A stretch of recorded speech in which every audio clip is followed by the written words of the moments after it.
What is going on, everybody? We are back. I am still tired. I am tired. I tried to get home from work and take a nap, but I got 3 kids and a wife, and they were like, well, it's not my fault you stayed up for the draft. Okay. It will come back. Karma goes around, but I'm happy, and we did it for the right reasons. How you feeling today, Gate? You got some more sleep than me? I don't know, bro. I didn't get too much. You hit that threshold where it's like you can't really go to sleep. You know what I'm saying? Or else it's gonna mess you all up anyway. So like, man, yeah. I'm excited, bro. This is gonna be a crazy round 2, man. This is gonna be a crazy day 2 because a lot of I gotta be talent. real, man. There's so much talent still on the board. I'm really curious just to kind of kick off our talks tonight. Do you think they might trade back to try to get a pick maybe to leverage into the 4th round again? Because as I look at this board, there's only 3 or 4 corners that are probably 2nd round values. And I don't know that they'll be there at 51. And if they're not, that means probably the 3rd round is where the majority of these corners are coming off the board. Yeah, look, here's the thing. The Eagles came into this draft with 10 picks. Shout out to the chat already in here. Shout out to Notification Gang. Again, we are live on 3 channels. Fresh will be here in a little bit. Make sure you hit that like button for us. We greatly appreciate it. And subscribe to the channels. But we came into this draft with 10 picks. And by no means what we gave up, no matter, if you think it was a little bit too much for Jordan Davis, if you believe in the guy, you do what it takes to get it. We already heard guys like Calais Campbell and people in Baltimore organization say that they were looking at Jordan Davis. So with that being said, we made the move. I started watching more film and trying to break some stuff down. I like it. Again, you're always going to watch Kyle Hamilton. You're always going to see that, but systems are different, so you can't fully judge. With that being said, we went from 10 picks to now 6 picks. Because we used 2 of them, 1 for AJ Brown or 2 for AJ Brown, and then we, used a couple to get Jordan Davis. We now have 4 picks and 2 more in the top 100, where I think if you're going to get a starter, it's in the top 100. That's not to say that if you draft at 200 and something, you can't find a diamond in the rough. You can. The Tom Brady's, the ABs of the world, they exist. Quez Watkins contributed in a short amount of time as a 6th-round pick.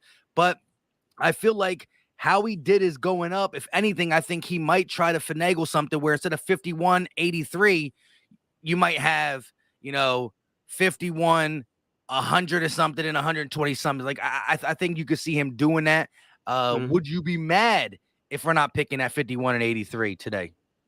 No, not really, because the more I thought about it, don't get me wrong, I have guys I would prefer at corner. I don't know if we're going to be in position for them. I would love for this organization to make a little bit more of an investment at safety, but I understand that, you do have Tyrann Mathieu out there kind of hanging around, and you at least have kind of an insurance policy post-draft there. But there's some talent, man, beyond just corners. And I know these aren't necessarily like the biggest needs of needs, but Ojabo is still hanging out there. Sorry, Ajabo. So you guys chill out with that. Ajabo is still out there. Perion Winfrey, I believe, is still out there, right? I don't think he came off the board yesterday. You got Nick Bonito. I mean, there's some talent still on this board. Mahe. Boy, Mahe. Yeah, exactly. The old boy from Abakaidi, too. Yeah. Arnold. Yeah. You look, there's still some corners, there's still some linebackers, there's still some pass rushers, right? I'm not really looking at the offensive side. I think if you decide to pick, if you end up moving back and get some tail end of the draft, you can always adjust. If you see a guy you really love later in the draft, offensive lineman, this, that, and the third, you can always go ahead and do something there. But I'm looking at the pass rushing, the safety, the cornerbacks. Like, listen, BPA is beautiful, but it's at this point when you actually have holes, and actually the draft is kind of favoring the safeties, the corners, and the edge rushers, that they're going to be there, because if quarterback's going to run, it's now the Ritters, the Howes, the Malik Willises of the world. Linemen, there's still some offensive linemen. I think one of the top guys on the board is that guy, the offensive tackle. I forgot his name. You might be able to tell me who he's like. He's like, I looked at the list and the top. Did Raymond did Raymond get drafted? Nah, it's slipping my mind. But real quick to Mon, who hated the pick at first. Listen, Jordan Davis can stop the run at an elite level. And I low-key been watching a little bit. his feet and his hand action. He got a swing move Mike. that's deadly. Huh? Yo, this is crazy, Mike. Yeah, no, Raymond. It's who you're thinking of. Bernard Raymond is still on the board. Bernard Raymond. Really quality. Yes. Yeah, really quality lineman here. I don't think the Eagles are in the game for that, but that's a quality football player. I'm not going to lie. Andrew Booth Jr., of course, still on the board. I think those dudes are going to come off pretty early in this round, though. Nakobe Dean's still on the board. He's probably coming off pretty early. Can we get a run on quarterbacks? Because, Mike, the run on quarterbacks is what could set this thing up for us. That's what I'm saying. Between that offensive lineman's coming off early, probably a Boo Jr.'s coming off early. Then if you get the run on cornerbacks and you get the run on a couple more offensive linemen, or I think it could set up to 51 is looking pretty bright. And then that again, if there's a guy that you really, really like remember how much love the Eagles were showing Ojabo, Abuho, Ajubo, Ajibo, Ajabo. Yeah, I know what you're saying. That could be a realistic move up. I just don't know if Howie has any more left in the tank. He might be dipping into next year's picks and whatnot if you're going to move up for that. But shout out to Jalen with the $2 super chat. He said, y'all ready for Reagor to be traded in the next 24 hours? That is something we ain't talk about. The Reagors of the world, the Minshews of the world, the Dillards of the world. I don't think Minshew is going to be a trade piece, but you never, ever really know. But yeah, give me your take, Gate, on Reagor just clearing up his IG and Twitter, deleting Philadelphia Eagle posts when he saw Zach Pascal, AJ Brown. I can't do it anymore.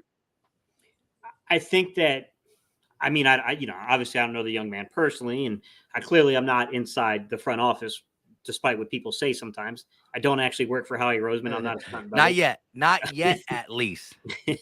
But I will say that I think that a conversation has probably been had with them, and there's no guarantees. You know what I mean? Like, you got to have a trading partner, but I'm pretty sure they expressed to him that given the circumstances and the situation, it's a bad look for player and organization if you're holding on to this roster at best case scenario as a 4 and worst case, scenario as a 5. Like, yeah. I think they told him, like, hey, man, it's not personal. We still think that there's talent here. It's just not going to happen here. It just doesn't seem like it's going to happen here. And it would put us in an awkward situation, Mike, if he becomes the 5. If he's our 5th receiver as a first-round pick, man, that's a really, really awkward situation that we've already gone through with the second-round pick and JJ. You know what I mean? Like, it feels like sometimes it's best just to kind of clear house, clear both parties, let each party get on with their life.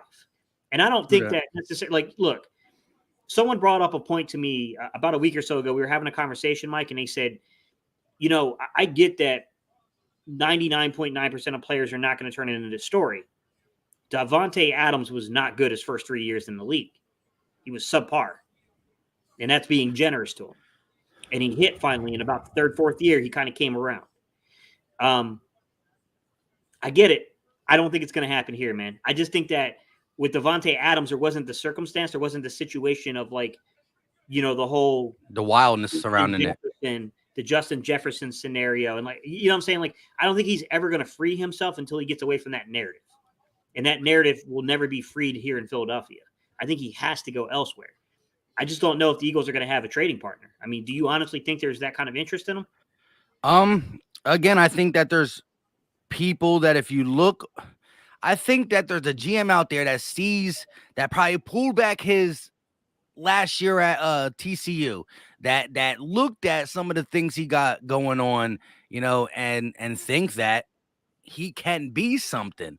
Again, we see it all the time. Players leave one organization and go play better somewhere because of the scheme fit. And again, players, you get drafted and you're a subpar player. Again, Davante Adams was a second-round pick, though, right?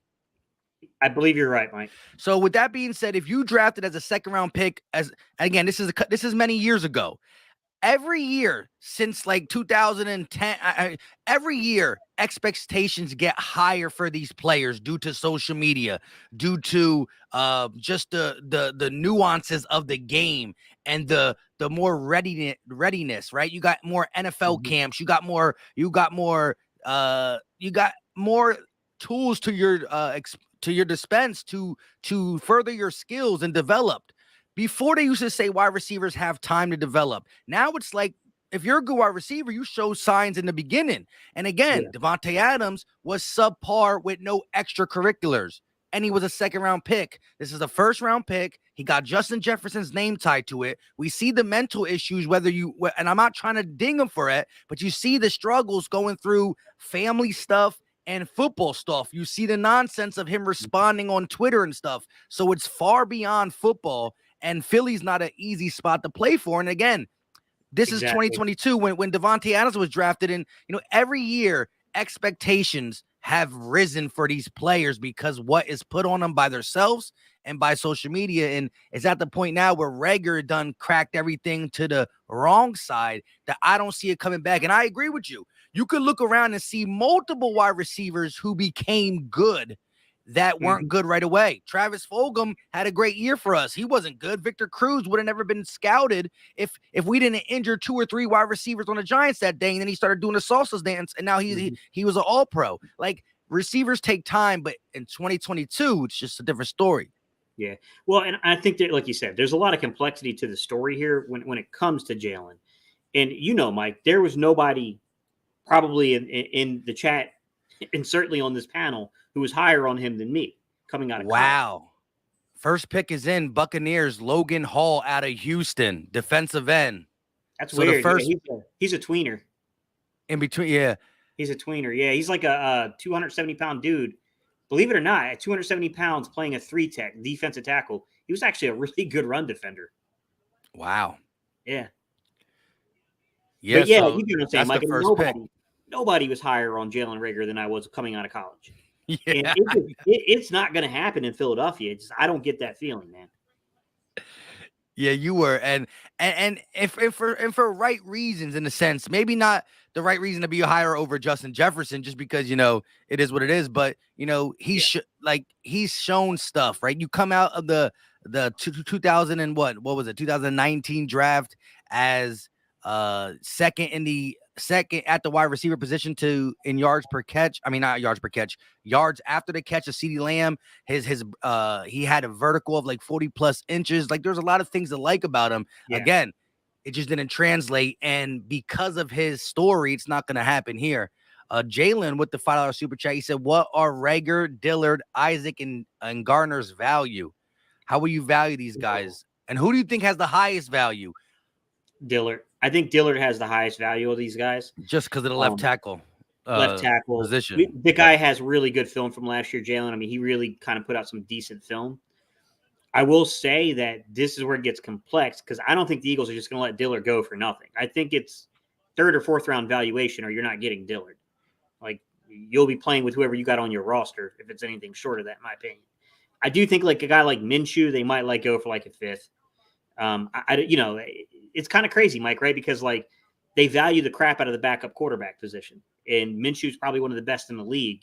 But at the same time, like if someone like Seattle is going to give him an opportunity to start, you know what I'm saying? Like that's really hard to tell a dude like, nah, man, we want you to be our backup, even though you got a starting opportunity out there on the table. You know what I mean? Like it's that's a difficult situation, but I would say Seumalo has value, but because of the injuries, it's probably a little deflated. But he's a good player. That's the problem is that Seumalo is a high quality player. Like I guarantee you, there are 30-some teams that would love to get their hands on him. But we're in a rough spot here because like we don't, he's going to have to start because what's he making, like $5 million this year or something, Mike? Something like that. Yeah, like, you can't sit that dude. It's too much money for backup. Yeah. So like and again, put you in a role. Yeah, and I still think that if you go down the list of go down the NFL team, the list of teams, there are guys that are starting that are not as good as him or equal to him. So I'm not saying he's not a top 10, not a top 15, but you're talking about 32 teams. I'm going to find at least 3 to 4 teams that you could say that left tackle's only playing because he has to. Dillard would suit better there.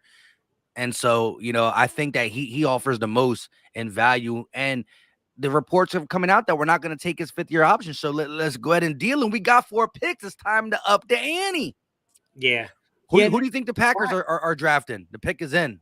Do you got any? I think they're going to go receiver. I just don't know which receiver would fit what they want. You know what I mean? Like, I don't know which one. I see people saying George Pickens. You guys are just trying to hurt my feelings right now.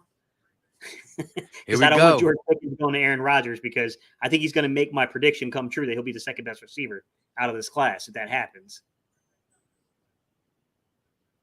Christian Watson, North Dakota State.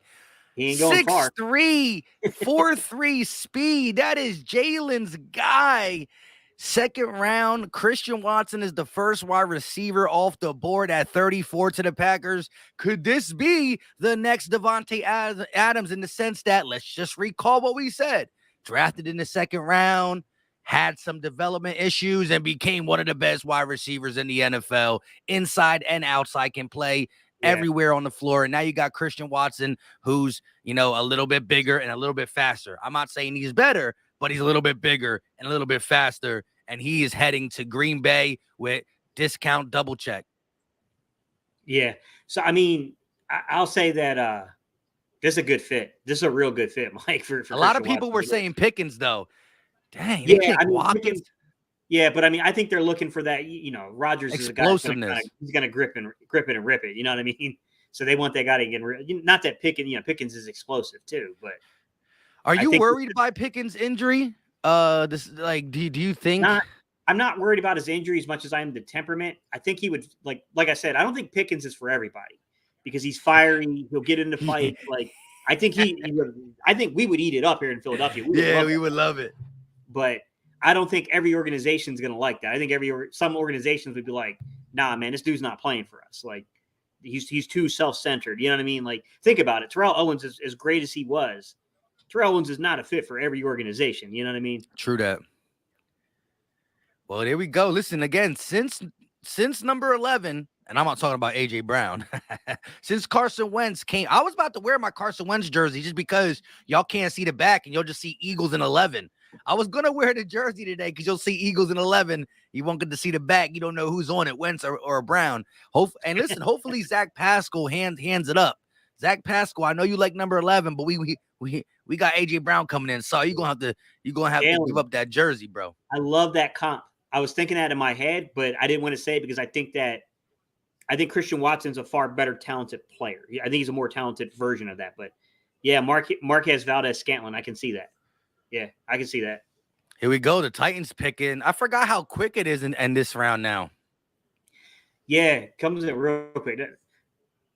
Ooh, this could be. I'm hoping quarterbacks, man. Like, come on, let's get some of these quarterbacks to slide this defensive board down. Yeah, I don't know. Titans can use I don't even know, to be honest. The Tennessee's Titans select Roger McCreary, the first cornerback off the board in the second round. Roger McCreary out of Auburn jumps over Andrew Booth Jr., jumps over Khair Alam, jumps over Kyle Gordon, and jumps over Kobe Bryant. Jumps over your guy, Amar Davis, too. So I don't think he'll go till like the third or fourth round, Jalen Amar Davis, honestly. Yeah, you were saying yesterday. To be real, though, Mike, I think this is a good fit for Roger McCreary.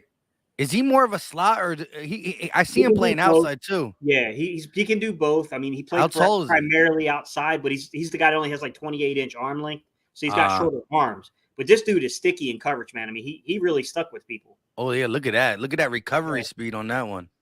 Now I will say he got burnt pretty good on film by Pickens. Yeah, that's the one I seen. As soon as it was funny, I literally said something about him on Twitter, and then someone just literally, I said it about him being like a low key pick for the Eagles later in the draft, and nobody commented on that post. But I'm scrolling by, and just so happened somebody sharing him getting beat by Pickens. Yeah. Dang, the Jets are back on, and the pick is in too. So let's see again. So far we had a defensive end, Logan Hall. We had who's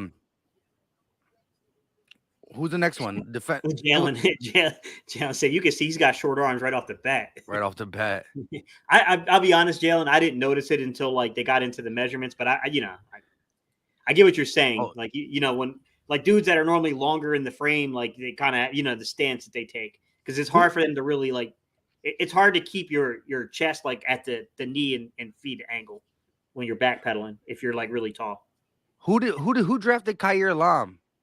I thought Buffalo did, but someone said it was the Chiefs. I thought the Chiefs drafted McDuffie. That's what I thought. I think So Alam yes, went. I think somebody let. Alam went to. I think he went to Buffalo, which is weird because I think that's a really bad fit for him. I think that's exactly where you don't want to go. Think about this, Mike. Why did Buffalo lose? Because they couldn't what?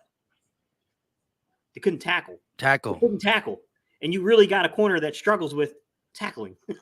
But they do He's play talented, but they do play more man over there in Buffalo. no, that's his own system. That's That similar to is? Philly. Yeah, it's his own system. Yeah, I mean, you can still run man principles inside of a zone. You know what I mean? Like, you play cover 3, you can man up on those thirds. There's nothing to stop you.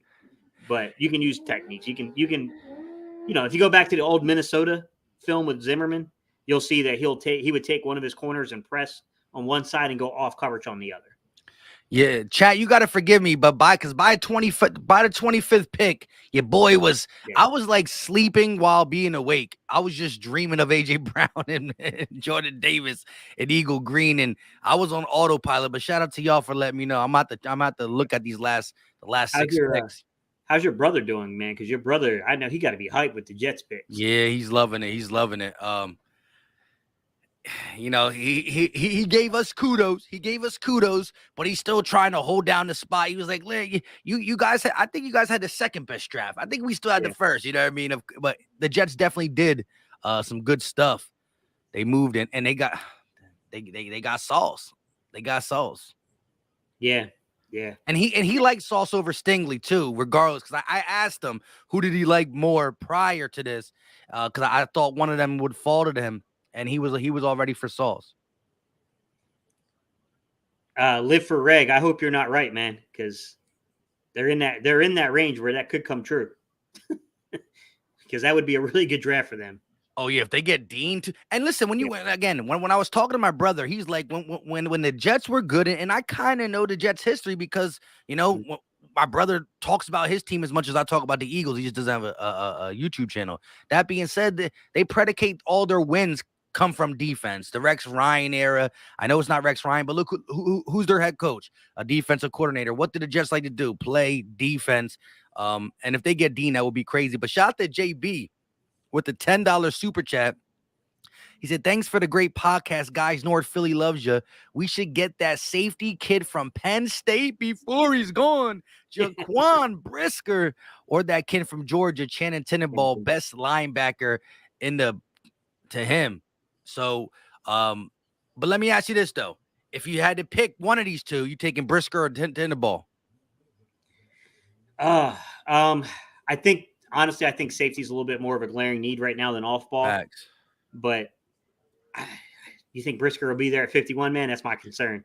Yeah. That's my concern. But I mean, hey, if they keep taking offensive players, it's going to help us. Breece Hall, the running back out of Iowa State. Oh, wow. So who man, they got Michael Carter. They got Michael Carter there too. Wow, and they just took him last year. Yeah. And they took him in the second round, didn't they? I think he was. That's a little too early. I mean, I like Breece Hall. Don't get me wrong. Breece Hall's nice. But when you have Michael Carter, I mean, that could be maybe their 1-2 punch going forward. And again, what do defensive teams like to do? They like to play defense and they like to run the ball. And that's going to help the young quarterback, Zach Wilson, out of BYU. But once again, shout out to you, JB. Listen, if we get any of them, I'm still happy because we're talking about 51st and 83. I just don't know if Brisker's going to fall to us. Mm-hmm. I would love Brisker to fall to us. That's interesting. Jalen says Brandon Smith is the linebacker that he has his eye on. Out of Penn State? Yeah, so how do you see him fitting? Because when I broke down his film, Jalen, I saw him more as an on-the-ball Sam in this system. And I also see Jesse Lakuta. I don't know how you say his name. I saw him as kind of that same role, both from Penn State. But the difference is that Jesse had a lot of impactful tackles. But Brandon Smith he's got pretty good movement skills. He can move. Especially for big crazy. Dude. Family's excited. Family is excited. Brees Hall out of Iowa heading to Hmm. the New York Football Jets. Hey, Ishan, I wouldn't necessarily take him off your fantasy list, man, because remember where he played in college and who he played with and how explosive he was as part of that running back by committee. He was there with Javonte Williams at UNC, and those two dudes were I hated him as NC State guy. This is crazy. Here we go. Texans pick is in.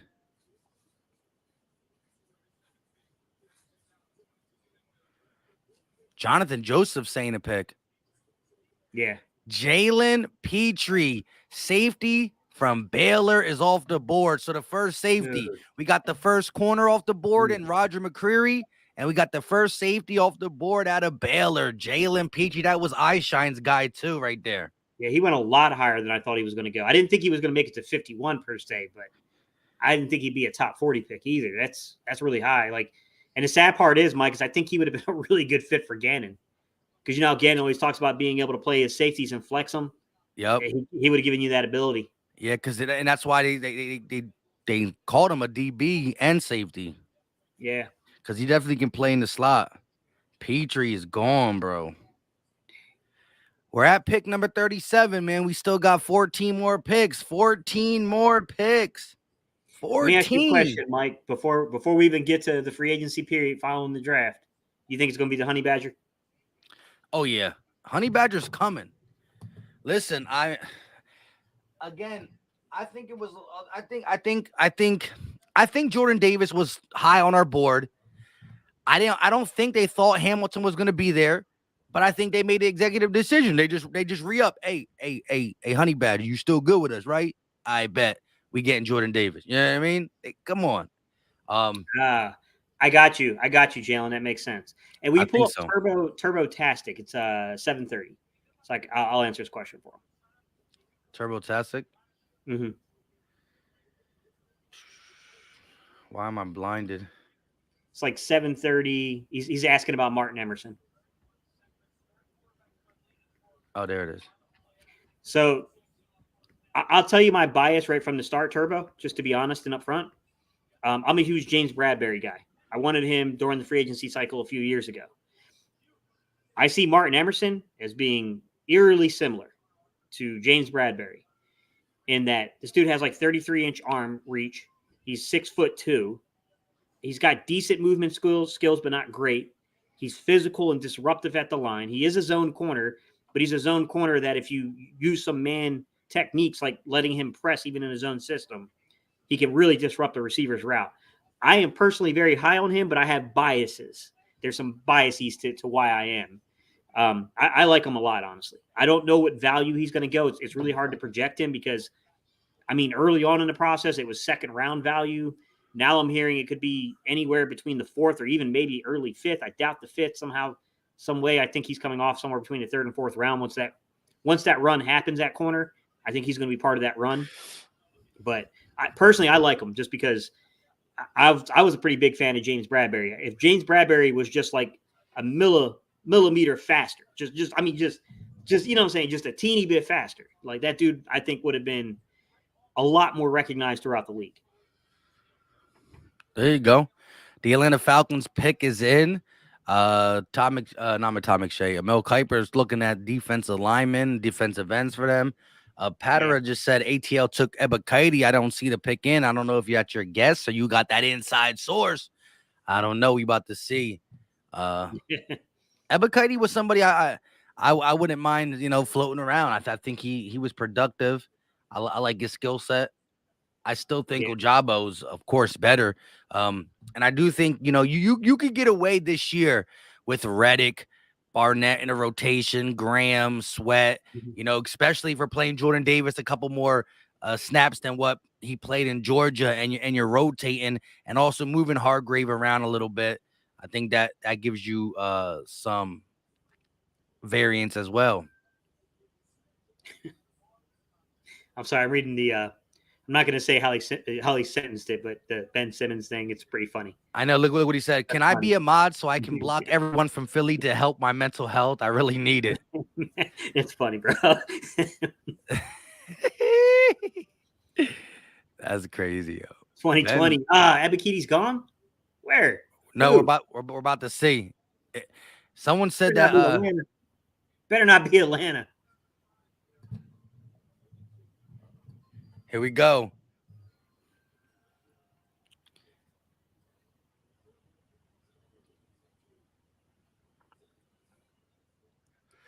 You shocked that these quarterbacks aren't coming off the board?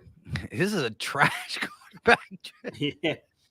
I agree with you. And I told people from the jump I wasn't overly confident in this group of guys, but man, bro, they scouted these dudes as being low value. I know. And even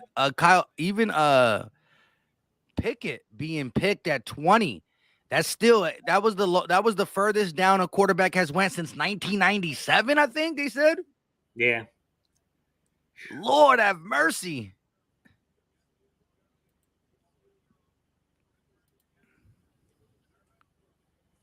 I will say for Pickett, though, I think he at least ended up in a good situation. Solid coaching staff.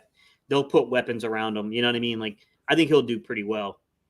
The only thing I had, like, there's one weird thing about Pittsburgh is, man, it's like it's like they're very good at what they do, but like it's like they don't adapt to the modern game. You know what I mean? Like, it's like they really stay set in their ways and what they are. Arnold Ebiketie, Penn State defensive end, off the board. And the people who know that is not from TV, they're getting it from Twitter. That's the Twitter fingers right there. Arnold Ebiketie, 2021 first team All Big Ten, Penn State. That's really Fresh's team. I know he low-key liked them in the second round. Transferred from Temple to Penn State in 2021. Got that PT. And really went to work. Look at him go. Look at him go. Interesting. Dean Pease is their defensive coordinator, I believe, in Atlanta. Mm-hmm. He's an interesting fit. I don't know exactly how they're going to utilize him. I think Pease has run some 34 before. I mean, it looks like they're playing 4-3 though. They are, but he. Like literally, Mike. He likes to stand up. He barely put his hands in the dirt. Like, I see. Yeah, for like Philly, I would have called him probably an on the ball Sam. See, look, here we go. We finally get kind of a rep. There we go. Whew. So I mean, he's a dude that I think as a rush edge would make sense, but I don't know if they see him as what's a dude they just released a Dallas sign, Mike? You know what I'm talking about? Fowler. Yeah, I don't know if that's. I wonder if that's how they're seeing him. Yeah. I can see that. Okay, really, I would see him as kind of like an on the ball, kind of like a Hassan Riddick type. But I could see them kind of looking and saying like, oh no, we see him kind of as, you know what I mean, this type of player. Yeah, that's wild. Yeah, and listen, there's still some guys, man. Andrew Booth Jr. still on the board. Let's look at it. Let's refresh this. Let me refresh this list.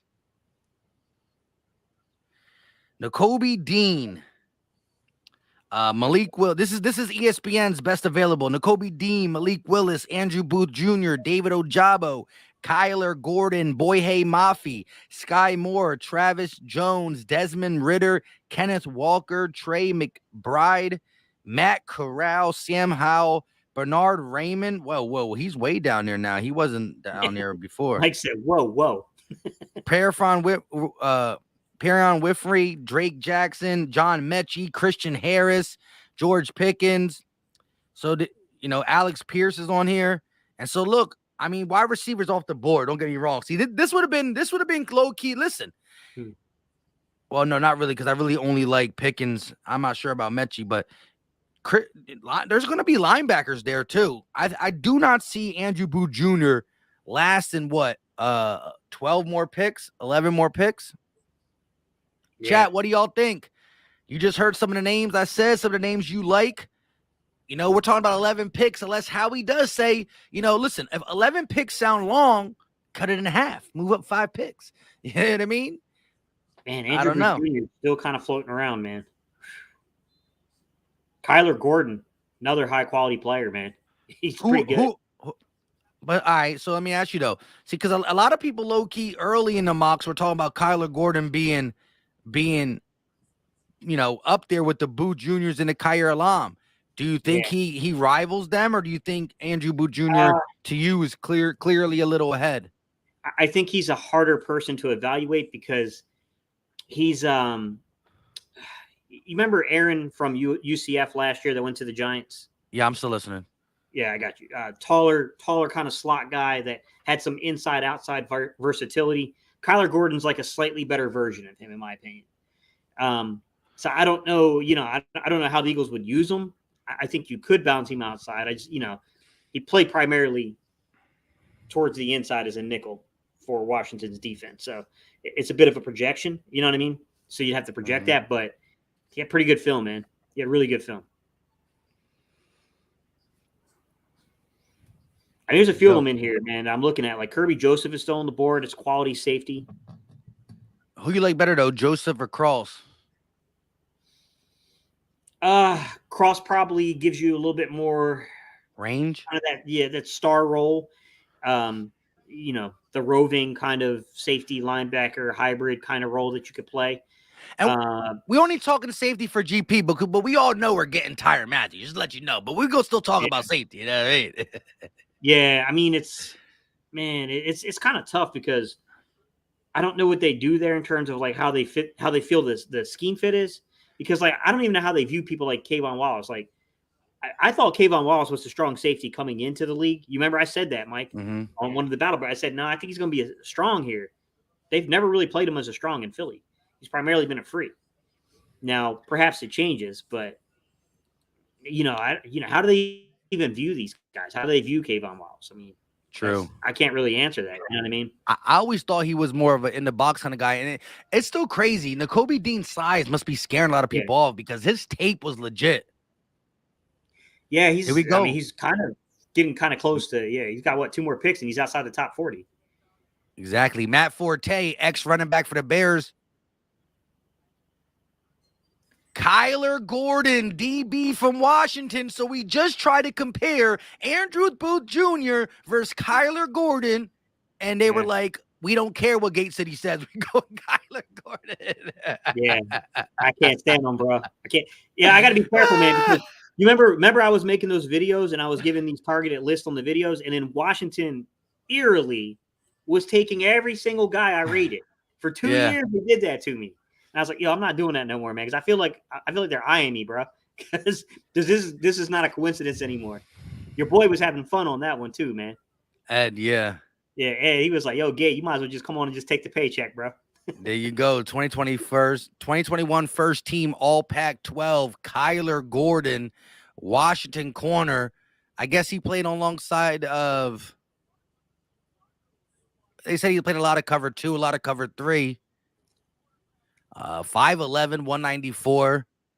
I'm not too sure how they're going to play him. I mean, it's an interesting pick. I mean, I will say that I don't know this current coaching staff, but they're coming over from Indianapolis, so you're going to probably see a lot of 2 high safety shell stuff. Horde Dog said you gave Washington and Antonio Gibson. Yeah, that's who it was, right? Horde Dog, come on, bro. Don't do that. Don't do that, man. Come on. They got me for more than just that, man. They got me for like 5 players. So the chat's talking about moving up a little bit to get Booth Jr. Right now we sit at pick 39.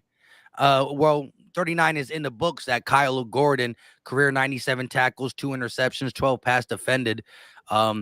Here's my take. I'm all for moving up to get a Booth Jr. and a Jabo. Yeah. But here's the thing. We only have 4 picks. We came into this draft with 10 picks, but because of the maneuvering for A.J. Brown, I'm not mad at it, though. The maneuvering for Jordan Davis, I'm not mad at it, though. Now we went from 10 picks to 4 picks. So he played that really well. I'm not sure. Watching the highlight. Yeah, I'm not sure if we have the arsenal to move up. Now, again, if you're talking about Jalen Reagor as a chip, you're talking about Andre Dillard as a moving chip, well, sign me up, everybody in the chat, because Booth Jr., listen, if you get Booth Jr., he's automatically the second best corner on your team. From as soon as he puts the Eagles jersey on, boom, second best.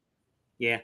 That's not saying you got a point. You got a point. That's not saying a Tay Gowan, a Troy Vincent Jr., a Zach McPherson could not just shock the world. We've seen people shock the world, but I'm not gonna hold my breath and I'm not gonna lay all my bet. I'm not laying all my eggs in these 5th and 6th round tradies that we got. You know what I mean? Yeah. It's going to be, it'll be interesting. I mean, I see a few comments in here that are disappointed with AJ Brown. I'd rather pay AJ Brown $100 million and know that I have a legitimate wide receiver than, no matter how I grade these guys and how much I know about them, these are still lottery picks, guys. There's no guarantee these dudes are anything. Correct. And again, $100 million is what got paid. It's not all paid now. It's in the next 4 years. Howie's going to make the cap pretty good this year. When the cap starts flying up for the TV deals, we'll be fine. Listen, again, after this season, if you are a wide receiver and you are B+, you're getting paid 20+ mil. Look what Christian Kirk got. Christian Kirk got 18 mil. And he's a slot guy who can bounce out once in a while. He's a really good second or maybe third wide receiver. Maybe you could call him a second. Maybe. I doubt it. So a third wide receiver who's really good got paid 18 million. It's just the way it's going. Look at the gas prices. It's expensive. I'm not going to stop driving because the gas is expensive. You got to pay it. Yeah, exactly. I see a few of you guys are asking about offensive linemen and like what's going on there and who's left. Raymond, to me, is clearly the best rated guy left on here. I mean, he's nasty. You don't want him, though. Yeah, not with 51, right? No, gosh. No, it got to be defense. We got way too many needs to be playing around with that. But he's a nasty blocker, man. That dude is he's physical. So the Seahawks pick is in. They're at number 40. Let's see what they got. Seahawks. Who are their corners? Who's on their defensive side of the ball? They just let go of Bobby Wagner. Could this be Nakobe Dean? Bobby Wagner out. Can this be Nakobe Dean to fill his shoes? We'll see. Shout out to NFL Edits with the 99-cent donation. I appreciate it, bro. It's the thought that counts, my guy. I appreciate you, bro. Keep grinding over there. Here we go. With the 40th pick in the NFL draft, the Seattle Seahawks select Boye Mafe, linebacker or defensive end, Minnesota. So another pass rusher off the board. Guys, listen, I love y'all. We appreciate y'all being in the comment section. You're not getting A.J. Brown for a third-round pick, Dillard and Reagor. Stop, guys. You got to live on the planet. Come on now. Yeah. Listen, AJ Brown Brown is playing at easily a first round pick, a top 10 caliber wide receiver. Don't worry, you'll see. Listen, AJ Brown, he listen, he does have some last year he did have some concentration drops, which won't go well in Philly, but overall the ability to separate, the ability to go up and get 50-50 balls. Listen, the Tennessee Titans passing, right? 23% of the targets went to AJ Brown. Man, I think there was one game where he had 11 catches last year. 8 of them were on third down. Talk about a chain mover, not a chain smoker, a chain mover. 2020, your guy just went. My God, dude, Mafe just went. 15 sacks in his career. Boye Mafe. And shout out to the chat, because the chat put me on. I ain't know nothing about him until they put me on to him, and I thought, a nice piece in the second round. Wow. But again, so far, 3 pass rushers went off the board, 1 safety, 3 pass rushers, 1 safety, 1 corner, and a wide receiver, right? That's kind of what went off the board. Exactly. Yeah. Yeah, that's crazy. I know, look, as every single pick that we get closer and Ajabo and Boo Jr. don't go off, that is who we're looking at. But here we go. Seattle's in. Can this be Nakobe Dean? Kenneth Walker, running back out of Michigan State. Hang on, Mike. Brandon, let me think about what you just said, what you just typed for a second. You're better off getting Williams on a rookie deal than paying Brown $100 million with his injury history. Remind me again, what happened with Williams? An ACL tear is a lot worse than just some. Listen, AJ Brown only missed 4 games. He had minimal injury. Jamison Williams. You typed that. Yeah, so sometimes you just gotta let it go. You just gotta let it go. Look, see, I got a trained eye to just stare at the camera. Don't sometimes I just flash at the chat quickly. You know what I mean? But listen, at the end of the day, you're right. It's always good to get the cheaper option, but you can't do that forever. You're going to have to pay a wide receiver. Just be happy that the Eagles finally did it, because we do not pay wide receivers. This is the best wide receiver that we traded for since T.O. And it's the most dominant wide receiver we had now. You could get the Deshaun Jacksons and stuff like that, the burners. This is a legit guy who can be your number one. And listen, that's not discrediting Devontae Smith. But Brandon, A.J. Brown has done it longer in the NFL. And I'm going to say this real quick. Brown's 24 years old. What are we talking about, man? He's young.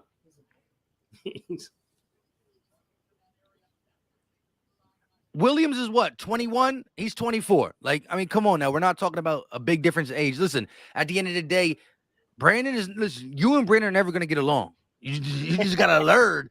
You gotta learn that. You gotta understand that. You know what I mean? This is some people who will never agree with me. And I don't care. One of them is my wife, and I still love her. Yeah, Brandon, I understand what you're saying. I'm not saying that Williams is toast and he's done. I'm saying think about your comment. You're criticizing somebody for being injured and then proposing a player who has a far more serious injury at the moment. And you're acting as if 24 years old is an old receiver. Like, think about the context of what you're saying. Yep.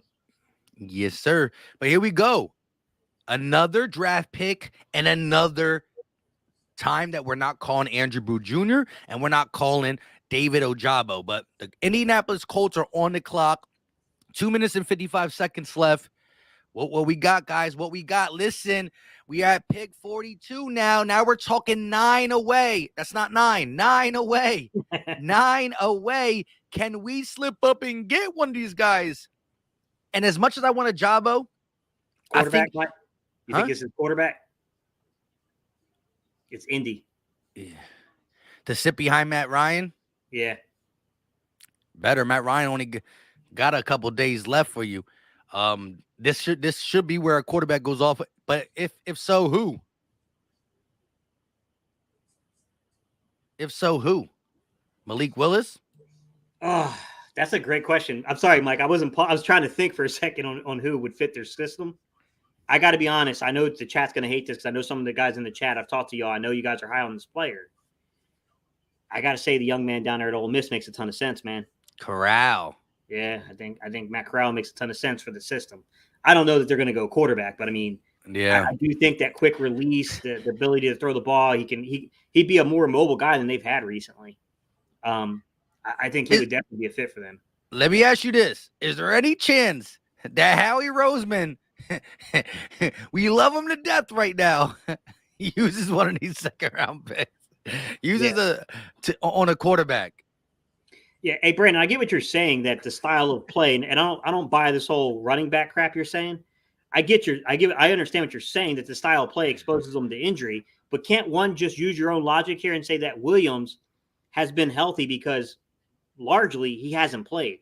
In the one season he actually played, he got injured. Yes, so his sample size of playing and staying healthy upright is even less than Devontae Smith's. With that being said, I wanted to talk on that real quick too, because Devontae Smith is going to be playing like a wide receiver one. You cannot bracket cover him no more because I just can't wait. But shout out to Jalen, $5 super chat. He's going to say something that kind of sounds smart. They just traded. Did they trade? I don't know. It's commercial for me, but I don't think I'm going to like it. It might be the smart thing to do, but I don't know if I can do it, especially as we're getting closer and the guys that I really want to call a Philadelphia Eagle are still on the board. He said trade back for more picks at 51 or take what's on the board. I think we need at least 3 more picks. Trade him back. I think they traded. Holy crap. Who did? I think Colts might have traded. Yeah. Yeah, they did. It's the Vikings on now. I'm still on a commercial, man. I can't Sorry. That's what I get, bro. I be pirating things. You know that. It's a pirate life for me. Yeah, but I do it everywhere but my attic. It's the only spot I can. That's what I get for pirating. Here we go. The Vikings are on the clock at 42. What do the Vikings need? They don't need wide receivers, offensive linemen. Who did the Vikings take early in the draft? That's a great question. I don't even remember. They Let's just see. traded up. I mean, I'm trying to think. They just signed what's his name to another deal, right? Kirk Cousins. They Yeah. drafted a quarterback in the second round last year, didn't they? Didn't they draft? They drafted my boy, I thought, in the second round last year from Texas A&M. A quarterback. Yeah, but wasn't he a safety? Nah, it was a quarterback from Texas A&M. Oh, I can't remember his name now, man. It's got oh so yeah, fun. yeah, yeah, yeah, yeah. The dude starts with a K or something, right? Yeah. They drafted him last year, so I mean, I'm Yeah, curious they're not. because like The he chat came up. is the chat is saying safety. Now the chat is saying, oh, Kellen Mond. Yeah. Kellen Mond. Yeah, thanks, guys. Kellen Mond. Because that was going to drive me crazy until I figured it out. And they have like Sean, what's that dude's name? Sean Mannon. He wasn't that good, though, to be fair, when he came in and played. So the chat is saying, oh, we're about to see. Here comes the pick. Listen, hit that like button and subscribe if you are new. We are live on 2 channels. The like button is free. It's easy and it don't cost a thing. And it brings more people here. Let's get it. I appreciate y'all. Man, this is going to be. It's going to be torturous, bro, getting to this 51st I pick. know, man. I feel like this is taking forever. Especially with this much talent. Like, because I'll be honest with you, Mike, at first I kind of really wanted to trade back because I wanted to accumulate more picks. But Me I too, like, but now like it's what's taking on the too long. board. I like what's on the board. So now I'm like, yo, I don't know if I want to trade back. That is exactly what I was talking about with what Jalen said. Oh, real quick, shout out to Mental Cash with the $2 super chat. Will Booth fall to us gate? I'm hoping. Mental Cash, I'm hoping. But I got a bad feeling. I got a bad feeling, man. 8 more picks. Come on and just make the pick already. This guy's like, I know you what you're thinking. I look good today, don't I? Yeah, look at that. Nobody cares about his sports coat. What is he? He got corduroy on too, on top of it. Yeah. Oh boy, come on, the purple corduroy. He's thanking everybody in the Vikings organization, even the ball boy. You got to credit these guys to get the ball every day. What are you doing? Oh my God. Now we really can't trade back with this guy talking too long. Oh my! Is this dude? What the? Do you hear what he's saying? Yeah, like what is he doing? We about to get this man's life story. He's like, in 1963, I got my first touchdown. Yeah, like. I remember when cars were invented. Yo, this is a troll job. This dude's doing a great job. He just said 50 years later. I feel like I'm 50. It's 50 years later. Legitly. Come on, bro. Wrap this up. Here he goes. Oh, listen to what he's doing. He literally said the Vikings are taken, and then he said, call the pick. What are you doing? Look, somebody came up and said, hurry up. One of the NFL directors said, all right, bro, your time's up. Get about it. He's getting booted out of.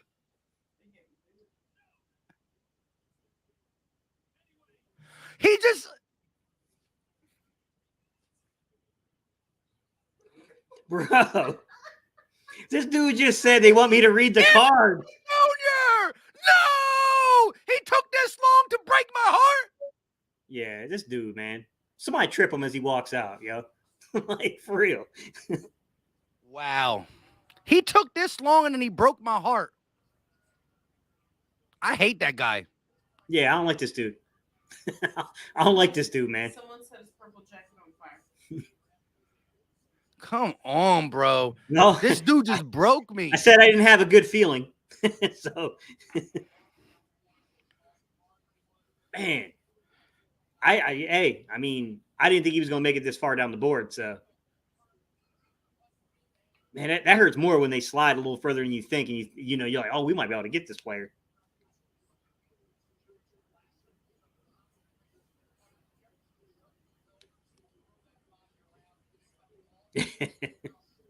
Hold on.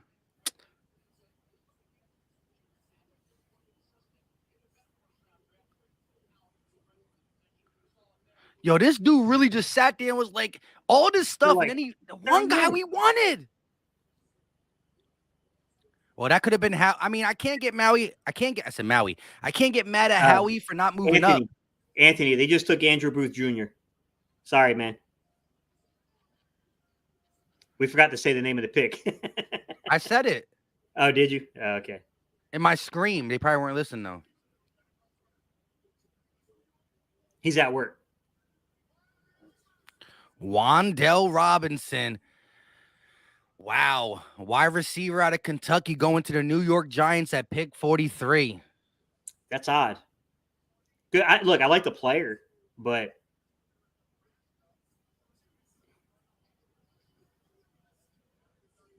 yo, this dude really talk. I'm not. That's gonna be one of the things that's gonna haunt me all the way up until we pick now. Yeah. Yeah, he just sat there and trolled us for 10 minutes. I feel like he was really talking to Eagle fans too, just because that's the guy we wanted. And the dude was really trolling. They had to have an NFL lady come out there and say, "Bro, hurry up. Hurry up." And then he was like, "Never mind." He tried to act like he was gonna walk off the stage. That's crazy. Yo, I don't get that pick, Mike. I like Wan'Dale Robinson a lot, and I understand that Wan'Dale Robinson has played outside and inside. He's played some running back, clearly. How is he any different than Kadarius Toney, though? He's not, but it's the New York Giants. Yeah. I guess if you're running 10 personnel, I get it, but it's the New York Giants. Yeah, but I mean they got new, you know what I'm saying, new management. I mean, they got my dude over there from the Eagles, Brown. Yeah, true that. At least I like the player. I'm just like, yo, it's like I don't get how he's that much different from what you already got in there. By the way, dude, you spent a first round pick on the year prior.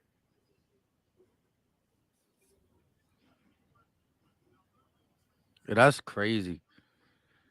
Live for Reg he said Toney getting traded. Yeah, I mean, I know he was already on the trading block, but I guess maybe they already got somebody in mind they're trading him to.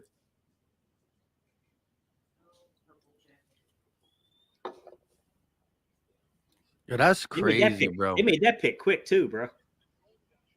Yo, yeah, the Giants made their pick quick. They're trying to make up time now for what the Minnesota Vikings costed us. But listen, so right now on the board, we still got Nakobe Dean. You still got Christian Harris. You still got Channing Tindall. You still got David Ojabo. You still got a couple corners too. And Kobe Bryant.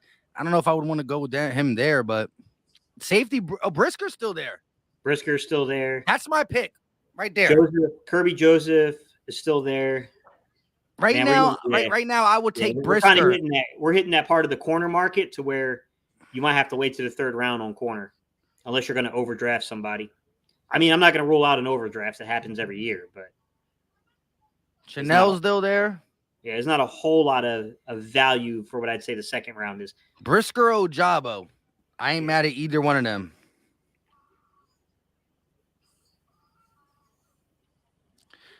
I'm trying to screen record that conversation.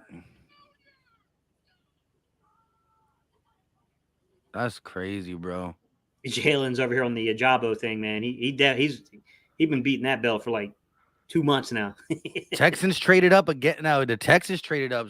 Turbo Tassie just said, I just looked over and there they are on the board. Man, bro, this has been an active draft early. You know, the first 10 picks, you know, I thought there'd be some trades. There was nothing, but man, ever since that point, ever since New Orleans really traded up to 11, it's been a fury of them.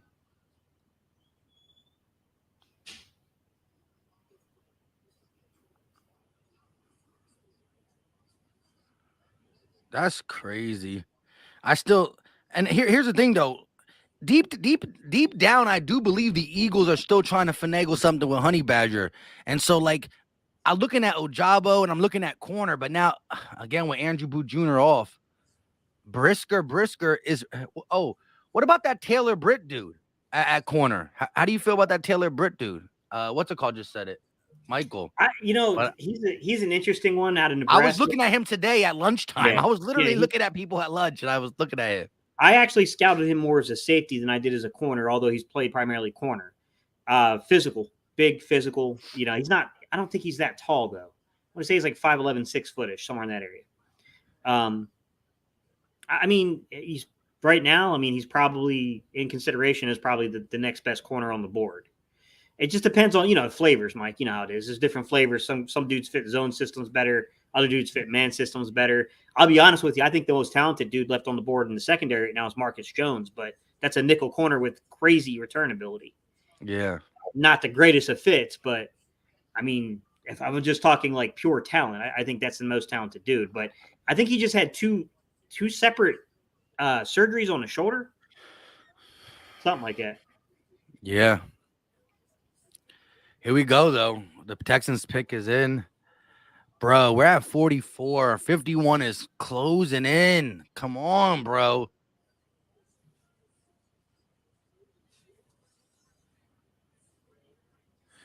Here we go, the Texans. Yeah, picks in. The Houston Texans select John Mechie III out of Alabama. Wide receiver. Texans getting Davis Mills, a weapon over there. Okay, John Mechie III. Pick number 44. Wow. Nakobe Dean fell out the top 40. Ojabo's out the top 40. Brisker's out the top 40. I ain't complaining, though. There's always those slides. I mean, at least with, Ojabo, like we have an idea why he's sliding.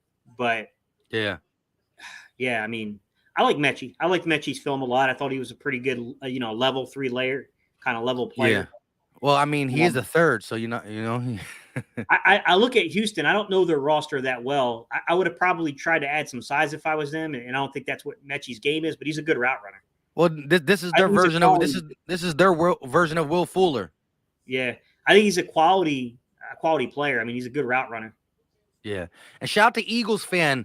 This used to be Marianne Johnson. I can't get you a wrench until I go to my phone, but I got you. She changed. They changed their name to Eagles fan. Shout out to you though.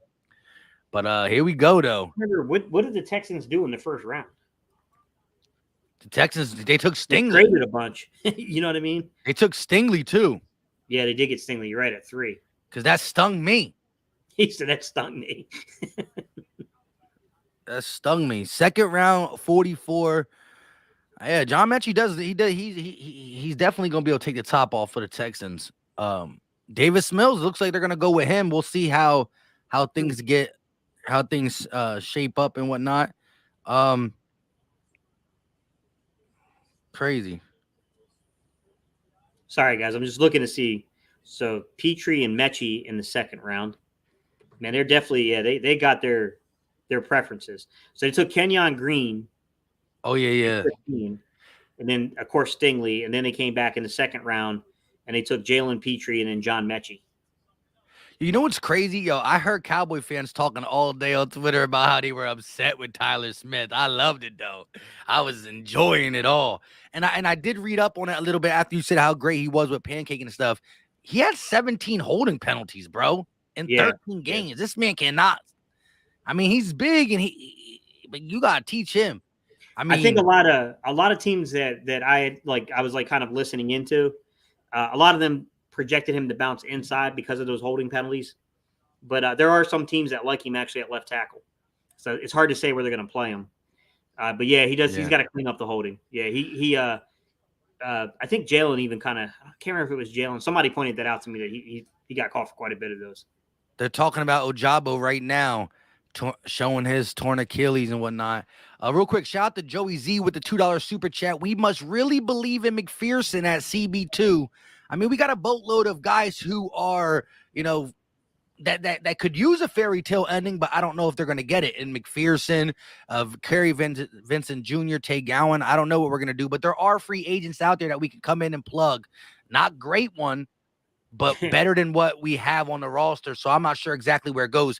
But listen, we got over 400 people in here. We are live on 3 channels. Philly Fresh's channel, who's not here until 8 o'clock. He should be popping in shortly. We're live on Gate City Sports Channel, and we're live on the Philly Talk Podcast. I know a lot of people are doing these lives right now, but help your boy out. Hit that like button wherever you're watching it. It's free. It's easy. It don't cost a thing. And subscribe to my guy, Gate City, to the absence of Philly Fresh, and your boy, Philly Mike. Let's get it. Pick you see what your boy said, Philly take with RB. Did you see what your boy said? I don't know who kidnapped Howie Roseman yesterday, but they deserve a raise. Listen, exactly. And I think Howie Roseman escaped. Nah, listen, I kind of figured RB that we wouldn't trade up and be aggressive because we went from 10 picks to after all the stuff we did in the first round, we only got 4 picks left. So we got to kind of be patient at 51 and 83. I just hate that the Vikings got talked for an hour and then took Booth Jr. That's going to haunt me. Yeah. David Ojabo, go. The Ravens did it. They did us dirty. The Ravens said, you took our guy, Jordan Davis.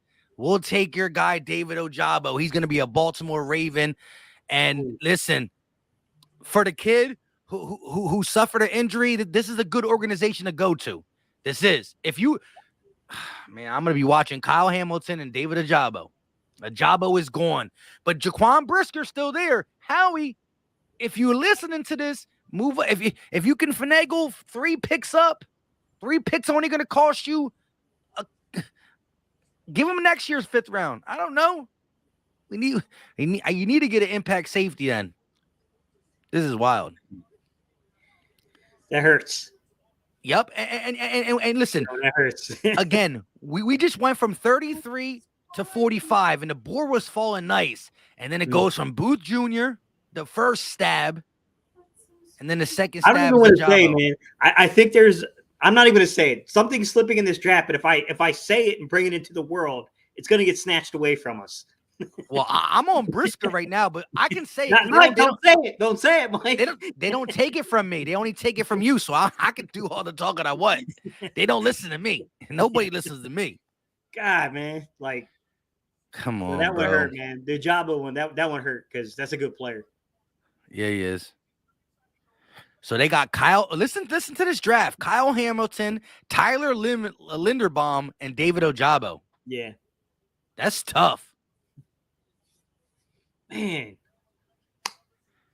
Poe Platinum said the curse of Ben Simmons. Ben Simmons in the chat. On the board? Who? Sorry, I probably should have specified. DeMarvin Leal. I believe so. I must have scrolled by. Oh, cornerback. Oh, wait, what? No, never mind. I don't know what I'm saying. On the board. Hey, good eyes, Hort Dog. Good eyes.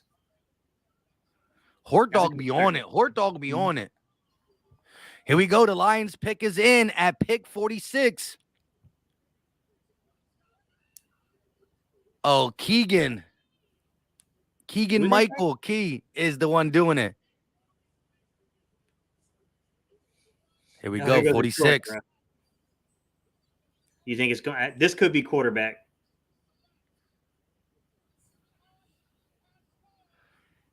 Josh Pascal, defensive end out of Kentucky. So Josh Pascal, not Pascal, Pascal. Yeah. Strong 5-tech. There we go, though. But now we are on pick 47. We are rounding about out the 40s and getting to the 50s. Shout out to Carlos with the $2 super chat. Salute, fellas. I see cornerback or Dean. What y'all think? What cornerback do you see? Yeah, I'm gonna wait till we get to about pick 49 or 50 where they can't take some of these guys I'm about to say. Yeah, he can't say it. They have never and that I don't want to break a record, but Brisker, and listen, Nakobe Dean is not a safety and he's not a pass rusher, but I don't know how Gannon would use them, but Nakobe Dean is a weapon. He can get at the quarterback. It's what he did for Georgia. I mean, he did some other things for Georgia too. But listen, it's a solid pick.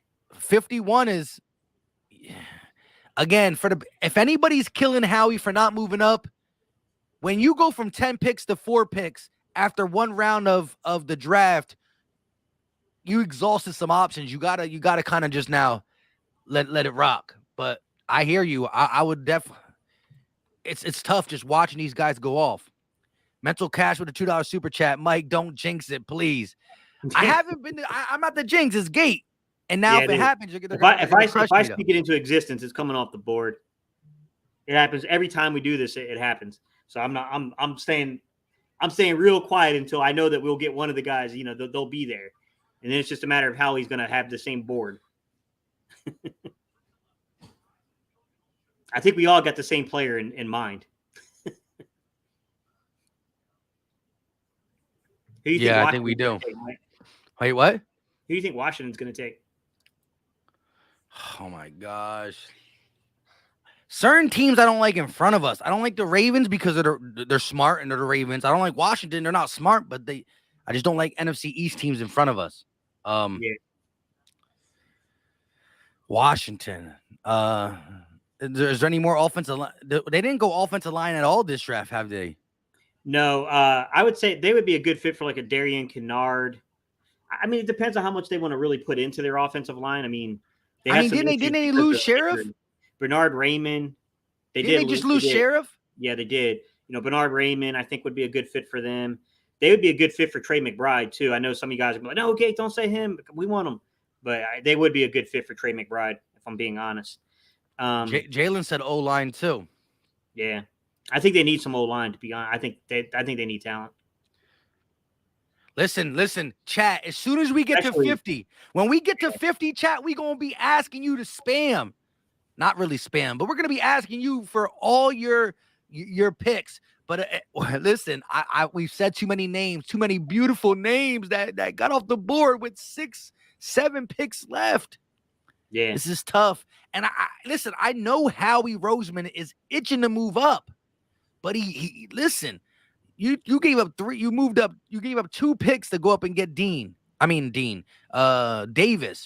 You gave up an extra pick plus your 18th pick to get AJ Brown. I love it. I'm not saying you shouldn't have done it, but the arsenal's getting tight. Yeah, you're not kidding. See, and when we first started this live before the draft was getting this spicy, me, Gate, had asked a question: should we move back because we only have 4 picks, and there is some depth in this draft?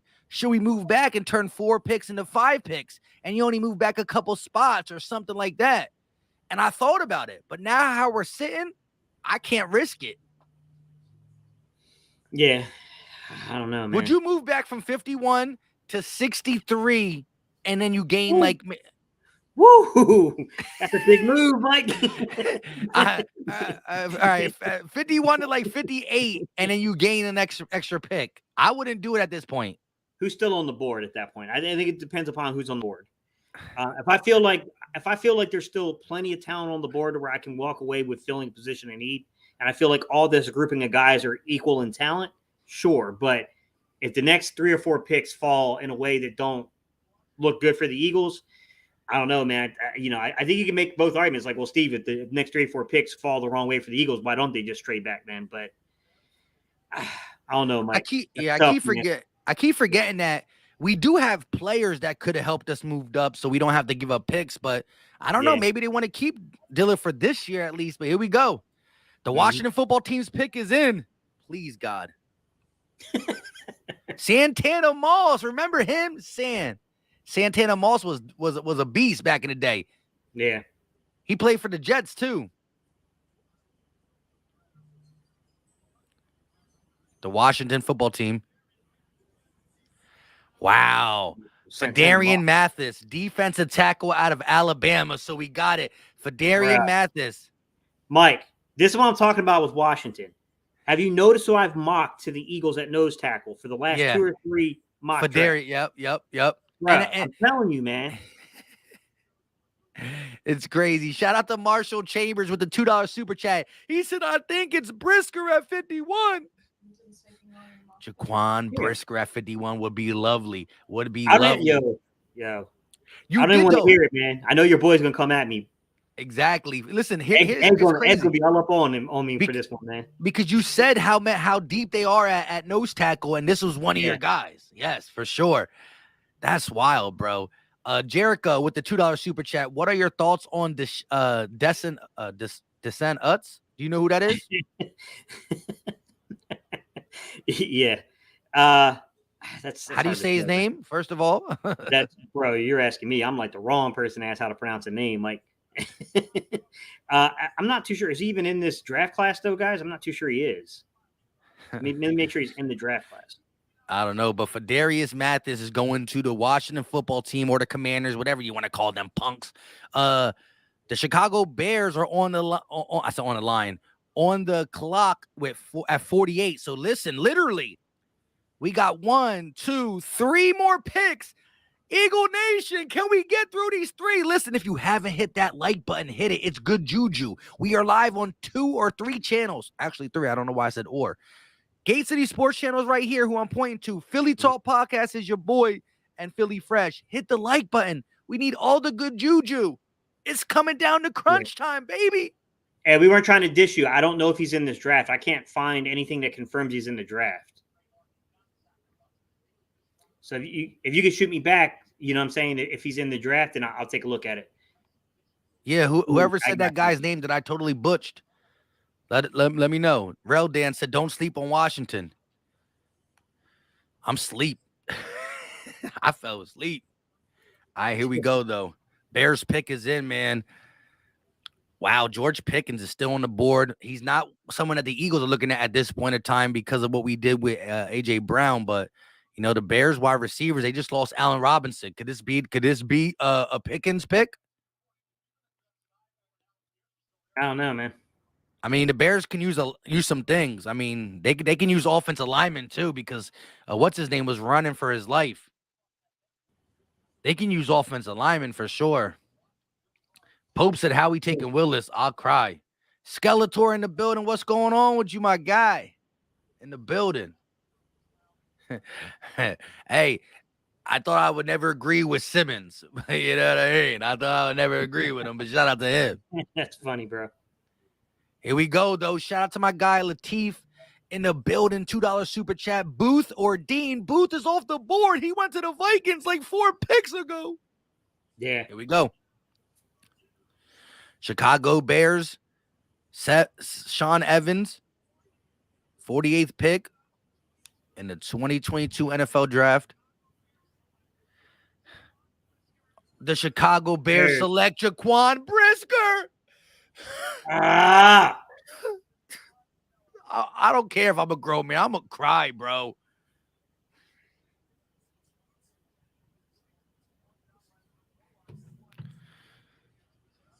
Damn, man. I'm about to throw up.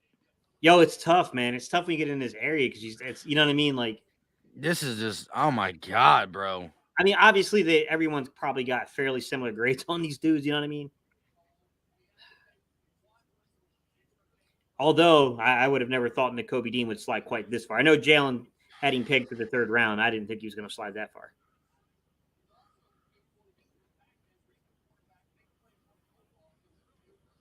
All right, Mike. Trying to take a look. Bro, I'm about to cry. There's a name on here that I don't think is a big-time need. I got to tell you, man, this is a quality player. Just give me Nakobe Dean. I don't care.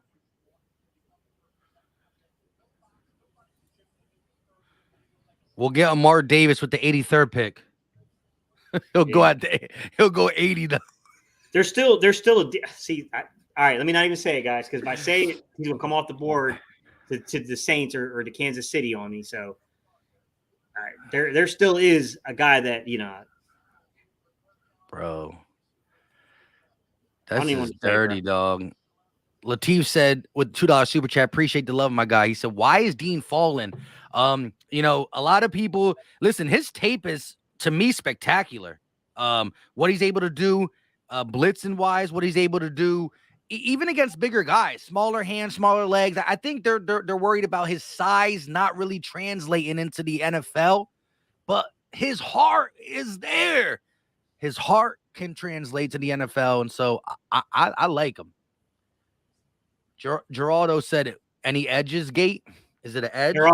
There are, Geraldo. I don't want to say them. If I say them, you guys want me to say them? I like Drake Jackson. Want me to Jackson. say them, or do you want me to stay quiet? Drake Jackson is a guy I was looking at 51. Chat, let me know. Do you want me to say it, or do you want me to stay quiet until we get up on the board? Christian Harris is the linebacker. That's on the board still. Uh-huh. All right. Everybody saying say it so far? It was just Ben Simmons. All right. Just say it. Nah, Eagles fans said say. All right. Just say it. So you got Sam Williams, who could play he could play as a 5 tech, but he could also play the Sam role. He's a decent player. Kingsley Nagbar, I think is how you say his name. He's a true 5 technique. Where do you rate Drake Jackson and the guys you're gonna say too? Let me know. Cameron Thomas from San Diego State is still on the board. In terms of defensive lineman, Majai Sanders, who would be a really good Sam option. That on-the-ball Sam kind of stand-up joker defensive end, even kind of. He could probably play with his hands in the dirt.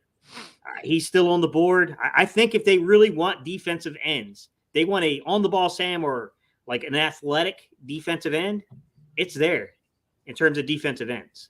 It's still on the board. You're not saying my guy Drake Jackson.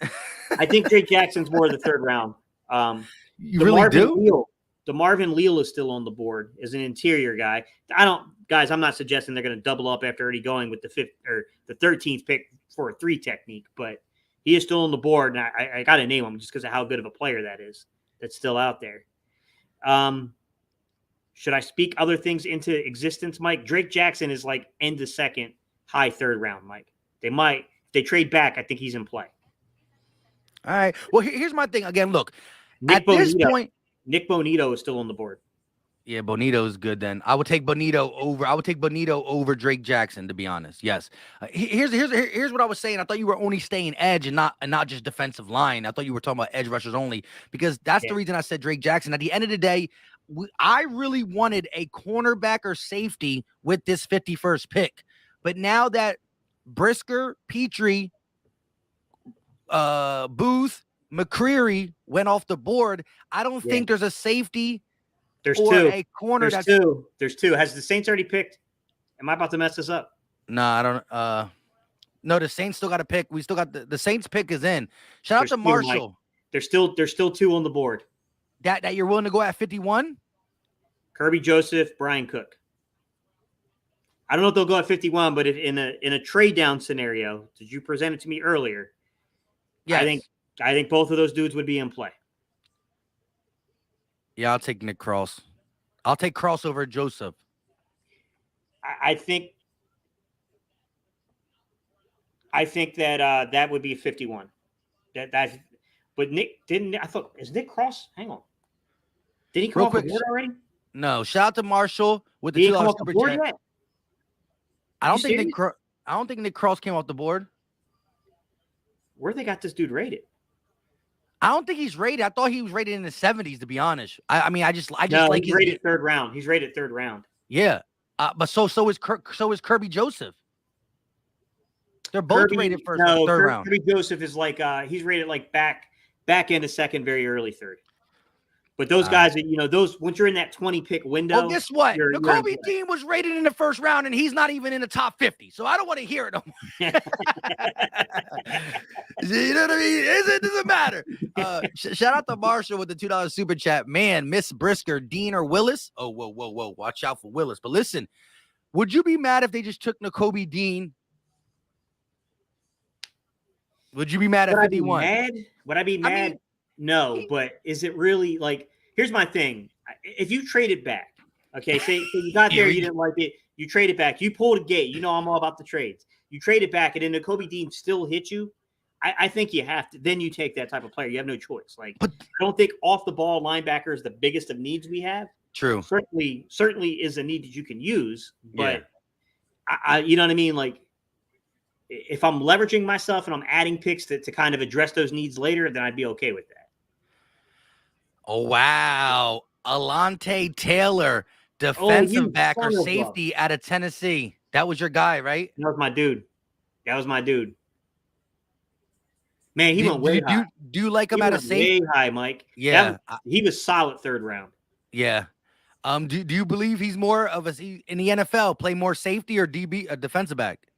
Probably depends upon the scheme. I would have him more as an outside corner, personally. But they're showing him as like as a corner, but they got him labeled as a safety. Yeah, we got to remember New Orleans converted Malcolm. You know what I mean? Oh, true that. From corner to safety. Bro, this is wild though. He's really good at pattern recognition. There's two. Kansas City Chiefs is the only player are the only team that stands in front of us. We might Here we have go. to jump up and take a corner, man. We might not jump up. We might have to go high on a corner. The corners are getting overdrafted now. What would you Here do? we go. Would you stay true to your board and take the best player available, which is probably going to be an edge rusher at this position? Or would you just say, yo, man, the price is the price at corner at this point, and dudes that should have been there in the third round aren't probably going to be there now? Let me just say this real quick. Last year, around this time, there was a guy who was a linebacker named J.O.K. J.O.K. was fallen, and we didn't know why. And he got picked to the Cleveland Browns, and he was one of the best linebackers in that draft class. Again, Seth wrote with a $2 donation. Why is Dean falling this much? Y'all don't want him. My thing is this: with the huge need at safety, unless we get Honey Badger, and corner, unless we get a free agent corner, I really thought secondary was a must. But some of the best secondary pieces that I thought could fall to us: Booth Jr., Kyle Gordon, Jalen Petrie, and last but not least, Jaquan Brisker. All these guys went off. That might make me say Dean could be last year's JOK. All right, chat. Let's get you guys in on this. Yeah. We're one pick away. Now it's the chat's turn. We'll lay out three. We'll lay out three options. BPA, best player available. You got to get a corner here. It's getting to the point where these dudes are getting overdrafted now. Or do you trade back and acquire more picks and play the value chart again with a trade back? What would you guys do? I'll let you go first, Mike. What are you doing? Dean. I'm just taking Dean. I'm just taking Dean. I'm just taking Dean and then hoping for the best at this point. Mm-hmm. I would, but it's interesting in the chat, man. Got some BPAs. We got some guys that really want Dean like you do. We got some trade backs. Yeah, McBride's still on the board. It's a quality player. Quality tight end. I like Martin Emerson too, guys. But like I said, I'm a little biased because of who he reminds me of on film. Oh, the Patriots are on the board now. They traded with the Chiefs. Oh. Okay. Who do you think they want, Gate? They need well, no, they went out and got what's his name at receiver, so I guess they don't need a receiver. They might go Nakobe Dean, guys. I hate to say it.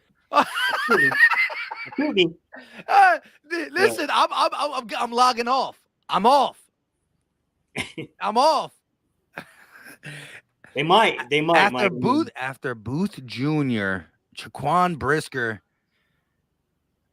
They're talking about Nakobe Dean now too. It's Mel Kiper. Shut up. Yeah. You had to start it, Gate. Now Mel Kiper's like, well, Nakobe Dean, I can see them do. Please knock it off.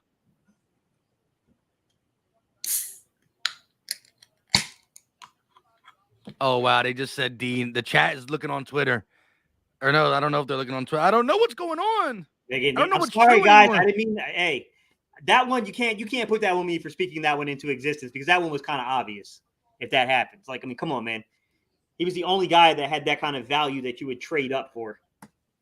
Unless you're trying to target a quarterback, and they're not doing that with New England. I don't know, Mike. The corner situation's scaring the crap out of me, man. Because when Alontae Taylor came off the board, that sent a signal to me that they're going to overdraft these dudes. You think they might go wide receiver? I think. George Pickens has got a ton of issues. Like I said, I would take him in Philly just because, not now. I mean, obviously, I don't think that's as big a need anymore, but I would have taken him. But New England's kind of got an act for doing that too, where they'll take these players that maybe have a reputation that's complicated, and they'll bring them into the program and they turn them into dudes that seem to be kind of like non-issues once they get to New England. Well, if we discount the other guy who passed away in prison. I don't really want to speak his name into existence. Yeah, that's crazy. Minus that example. Are you guys legit? He's off the board, or are you guys guessing?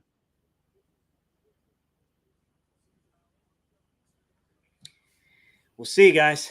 I don't know. Because I'm not trying to look at the chat right now. Because if they find out what first, what about an O lineman for them? Because they just they lost a couple of O linemen over the last couple of years. So what about like Bernard Raymond? That That looks like Darian Kennard, someone like that could make sense. yeah, you're right about that. All right, let me get off this real quick.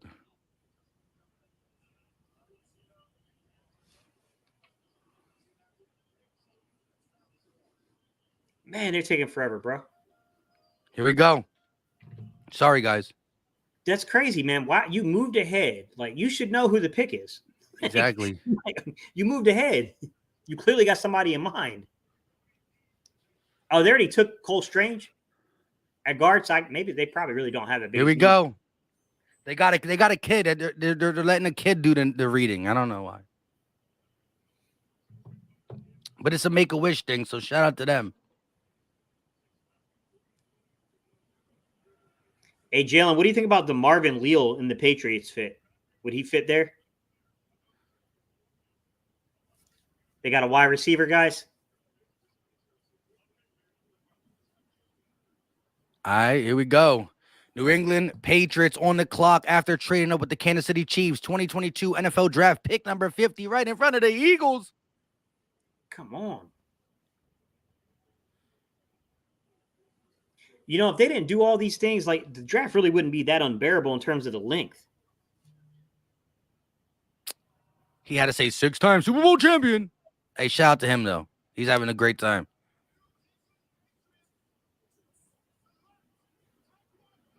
Tyquan Thornton, the guy who ran the fastest 40. Wow. Tyquan Thornton out of Baylor, the guy who almost broke the record, but when they checked the real one, he missed it by a little bit. Tyquan Thornton. So the Philadelphia Eagles are on the clock. Let us know, Chad. Greg Cosell really liked him. Yeah, he did. He did. Yeah.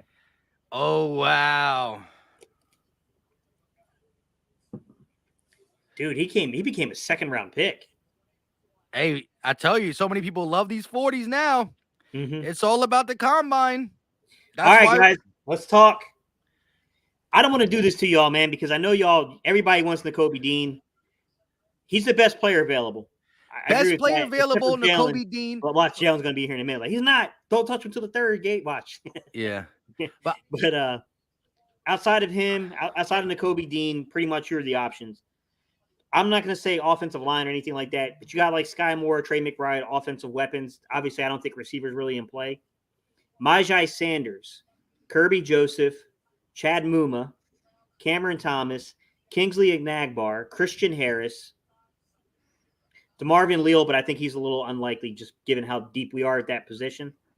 Sam Williams, Brian Cook, Mike's boy Drake Jackson, Nick Bonito.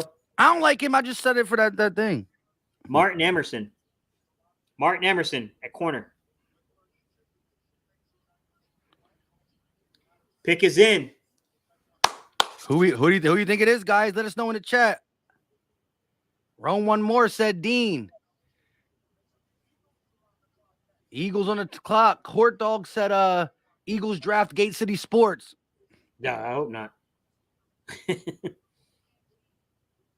Let's go to commercial break. They're going to commercial break. Bro, are you serious? Yeah, they are. Why is they it doing every this time dirty. they pick? They did it yesterday too, bro. What the bleep? Really? They love leaving us on the cliffhanger, man. What about Perion Winfrey? Travis Jones? Guys, there's some really good interior defensive linemen still on the board. It's not going to happen. I'm not saying that's going to happen, but ooh, man. Listen, if there was one in the corners or safeties that I felt comfortable taking at 51, some of the corners and safeties that have been spoken about by Gate, I'm cool with moving up a little bit from 83 to like 70, but I'm not cool with taking them at 51. Listen, we're gonna see Marshall with the $2 super chat. That's that dude, that sucker to an offensive lineman. Yeah. Hey, I think Reese is backstage, man. Oh yeah, my bad. I didn't. Hey, what's going on, Reese? Yo, that man. What's going on? How long were you there? Huh? How long were you there? Long enough to know that our pick is in. Hey, if you didn't hear before, we've been preaching every 15, 20 minutes. I keep saying, as much as I want a safety, cough, cough. I think Howie Rosen might be on the phone with Tyrann Matthew, the Honey Badger. So I don't know if that $100 million deal cuts into it. We'll see. But Howie's a genius when it comes to the paper. So we'll see how that goes. But yes, I think the secondary is very important. But where we sit now, Fresh, who you got? We're on the clock. You came in at the right time. I ain't gonna lie, I ain't been following. I don't know who's going. I do know when I turned it on, I did hear Nicole B. Dean is still there. It's a cornerback. I can't remember his name, but I think he plays safety and corner. He's talking about from Nebraska. Yeah, I think so. Yeah, Britt. But man, like I said, you gotta throw some names at me, and then because I well, I've listen, fasting all day, and then I had to pray and everything, so I ain't really been tuned in. I ain't gonna lie to you, Mike. Well, let me just say this: between 44 until now, Andrew Booth Jr. off, David Ojabo off, and just 2 picks ago, Jaquan Brisker off, Arnold Ebiketie off, Kyle Gordon off, Jalen Petrie off, Roger McCreary off. So, listen. This last seven picks have been guys that we all talked about. We were all big on Booth, Ojabo, and Brisker. Not just me and Gabe, but the chat too. And that was the cornerback that we desperately need, the safety we need, unless we sign Honey Badger, and the pass rusher. That Booth hurt. But Brisker really hurt because it was the closest. Brisker just happened like 2 picks ago. Okay. Here we go. The pick is in. Yeah, I ain't even watching. I'm tripping. Go ahead. Eagle Nation, chat, let us know. I know you all said a couple, but keep saying who you think it is. We want to see who's right. Sorry about that. Scoob said, dang. Here we go. It's like the moment of silence. Got a couple Nick Cross up in here. I know. Listen, please nobody tell us from Twitter. Please don't, because Twitter tells us, and then you guys tell us. Please don't tell us. Here we go. Here we go. 2-time Olympic gold medalist. Carly. Yeah, here we go with Howie, guys. Cam Jurgens, center out of Nebraska. With the 51st pick in the NFL draft, Howie Roseman and the Philadelphia Eagles take Cameron Jurgens, center out of Nebraska. I don't know him. I do, but I didn't think he was going to go this high in the draft. Look, I'm not going to say because I don't know how other teams had guys graded. You know what I mean? It's hard to say that. It's an interesting pick. I'm going to leave it at that, guys. It's an interesting pick. I'm just going to say this. 3 steps up, 1 step back. And I'm not saying he's not going to be good, but at the end of the day, Howie Roseman, as much as we think he loves quarterbacks, as much as we think he loves defensive linemen, he loves offensive linemen. He did it last year. It paid off.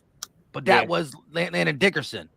But now we got Nebraska's finest, Cameron blah, blah, blah, blah. Jurgens, I believe how you say it. Go ahead, Gabe. Give us just some scouting on him at least to your knowledge, because I do not know. He's a lighter dude, a little bit lighter. Not he's a little bigger than Kelsey though. Decent size arm length for a center. He's got over 33-inch arm length for a center. I'd have to get Jalen's opinion on what he thinks in terms of his movement skills. I mean, he ran under a 5. That doesn't really tell you much, man, just because, if your center's – well, to be fair, if your center's running a 40, it means something really good has happened.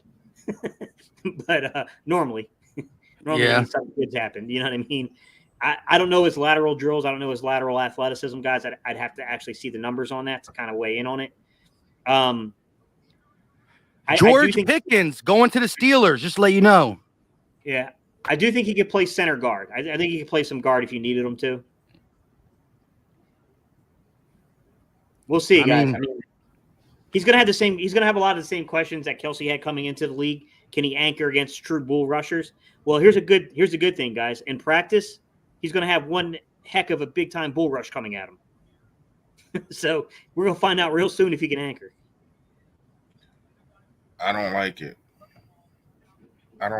and there's nothing to do with the kid. I put some scouts on the kid. I seen the kid play. I know he can get up to the second level. I know He's not Kelsey, but he is limber, and I do know that for a center, he is fast, but he also is undersized. Once again, Yeah. my thing, it got nothing to do with the kid. My thing is, where in the hell do you think, if not in the draft, and not in the all season, where in the hell do you think that you're going to build and help this defense? It just seems like you just given like, oh, I understand what you did yesterday. Yes, I get it. But you cannot go into the off season and McPherson is your CB2. You can't do it, man. And I know a lot of guys. I know a lot of guys was going. A lot of dudes that we didn't even think was going to go last night. That fast went. But come on, man. There's still some other guys out there. I'm not saying just a plug-in player. You don't want a plug-in player at your second round, but there's some dudes out there that you can put at CB2 and they'll be sturdy. And you don't. And especially if you get the Honey Badger with the help of him, this kid, if you draft him in the second round, because mind you, only got 1/3 round pick.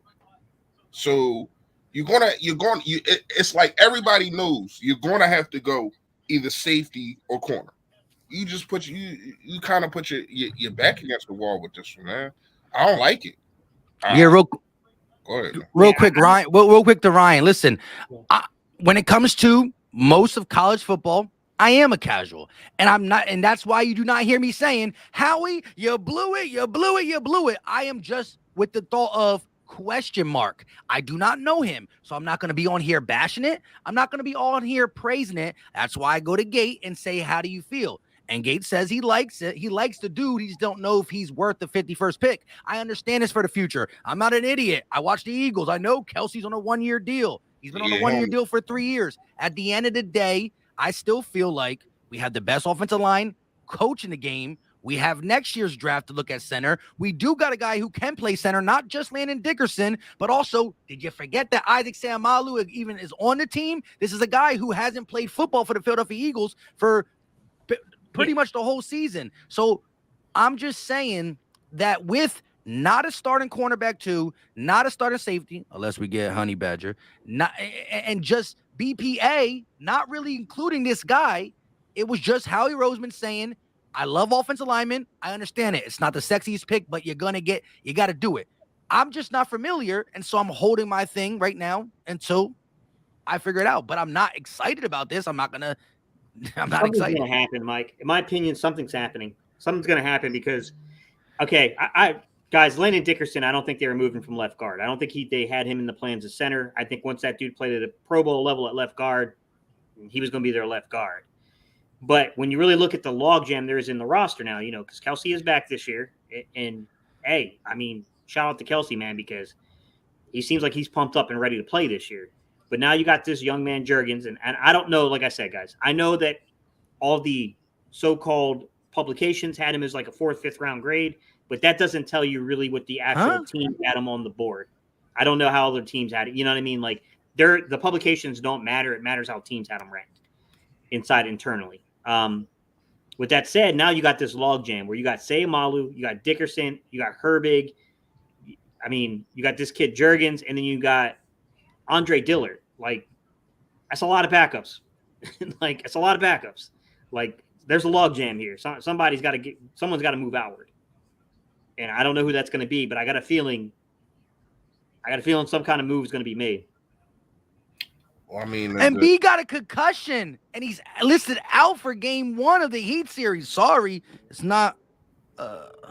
He had a slight concussion. How the hell he get a concussion?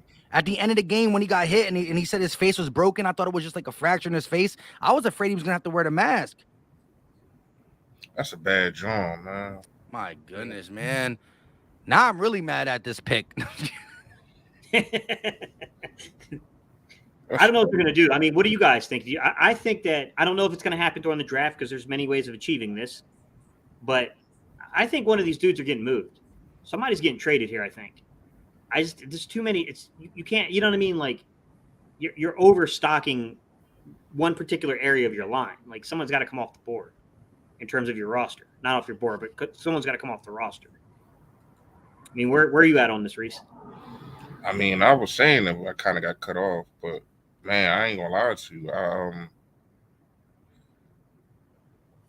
I get what you're saying, and if I would have to pick with somebody, it'd probably be Salamalu. So, can y'all hear me? Yeah. We're listening. I look like I'm frozen. All right, I'm back. Um, it had to be Salamalu. Getting traded. I ain't gonna lie. This pick kind of got me down. I ain't gonna lie because I'm looking at this defense and I'm like, when you gonna do something with it, man? And shout out to the guy that Mike brought up and was talking about him. It's not about the kid. It's not about the pick. And I said that before I started going. You know what I mean? Saying we casuals or whatever the case may be. It's not about that. It's about the fact of the matter is you have holes to fill, and this is where you're supposed to do it because you didn't do it in the off season. You didn't even keep a George. You didn't even keep a Nelson. You know what I mean? You didn't go get a safety. I guess you're trying with the Honey Badger, but he chose to go different ways. Other corners chose to go different ways. So this is the time that you take care of the holes that you need because you want to be a completest team as you can be. You don't want to be the guy that got a 1,001 linemen. You want to be a complete team, especially when you paying a wide receiver 100 million. You want to be competitive, and to be competitive, you have to have a all around team, not 675,000 linemen. So that's the problem that I have. It's not about being a casual. It's about the fact of the matter is, did you make the team better? And probably yes, but you damn sure didn't help one side. And I'm saying that in our respect, for real, in the whole off season. Like I understand what you did, the linebacker position, getting Reddick, getting the other guy that's for. I like it.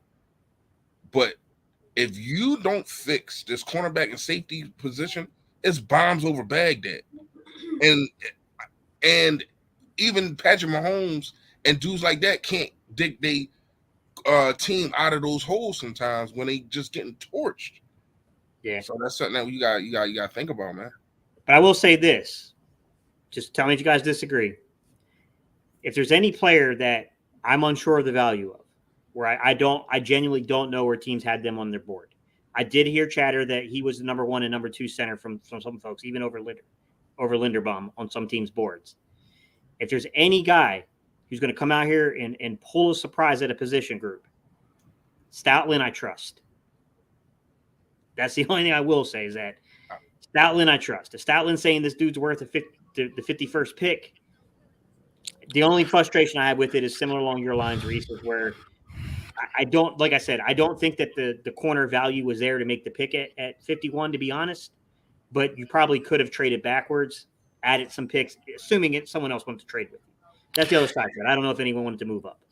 But, you know, if that was in the works and you could have traded back, I probably would have done that over this particular move. But I will say that, you know, the one person I know that for whatever reason just knows how to either scout these guys or knows how to develop these guys. Stoutland doesn't seem this, man. But once again, Gates is not about Stoutland. It's not about the kid. It's not about that.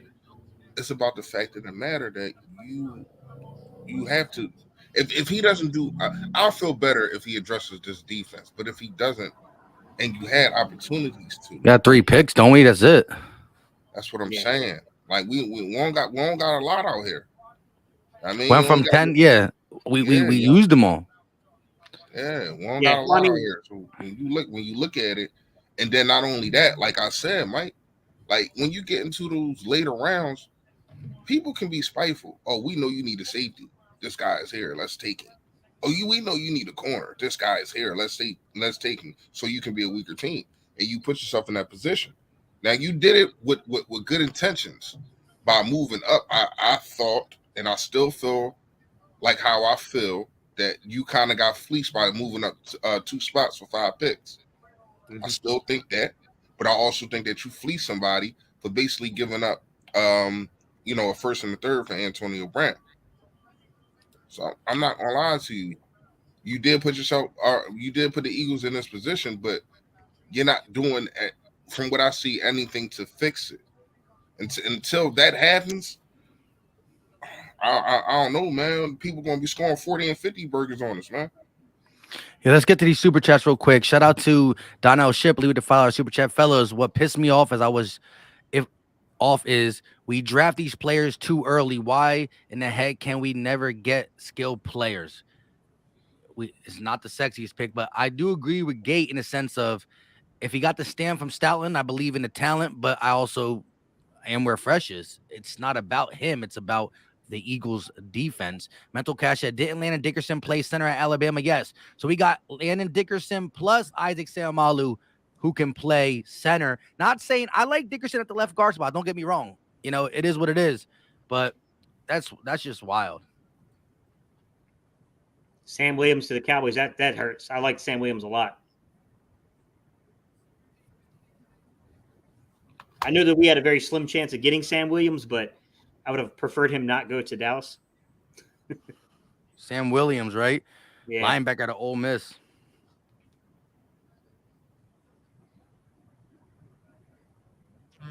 So someone said Joel Embiid's out for the year. I'm not trying to discuss this on this thing, but No, we can. I mean, I don't like what we talking about right now any damn way. But we got to talk about it.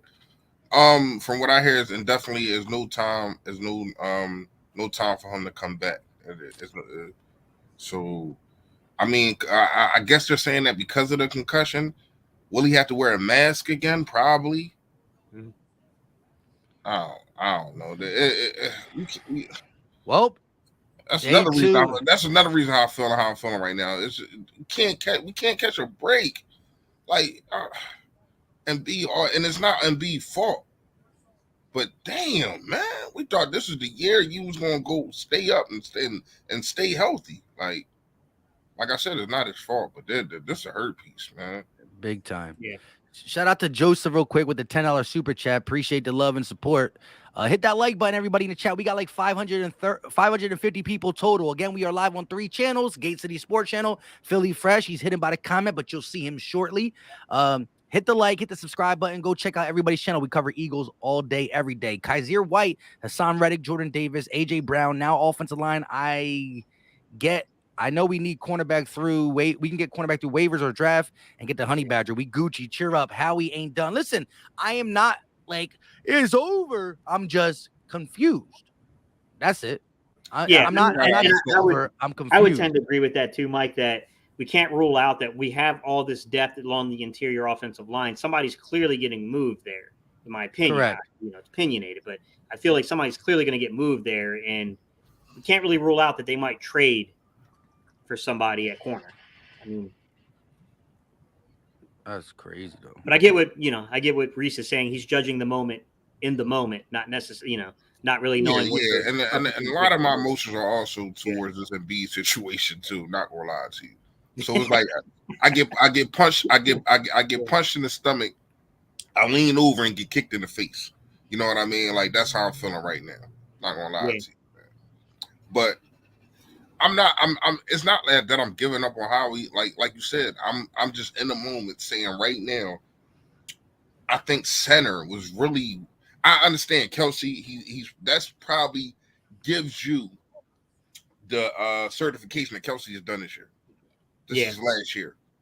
And shout out to him for probably telling them that. And I get it. I understand it. But I think this is one of your least problems, and you probably could address it in the next draft. You didn't need a center this year. You didn't. You need a cornerback. You need a safety. Am I right or am I wrong, chat? Because I mean, I get what y'all saying. Calm down, this and that and that. And I get it. I understand it. But you have to address what you need rather than what you want sometimes. I teach my kids that all the damn time. It's a difference between necessities and just things that you want. And cornerback and safety is a necessity right now. Yeah, but I will say that as Gates said, at 51, I don't think there was a legit safety or corner that I felt like if we took, we got right value there too. So there wasn't that guy that I'm like, 51, there he is, go get him. So I think it was more of a BPA. I think that there was a linebacker I would like over him. I think that there So you was. think? Go ahead. Yeah, so I I'm think it about to was ask more. you thought that was BPA, best player available? No. I think we didn't go BPA. For their board, Reese. I'm not saying that for what you, I, or Mike might have, but I think for the Eagles board, that was the highest graded guy they had still up there. Okay. But yeah, I mean, look, Mike, I agree with you. I mean, it would have been a stretch to take Martin Emerson, although I would have been pretty happy with that pick because I like Martin Emerson, but it would have been, it definitely would have been a little high for that. The only contention I have there is like, and I don't know if this is factually true, guys. If there was a trading partner and you could have traded back, added picks, and still gotten Jurgens, could that have been in the cards? I don't, you know what I'm saying? Like that's the only part I don't know. But yeah, I mean, it is what it is. I'm gonna do my due diligence on him. I know y'all got more information on him than I do, but yo, I'll be right back, guys. I'll be right back. Hold it down. This dude. I'll be right back. I'll be right back. Hold it. All right, got you. So I'll ask you this because we're kind of on this. We're talking centers, and this is bringing up haunting memories because now we're down a center with the Sixers too. But what does that say for it? Because if you really look at it, right? I didn't think they were going to move Dickerson. I thought Dickerson was going to stay as a left guard, but Herbig has played center. Driscoll has played center before and has the ability to do it. Sayamalu has played center before and has the ability. He was once thought of as the replacement to Kelsey, down the road.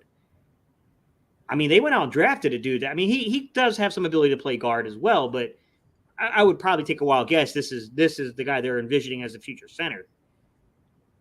It's strange to me, man, because it seems like they took away any internal or in-house, solution to that. Maybe they wasn't getting the job done enough. I mean, I'm not gonna lie to you. When every time Kelsey went out, you can tell that the offensive line was different. Salamalu wasn't really getting the job done at the center position. Now, granted, it was only for a couple snaps, but some of the times on them couple snaps, it was horrible. Like we seen them come into the game, first snap, a ball over your head, second snap in the dirt. You know what I mean? So, and a lot of that is coaching, and you want to kind of get your guy in a rhythm and not have him probably do shotgun his first play, coming out. But it is what it is. But maybe that, that's how they felt. They felt as though these guys is not getting the job done. And I understand it. But when you have these many workhorses in your stable, you got to look at another farm. That's all I'm saying. That's all I'm saying, Gates. Like, you had, listen to all the people that you just named. And half of them ain't starting. Yeah. You're right. Like, one of them might be starting because there's going to be a clear competition at right guard. And and the crazy part is, I'm not gonna lie to you, I would have said the same thing if they wouldn't got Nakobe Dean. You just got all these freaking linebackers. Why are you getting Nakobe? And maybe that's probably why they didn't go get him. But I do know, and I gotta say this because this is one of my arguments that I had at work today because people was pissed about the Adams pick. And maybe I got to check myself too because I said that the Philadelphia Eagles, they start from the line and move back. They make sure that line is secure. Mm-hmm. I get it. I understand it. Yeah. So, but man, it's just like, damn. Hey, Philly Jeremy, that's a great question. I don't have the answer for that one, man. Why Raymond is dropping this far because it's quality player, but there must be something about technique that's something that Jalen and some guys that are former collegiate offensive linemen would be better suited to maybe answer to why. But I'm going to assume it's got something to do with what they saw on film with particulars of technique that he's playing with. There must be something there that makes him think like, you know what I mean? That maybe he's going to be a guy that has a lot of talent, a lot of ability, but has a lot of development that must need to occur too. Sorry, guys. The super chats until Mike gets back, guys. We can't pull them up, but I got y'all. I know who's sending the super chats. I mean, I seen that who the Aishan that said something? I seen Kelsey said something. I didn't bring it up yet, but I mean, I'm pretty sure he's high on the kid. You know what I mean? And for him, and this is definitely another good reason to have the kid is for Kelsey to be there with him.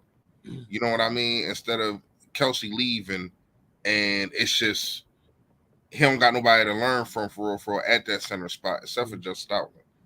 So I mean, I guess I gotta make myself like the pick. It's not like I said. It's not even about the pick. I'm nervous until I see what happens with this defense. Yeah, it's just tough because you're not even going to have nervous. an opportunity to come around on this pick until the following year. Unless something disastrous happens, you know what I mean? Yeah. Why is it not playing a? Why is it playing a Timberwolves game? So we're sitting here with who knows, man. I mean, Yo, did the draft go to another station? I was watching, and then it went to the Timberwolves game. Yeah, it's doing the same thing to me. It counts down to tip off on ESPN. Yeah, I don't know. Hang on. Let me see if I can't change. I'm gonna see if I can't put it on NFL Network. Oh, it's on NFL Network too, right? Yeah, because they tripping. I can't even. How they just gonna do that though? Like in the middle of watching the draft, you gonna put on the playoffs on? Playoffs? Yeah, it's kind of weird. I didn't understand why they did that either. So, go ahead. Chat, who's your pick in the third round now? We got pick 83. Is that right? I think 83 guys. Yeah, pick 83. We don't have 101 no more. Who's your pick? I mean, I would say that they're definitely going to have to go corner, but let's talk about the conversation we had yesterday, Reese. I told I know you weren't there for the original conversation that Mike and I had, but when you came in, I talked to you about it, and I said that I was talking to Mike, and I said, given the way that we like to play too high, like we were like the fourth highest when you account for all forms of too high safety look. We were the fourth highest, in the league to play it. So that kind of devalues the importance of corner in your system. And I kind of theorize that maybe they're not going to value corner as much as we think. Who's playing? Who's playing right now? I mean, who is CB number 2 in your opinion? I mean, I guess it got to be Zach. Who else? And I've been hearing this, and I said this yesterday, and I truly, truly hope that it's not true. I've been hearing they talking about putting Avonte Maddox on the outside. I don't like it. Y'all know how I feel about Avonte Maddox. That's my guy, but he's barbecue chicken out there because he's just too small. You can't have a 5'9" guy on the outside. You just can't. Yeah, it's problematic. I agree. I mean, same arguments we made about other players about like, hey, he's a good quality football player, but when you have shorter arms and stuff, like, it's a problem out there. And then I think Maddox, I think some of Avonte's struggles were more than just the shorter arms, though. I think he was struggling to see things. I think he genuinely had a problem understanding and diagnosing route patterns on the outside. Because you remember with Davante, and now mind you, we're talking about Davante Adams, but you remember what Davante Adams did to him in that Green Bay game.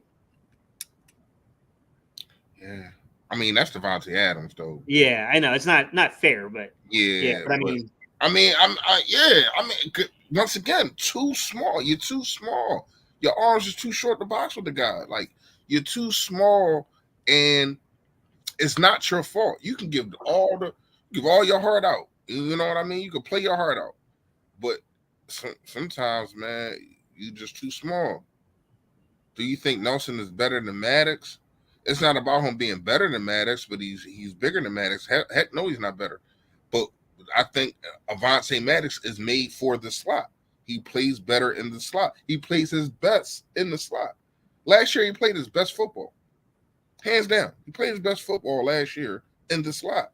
Outside, he gets cooked. And these are just facts. So I'm trying to go through and trying to see here. I see some of the chat. They're like a few guys. So Tay Gowan. I mean, it's a guy that I know a lot of people in the chat are probably a little high on him just because he was a bit of a fan favorite last year. We had a few guys in the community that liked Tay Gowan a lot. Mm-hmm. He's a dude that he's intriguing because he didn't play a lot of high level competition, remember, he came in from that community college, transferred into UCF, played a year, and then he was one of the opt-outs for 2020. So he didn't even really play that much.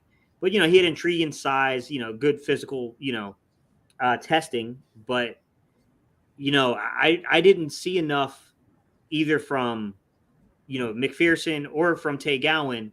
And mind you, circumstances weren't ideal. They didn't play a ton of meaningful snaps. I mean, Dallas game, but they were playing mostly a prevent and just saying like, hey, keep it in front of you. Do what do you think about Tay Gowan? Like you said, fan favorite. I like him. Hard worker from what I heard. Mm-hmm. I mean, you can see, I guess it'll be between him and Zach McPherson, but I'm just hoping that we don't have to go that route. I think he still needs to develop more. What's this, his third year, second year coming into it? I don't think he's ready. And when you look at, I mean, you got to understand, when you have a corner like Darius Slay, the other corner is going to get targeted. Yeah. This is the problem this is why I really want people to understand why I want a cornerback. I want somebody that's going to be able to hold the fort down and with a little safety help, with some safety help, of course. But you're going to get targeted because people do not want to throw Slay side unless you're Metcalf. That's about it. You know what I mean? But other than him, people don't want to throw Slay side, and you're going to get most of the targets every game. And if you're not good enough, it's bombs over Baghdad barbecue chicken. That's the problem, Gates. Alex trying to get me killed in the chat. You see what Ali typed in? Ali, I'm not saying that. You're trying to get me killed. No, what happened? Daniel Falale at 80. Not after this pick. I'm not. I know. What? You're trying to get me killed. He's that tackle from Minnesota. No. Please, no. I'll say this, guys. Chime in the chat. Look, I'm not saying this is the only way to resolve things, guys. We're talking about internal candidates. I'm cool with Xavier Rhodes. I'm cool with that.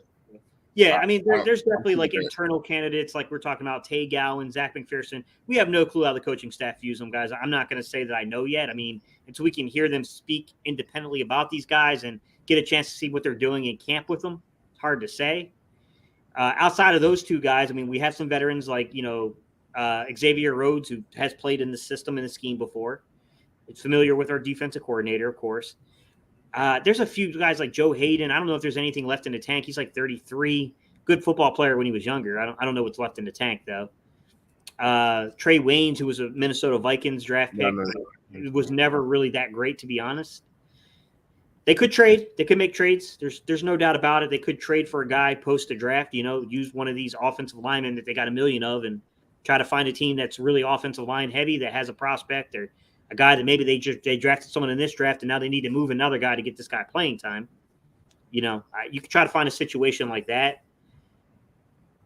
I'll ask you this question, though, Reese, because I think this is a difficult one, right? We got a third-round pick at 83, and I don't think we pick again to the fifth round. At pick 83, what's your priority, corner or safety? I got more of a chance of getting a safety in free agency. Mm-hmm. I think that I Sutton is telling it. It's just how I feel that he's going to go to a spot to where as though nobody really drafted that safety spot. You know what I mean? No new competition coming in. Don't got to worry about it. This is my spot. This is my situation. So I'm gonna go with corner. Because if we had the safety, if we had the safety, I wouldn't be so worried about corner. But I am very, very worried about CB2 right now. So to me, that is when you go to, how you got the to-do list, the check-off list, or whatever the case may be, you put the highest things up at the top. That cornerback is the highest thing on my list. That's the first thing on the grocery list when I go shopping. I need a cornerback. So to me, it's corner all day, man. But once again, but also it depends on the player too. Is that what you call kid still out there? What's his name? Damn, I got to check. It's gonna come to me, but I got to check see if it's still out there. I missed the whole second what's it called? Tell you the truth, and I'm still missing it. I sitting here started watching the Phillies game. Go ahead, I'm listening. You're good, man. So basically, what we're talking about is you run out of pick options, and I'll say this. I'm not saying that late round corners can't make it, because I think Richard Sherman was a pretty late round pick. I think he was like 5th or 6th round. Yeah, he was like I think he was late 4th. Yeah, so I mean, like dudes make it. Dudes make it from day 3. But I think you're far more likely to find a safety in that value that could pan out than you will a corner. The flip side is that our scheme, and I brought this up yesterday, that our scheme it's played in a way that It's Cody Bryant, right? That's what I was talking about. My bad, Gabe. Yeah, the other guy from he plays the opposite side of retro kid. Thank you for that. Yeah, he played the other side from Ahmad Sauce-Gardner at Cincinnati. Yeah. Is he still there? That's what because I didn't know. Yeah. He's still there. Yeah, I think he's projected like late 3rd, early 4th. Now, I'm not saying that obviously, I'm not saying that that's how long he'll be on the board. That's what the projection says. I mean, we just watched. I get you. I do trust me. From this draft, I understand. Alontae Taylor, who I was really super high on. How you feel about Nick Cross? I like Nick Cross a lot. I think there's a lot of versatility to what he does. That was the guy that I said. I think I was talking about that can play corner and safety. He can play a little everything. He played that star role out there at Baylor, which is like a roving safety. Yeah. I think that's the guy I was talking about. I think he's a really good football player. I think he's a quality player. I think the underlying athleticism is incredible. He's got some technique issues he needs to work out in coverage, but the physical talent's there. The side of things that you need to coach, those are the areas he needs to improve, but the actual physical talent is not something you're worried about with him. He'd be an interesting one. I'll be honest, if you're going purely off of best player available and you're sitting there at pick 83 and you got a guy like him on the board, I definitely think that I think he's definitely a guy that would make some sense. I mean, somebody said he played at Maryland, not Baylor. Jalen Petrie. I'm sorry. He did. I'm thinking Jalen Petrie guy in terms of that. My bad. Okay. He's right. They're right. But still, I mean, I think he's a solid fundamental player. I think he can play that split safety role. He's more of a box than he is a free, but I think he's got the ability to play a split role. He's a good player. I can see him fitting Gannon. I mean, to me, you got to do something in the secondary. Like, you got to do something. Yeah. And I do have a feeling about getting a honey badger. Yes, I do. But to me, and I made videos about this. You can't wait there and twiddle your thumbs, hoping that he gonna, come over to your table, have a seat and eat. I mean, we can hope, but that's not our job. I mean, that's our job, the hope and to talk about it. He can't hope if you're Howie Roseman. You have to act, man. You got to do something. You do. Unless he told you with a handshake, and sometimes you can't even trust them. Unless he told you with a handshake, listen, man, I'm coming here. I just want to see some things, but y'all number one. Even if he said y'all number one on my list right now, I understand what Howie, not this pick, but I understand what Howie's doing. But if he told you nothing,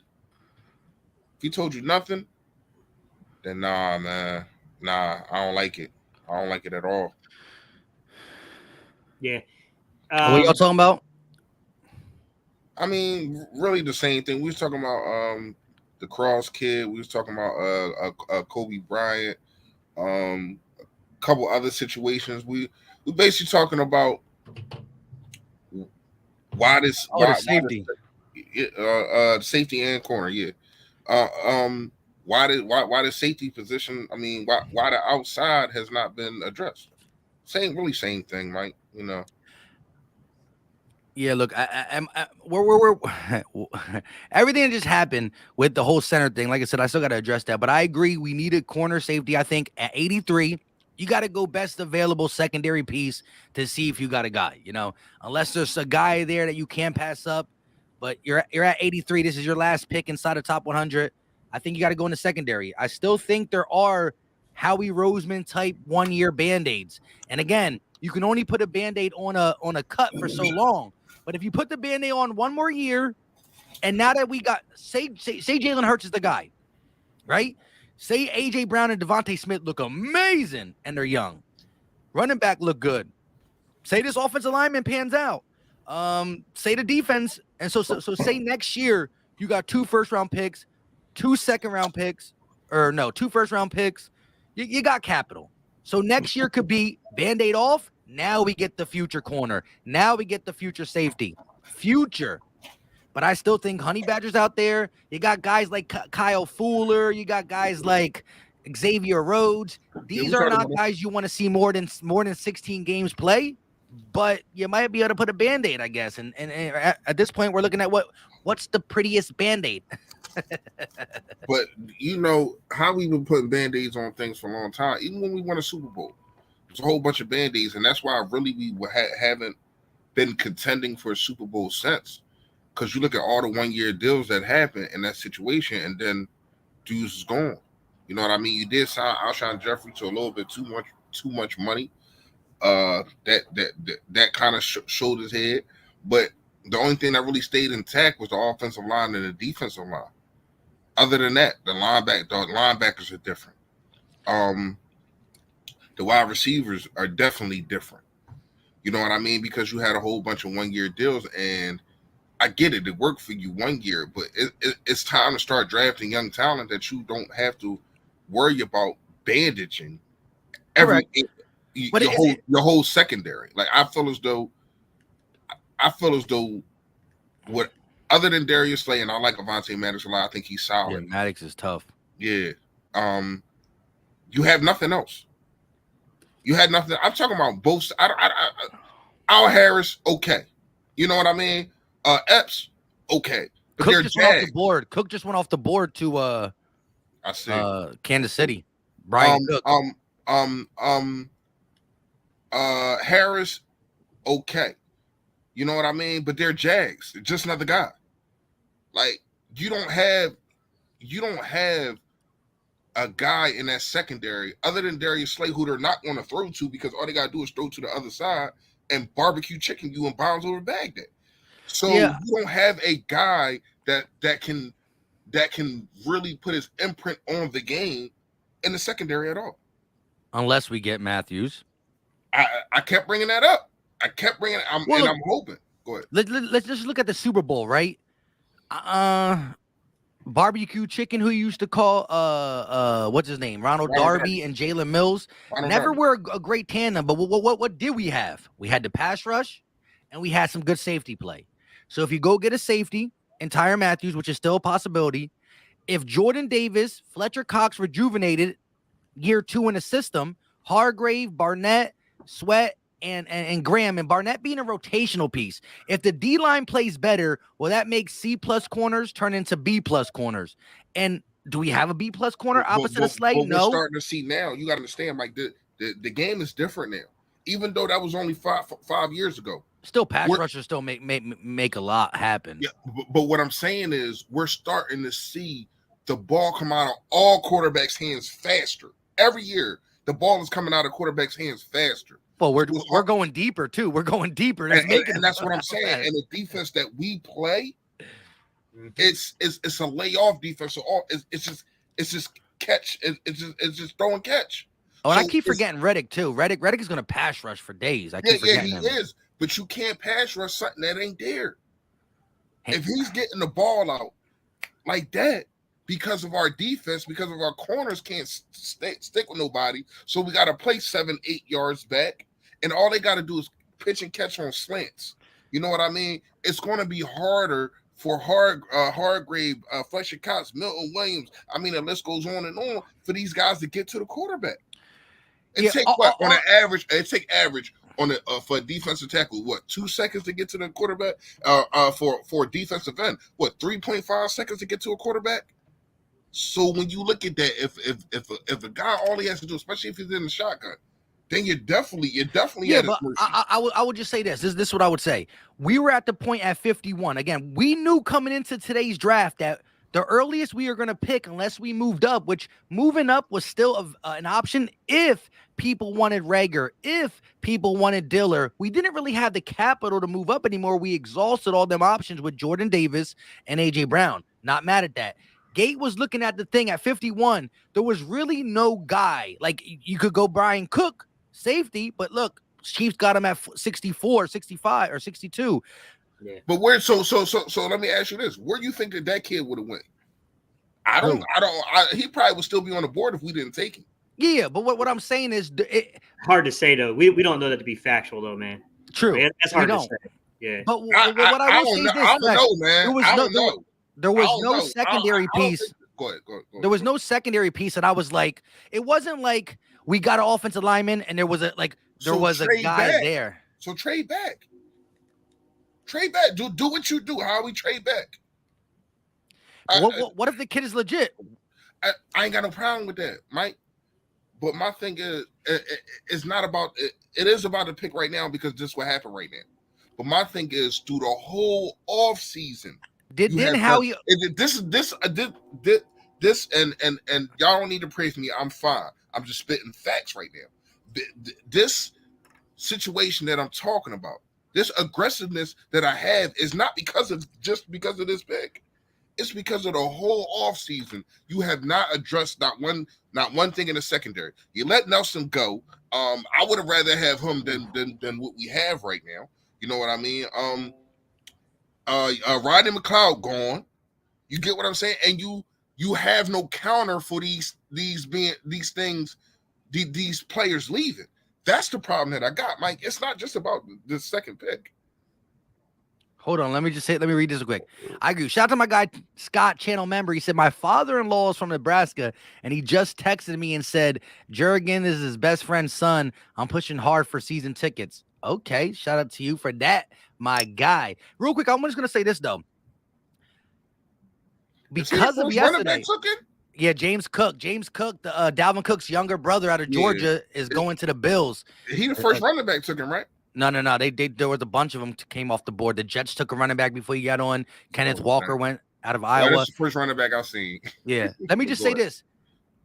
I'm going to have to give Howie credit for the simple fact is, or not credit, but Howie built up some good faith with me, right? He built up some good faith. And so because Howie Roseman, to me right now, is not stupid, and he sees, just like me, you, and Gate in the chat, sees the deficiencies at safety and corner, he must have something up his sleeve. If he's going to go and say, I got Seumalo, I got Dillard, I got offensive lineman, Seumalo who can turn to a center, Landon Dickerson who can turn to center, but I'm going to go get center at 51, knowing that my secondary's that beat up, I'm going to have to say he was able to finagle the draft to get his 2 picks multiple times in these years. I'm going to have to say that Howie Roseman might have been on the phone with some of these free agents who we're not going to be overly thrilled with, but I think he has to know something to do something. That's just my guess, only because I'm not a Howie Roseman full fan yet, but I mean, I'm on his side right now. Once again, when that happens, my reaction changes, Mike. Changes. I'm just talking about right now. I'm not saying fire Howie, get Howie out of here. I'm just saying how I feel about us having a secondary that right now is probably the worst in the NFL. Like, think about it, right? Like, well, no, just having Slay keeps us out the top. Yeah, but it'd be different if Slay was a safety. Then it's like, all right, he's all over the field.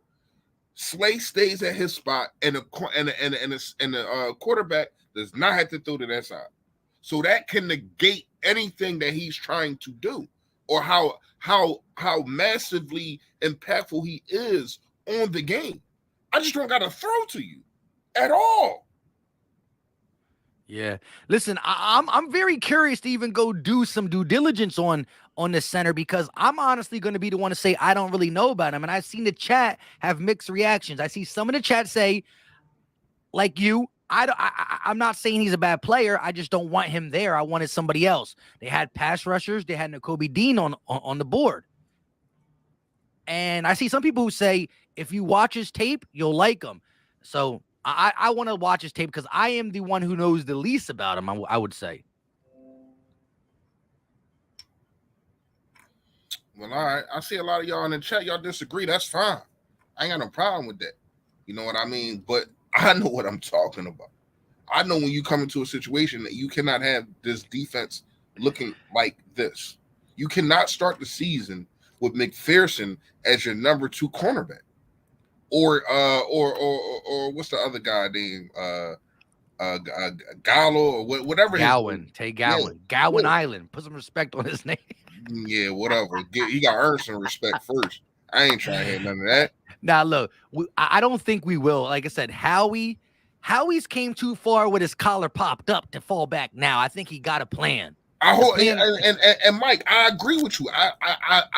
I'm hoping the same thing. Just right before you came on, I said that if the Honey Badger came to me and said, "Listen, I'm taking whatever," because I seen that he took his girl to wherever it's her birthday, so they was on a G4 and all that. Listen, I'm getting my mind together, yada yada yada. I'll holler at you after the draft, but you are on the top of my list. All right, handshake, whatever, on the phone, whatever, cool. But if you have not talked to the man at all, which I'm not saying that didn't happen, or you just talked to his agent, I would have to try to find a safety. But if I actually talked to him, we had a verbal conversation, that's something different, man. That's something different. Yeah. Hey, Chris, and I hear you, man. That MB news is legitly just can tear up even the best news for the Eagles at this point, just because where they're at in their season. G with the $2 super chat said, Philly Fresh, we should have took a cornerback. McPherson is buns, and that's what Fresh has been preaching. Listen, before Fresh got here, because he came in right as he came in at 8:00. I thought the draft started at 8:00. I said we're going at 7 for fun to talk for an hour before, and it just started. I was just lucky. Anyways, here's the thing, G. We all agree that we need a cornerback. We came into this when the draft started, 33, 34, 35, all the way up the board. We were looking at Kyle Gordon. We were looking at Jalen Petrie, Jaquan Brisker. We were looking at Andrew Booth Jr. We were looking at all these corners and safeties. But as the draft fell, 44, 45, 46, all the secondary pieces got taken in front of us to where, honestly, just let's say Philly Mike was in charge of the draft. I don't know who the center is, whether he's good or bad, I don't know. But if I was going to pick a defensive player, I probably would have went, to be necessary, maybe I would have traded back. Then I would have felt good taking a corner trading back and or safety. Not saying that corner trading back to 58, 60. If you get a guy 60 overall, that don't necessarily mean he's going to come in and be that much better than McPherson, because McPherson was around the 80s, and no, he was a 4th-round pick. Never mind, I lied. With that being said, I probably would have went an edge rusher. I would have went Bonito, Dean, something along the lines, because I would have looked at who's available, who do I think is closest to 51, and took it. So even if I didn't go the center, I probably would have went a pass rusher or a linebacker because of the way the cornerbacks and safeties looked. This is one of them drafts that past the top 6 corners, it's somewhat questionable. But hey, Gates said there's a guy that played in Alabama that maybe we take with our 83rd pick. What's his name again? Jalen Armour Davis. Write that name down. Remember that. When we take him 83rd, that's our starting corner opposite of Slay. Look, he's a mirror and match corner. Decent hips. He plays the ball pretty well. I wouldn't rule out, Josh Joby has not had anywhere near the hype this year. But if everyone remembers how good Josh Joby was the year prior, he dealt with some foot issues this year. I mean, you're dealing with an injured player. There's always a little bit of an area of concern with that. But this guy seems pretty confident that if you give him time to heal that foot, that what he showed on 2020's film is still there. And he was pretty good in 2020, if I'm being honest. There's still some guys out there. There's still some corners out there that I think could play. I agree with you, Mike, that I don't think the value was the greatest at 51 at corner. I just feel like I don't know if you could have traded down and added a pick, and you know what I mean. Like that's the only thing. But I can't judge if there's anyone willing to trade up. I have no clue. You know what I'm saying? Like I would love to be in the room and see, what happens with some of these things. But yeah. Real quick, Doug, I want to get to these super chats because someone's going to bring up 2 things. I want you to get both your opinions on it. Big Fish Little Boat, $2 super chat said we have trade lines up. I love that name. Yeah, we have trades lined up for Diller and etc. Yeah, that was the one way I thought we could move up is with Diller and Reagor and these guys like that. But I guess it didn't come through fruition. There's one thing we can't say how he's not doing is being on the phone because he's always on the phone. I tried to call him 3 times and I got busy. You know what I mean? When I got off the screen, I was calling Howie Roseman, and every time it was busy. You know what I mean? So he's on the phones. Daniel, $2 super chat. Appreciate the love. He said a center with 3 picks to go is dumb. That depends. Again, we're going to find out if it was a dumb pick or not when we start seeing other things and how everything transpires. I agree that it's not a need, but if Scoutland, I should call him Scoutland because Scoutland is scouting for us. If Scoutland said, yo, I didn't think he would, just take him. He's not going to be there at 83. It might be a little reach for 51, but we got the next. If Stoutland goes to Howie Roseman and says we got the next Jason Kelsey for 8 years, he's not supposed to be picked at 51, but I'm stamping my approval. Howie Roseman is like, hey, I ain't gonna we're just happy you didn't go to Alabama the last couple years, so we're gonna keep you here in Philly. We're gonna get it for you. So that could be something. And then I wanted to get to this comment. I lost it. Oh, here's more defense. Connect. The dot said Kobe Bryant and Nick Cross. Either one of them will help improve the defense, or maybe they trade Reagor and get an extra third. Again, would you have took any of them with the 51st pick? No, not at 51. No. It's too high. I wouldn't. But he also said that we can if we trade up a little bit and get an extra third, that is where you can start getting these guys. Yeah, but I asked Gates this. I'm gonna ask you this, Mike, because you wasn't here. Would you be okay with him just trading back? Yeah, because then I would have felt like they were on the same page as us, that they didn't feel that there was a value there. Say if they would have traded back to 61 and got Brian Cook, I'd have been like, dang, you know what you're doing, and you feel the same way we are. But again, and I'm gonna start calling him that. Shout out to Scoutland. If Scoutland told me, and I just said this, I don't know if you heard, but if Scoutland said, listen, Howie Roseman, this Jurgen guy, he's not worth the 51st pick, but he won't be there at 83. He'll probably go in the 70s. I'm telling you, if you get me this guy, we'll have the next Jason Kelsey. You know what Howie Roseman said? I got you. Now, I'm not saying that happened, but normally you're not taking an offensive lineman unless it's going through Stoutland. Remember how shook we all were when he was getting rumors to go to Alabama? I was about to we were shook. And look what he's done in the past. Again, Kelsey was a 6th-round pick. And so we're giving him a 2nd-round pick that I got to think he approached. So I got to say. Can I say something about Stoutland? I think you need to upgrade him in some way. Still having the offensive line coach, of course. But he needs an upgrade in his offense. I mean, his stature-wise and definitely his pay. I don't care if you make up something, assistant to the assistant pimp. Something, because you don't want to lose this dude, man. This is your rock and soul of the team. Give him shares. I'm giving him shares of the Eagles. Gotcha. Jeff Lurie got to do something.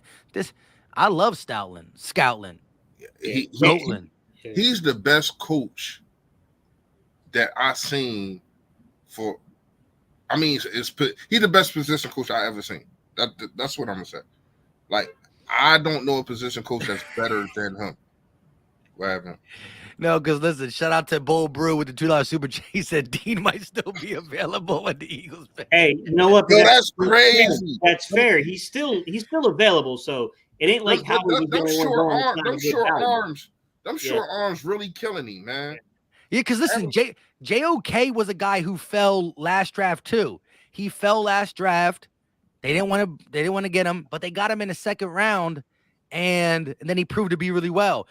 Kobe Dean is falling far.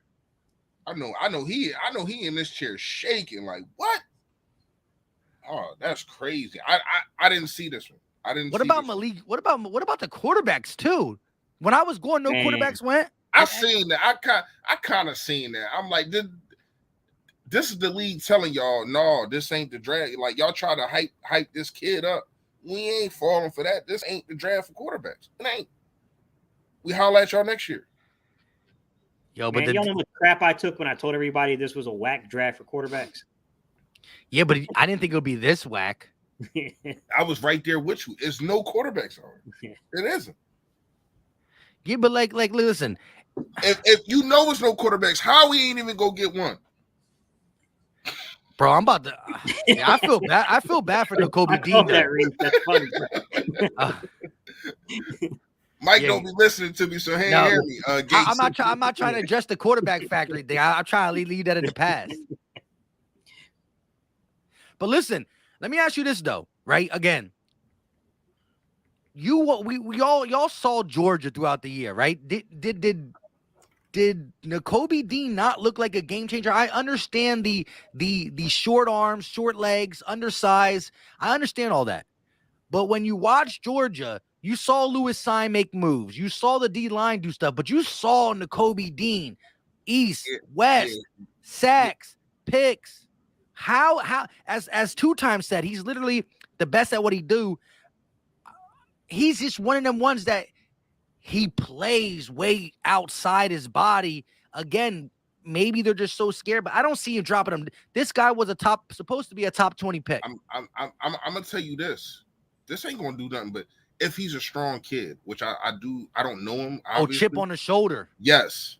He might be the steal of the draft, yo. Like seriously, like I think he's going to come off the board soon, Malik Willis, just because of the physical tools. It's still too long already, though, Gates. Yeah. It's still but I mean, but the thing is, y'all talking about two different people. Yeah, but second, third round. But I'm saying like Malik Willis, Matt Corral, any of those guys. Honestly, I thought the stronger arm guys that have. Oh, you're talking about Malik Willis? Oh, damn. Yeah. I mean, look, any of these guys that have the upper tier arm talent. Those two guys, you know. You weren't gonna. I told everybody that Martin Emerson off the board to the Cleveland Browns. Right. Gate City was talking about him as hopefully fall into that 80-ish, around that 80-ish. Yeah, see, that's why I don't like to say names. But remember when I told everybody, I said most of these dudes are not ready to step onto an NFL field, man. They ran far too easy, concepts inside of the playbook. They just were not ready to read NFL defenses. I mean, a lot of these dudes were just downright bad against pressure.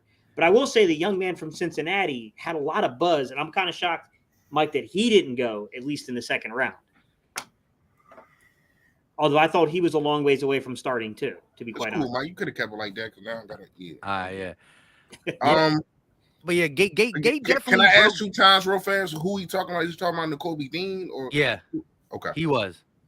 Yeah, and then Gate started reading a chat that went to the quarterback. Yeah, we was definitely on 2 different conversations, man. When Gate start reading, whenever we saying something, Mike, he's not listening. Yeah, listen, I was talking to him now, earlier. He's not listening. He's not listening right now. I heard you. I heard you kind of. No, but look, he was going at it with Brandon earlier before you got here, and I'm all like, all right, I'm just gonna wait till they're done with their conversation and start talking.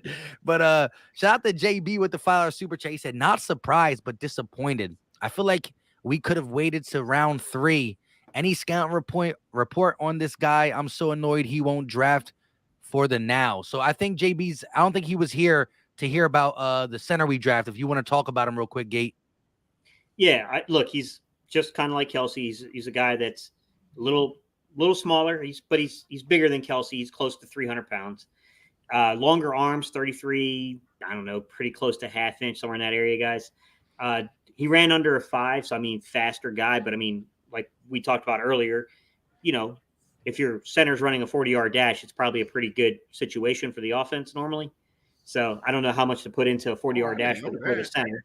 But the first 10 matters. That first 10 split matters with offense and defensive linemen. It's hard to say, Jeremiah, I have no clue how the Eagles and other teams had this guy rated on their board. I know that the major publications had him more as a 4th or 5th round pick, but that really doesn't matter. I mean, we've been watching guys all night. Go way, way above those rankings, to be honest. Yeah. So, I mean, hey, real fast, can I say 2 things real fast? Yeah. After you give out the Super Yoda, shout out to Mike Vick. My $2 signs. I didn't know that about Dean. I didn't hear about that, but that's crazy. I didn't know that.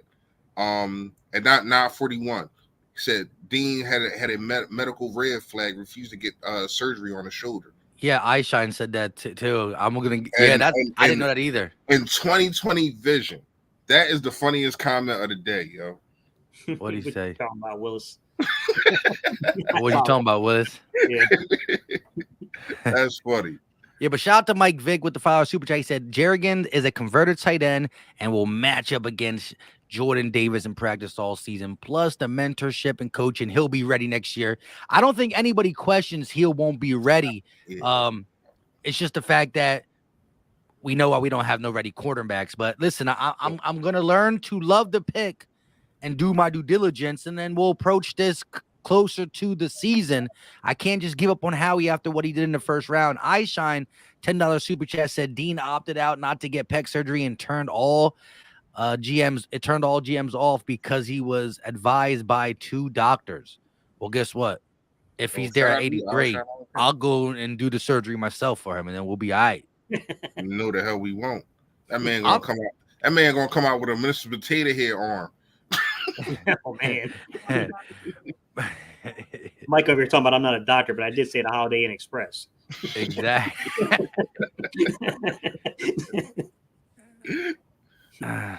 That's crazy. Somebody said that AC was Chad. like, "Oh, I like Chad."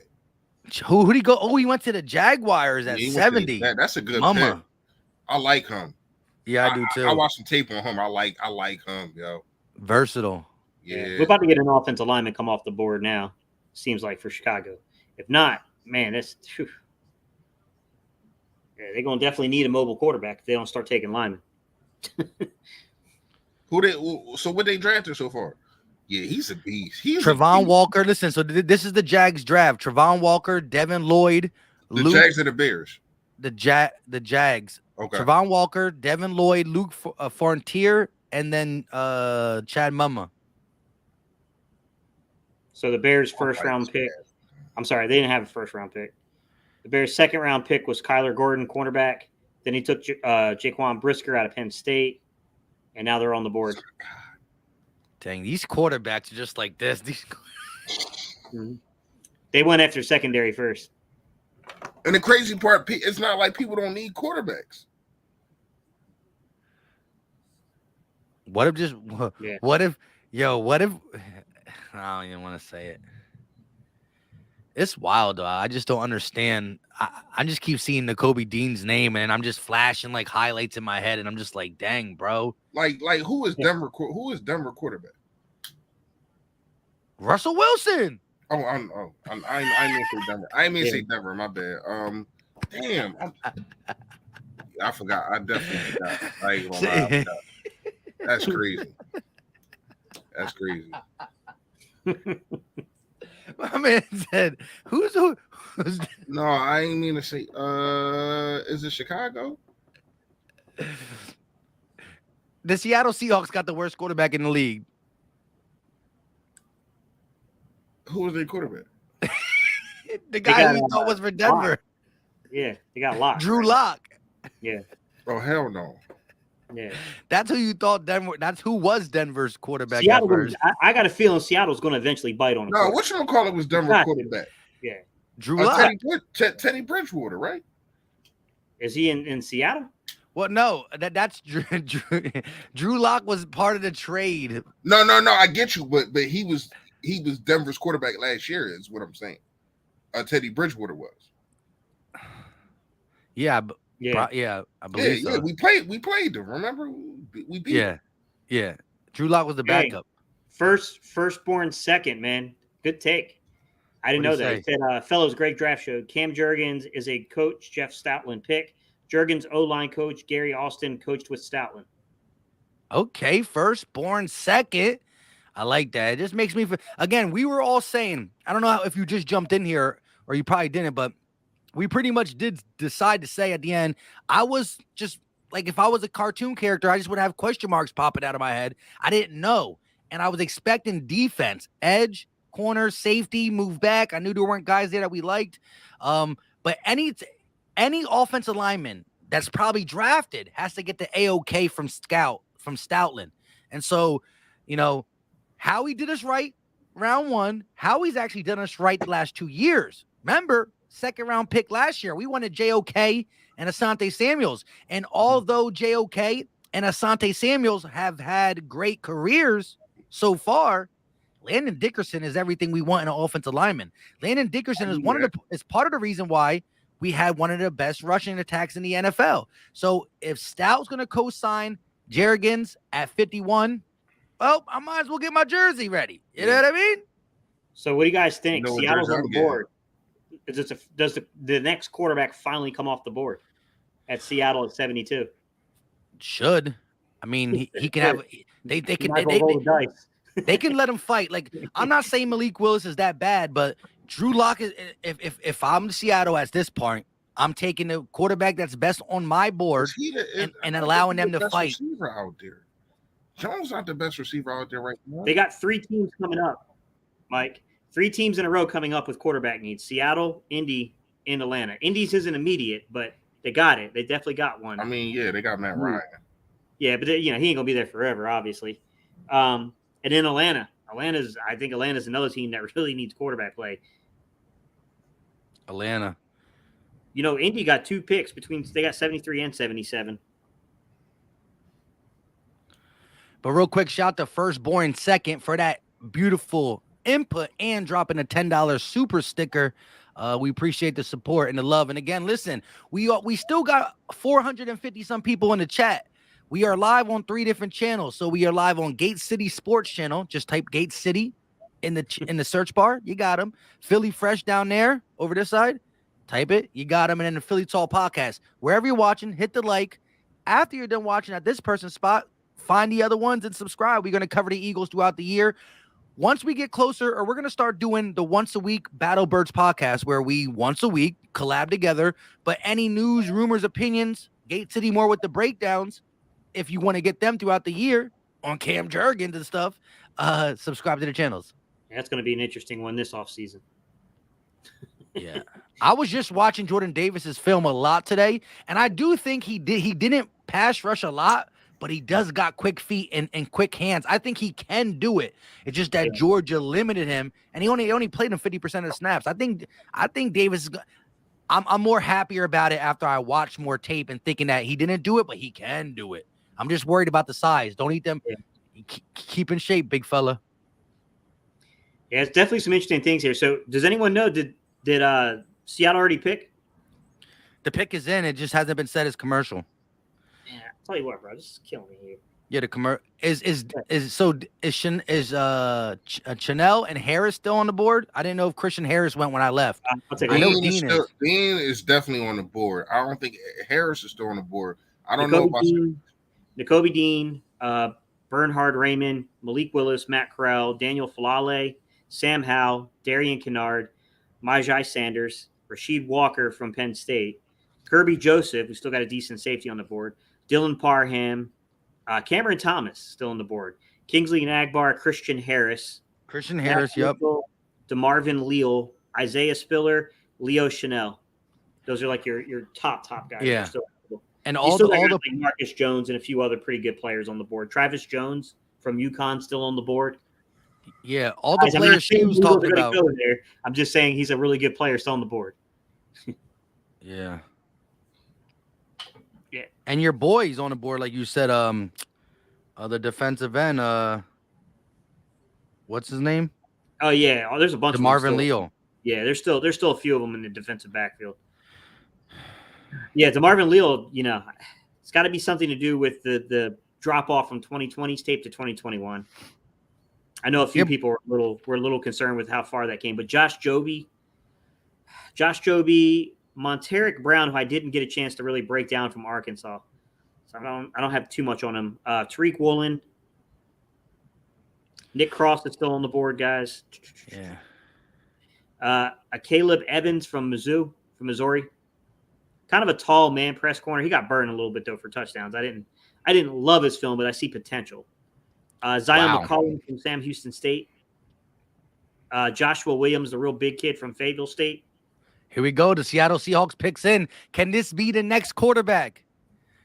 Y'all better do it, bro. Take Malik Willis. Just do it. Boy, they're really going to go out there with Drew Lock, aren't they? 72nd. Who is this with the suit? Nope. They got Abraham Lucas, D tackle out of Washington State. Offensive tackle Abraham Lucas? Yeah, I said D tackle. I meant offensive tackle.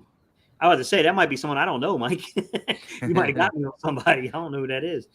He's a pass pro guy. You know, well, Seattle Seahawks. You don't need me to tell you that. He came out of the Pac-12. He's clearly. We all know Seattle offensive line they definitely need help there. I mean, early on, he was rated as kind of like the best pass pro offensive tackle in the draft. I personally preferred Evan Neal's tape to his, but he was pretty decent. So let me ask you this, though, because we are 11 picks away. We still got we still got multiple linebackers on the board, and Christian Harris, Tenenbaugh, Chanel, and Nakobe Dean, who was higher rated than all of them to start. We got Nick Cross and Kirby Joseph. 2 safeties on the board. You got some defensive end and on the board too. Again, we're still 10 picks away. I hate to even say it again because we say this guy gone. So, but I still think at 83, any one of them linebackers and any one of them safeties, and who's the best corner available? Mike, is it me or is the third round moving slower than the second? Bro, I feel like we're stuck. Yeah. It's only because we're getting closer to our pick. I feel. And what the heck who was that under the trap? What is going on right now?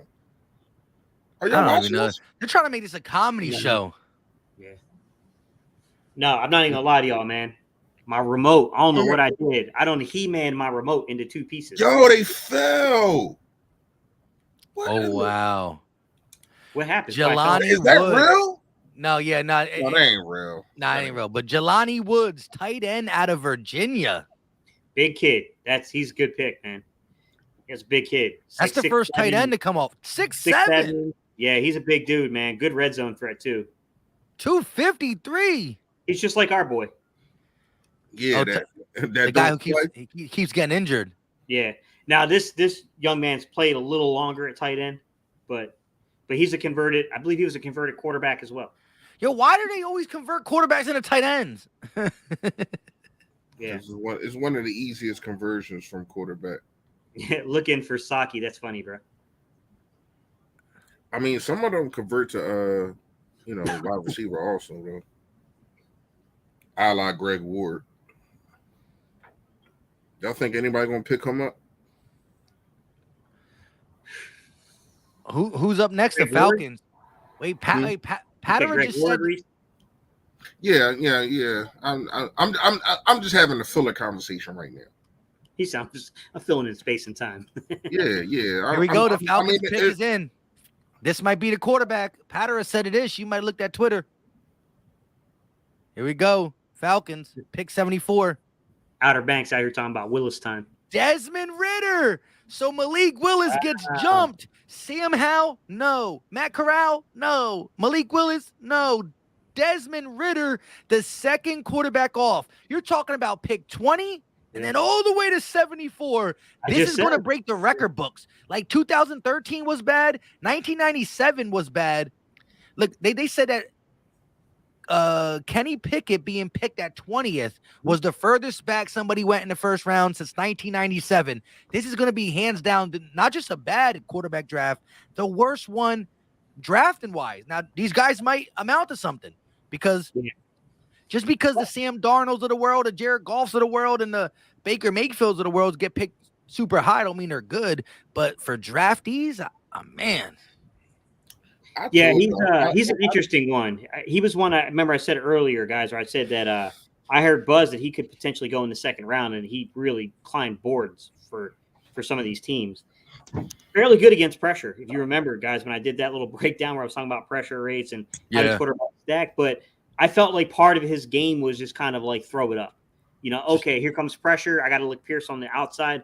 I'm going to throw it up and give him a chance to catch the football. He didn't hold the ball long, though, versus pressure and stuff. I mean, he had pretty good markers. So I still doubt his ability to read coverage. I still think he's going to be a bit of a work in progress, if I'm being honest. But I'm not really shocked. I mean, I thought Willis, because of the potential upside, would be the second quarterback off, but I'm not like ridiculously shocked that it was Ritter. How many years he played? 2 or 3? Ritter, he's been at Cincy for a while. I don't know how many years he started. Let me take a look. Let me ask you this, guys. Everybody in the chat, let me know. Can Desmond Ritter give Mariota a run for the starting quarterback job for this year? Can Desmond Ritter in training camp, in preseason, show enough that he takes the job over Marcus Mariota, who hasn't had a chance to really show what he can do since being a first-round pick? Let me know in the chat. You hear me, Reese? 4 years. 4 He's years. a 4-year starter. I think that's one of the things I heard that they like about him. He's been, he has the most he has experience. I couldn't talk. I'm gonna answer your question, Mike. I think I can give Mariota a run. I don't know how good he is. Did he reach his ceiling over there in Tennessee? No, but I don't know how high his ceiling is, and that's the problem with Mariota. Like I really don't know how high his ceiling is, and I'm so happy that whoever stopped Chip from drafting him, that they stopped Chip from drafting him. Man. Yo, Chip was gonna give up everybody, including Fletch. He's about to give like 8 players. That's what I'm saying. That's why I'm so good. We don't win no Super Bowl if we draft Mariota. Well, here's the thing. So far, a lot of the chat said no, a couple yeses. Here's my thing. I wanted to see Marcus Mariota get another shot, right? I think he was always injured in Tennessee. Then he got shipped out, and everywhere he's went, he was the backup. So I'm curious to see what he does as a starter. But yes, I don't think he's anything great. But I'm not that huge on Desmond Ritter anyways. But it is crazy that he's a second quarterback off the board.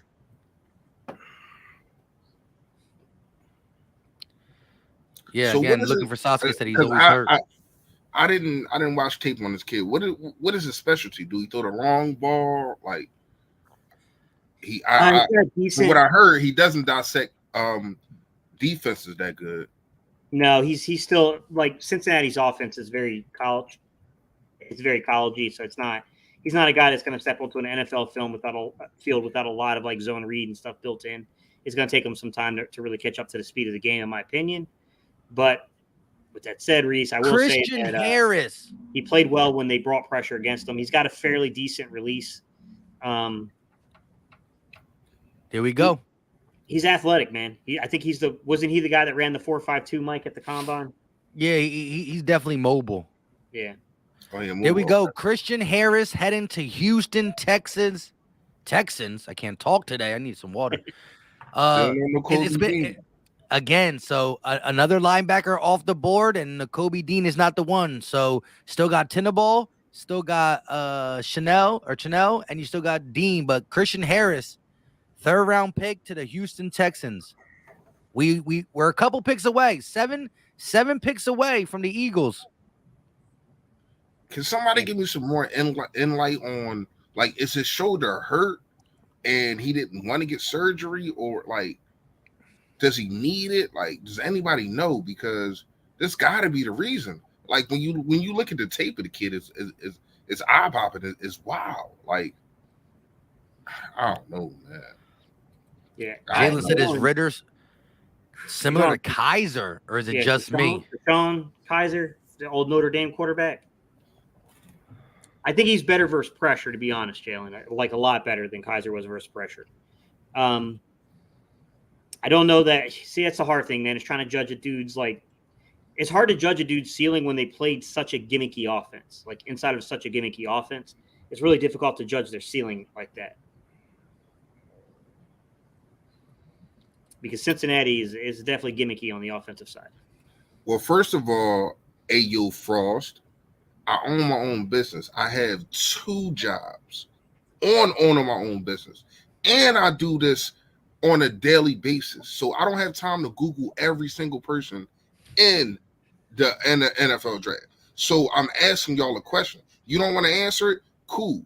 Then keep your freaking mouth closed, right? Whoo, it's getting close to the Eagles pick. The hostility is building up. Ain't no hostility. Ain't no hostility.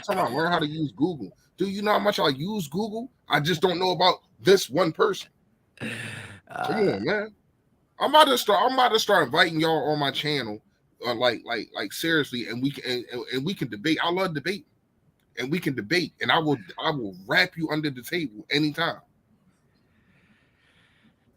So let me ask you guys, if it was up to you guys, chat, somebody just said this, and I want to ask you guys.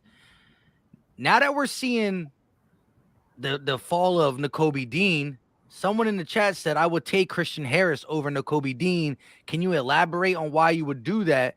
And would you guys do that? Like, do you think it's warranted for this fall?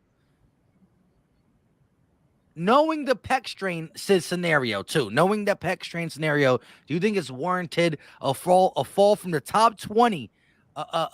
Supposed to be top 20. I'm not saying he was supposed to be 10, 11, 12, but between 16 and 20, 22 at the latest. And now we find ourselves at 78, Baltimore Ravens pick, and Nakobe Dean is sitting. And again, listen, when we came into this draft today, guess what it said? ESPN's best available. Guess who was at the top? Nakobe Dean. Guess who got taken? Not everybody dropped. Everybody got taken off the board who was behind Nakobe Dean. He's been the top since pick 33. He's still the top pick 678. No. Willis been at top the whole time. Not on ESPN. I'm looking at it right now. He been the top the whole time. I'm talking about like ESPN's draft board on. Okay. I'm looking at Mel Kiper's board. Yeah, I'm just I'm just on ESPN and just best available. Nakobe Dean has been at the top since we started this thing. Okay. No, I'm like since I've been watching, I've been looking at Mel Kiper's board. He got best this. Best oh yeah, that, they be saying it on the TV. Shout out to Jonathan though, with the $5 super chat. He said, "Philly Fresh, are you a defensive man? You ain't got nothing to prove to these trolls. We love the content." There we go. I definitely appreciate it, that man, but sometimes I gotta stand my ground, man. Like people be talking mad trash on me. People ain't gonna be talking crazy to me. And I just read his comment. He wanted a reaction, got a reaction. He said he won, but in the long haul, you lose. Anytime you play me, you hear me? But it is what it is, man. I ain't worried about it. But people ain't gonna say what they want to say to me. That's not gonna happen.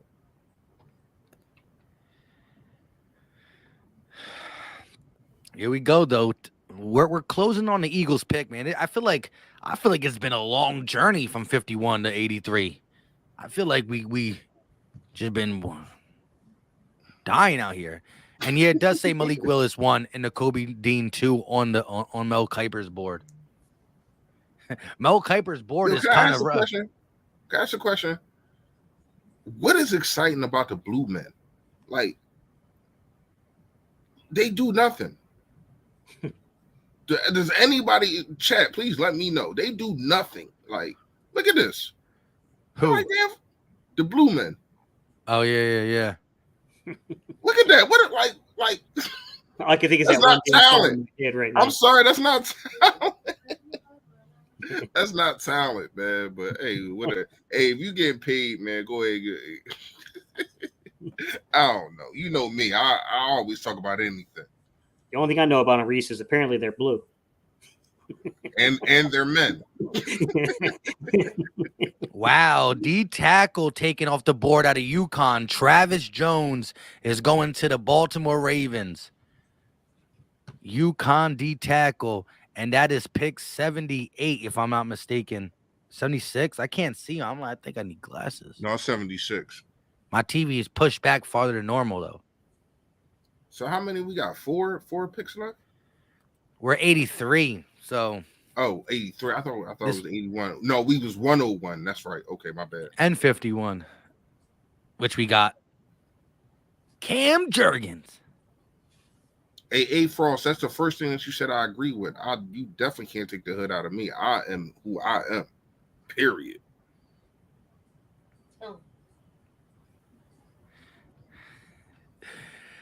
Oh man, Alex Pierce went to Wow, look at his Ravens draft. Kyle Hamilton, Linderbaum, Ojabo, and Travis Jones. That's a pretty solid draft for the Ravens. I mean, secondary. I mean, safety, pass rusher. What did the Jets do? In the second, because they had a hell of running back. That's it, just a running back. I forgot they took another one though. I ain't gonna lie, they first round. When I looked at there, he first goes. round again, I said, "Damn." Central Michigan, offensive tackle Bernhardt. How you say his last name? Gate Raymond, I believe. That's a weird way to say Raymond. Not Raymond. Raymond. That's a weird way to say something, and I'm not going to try to say again.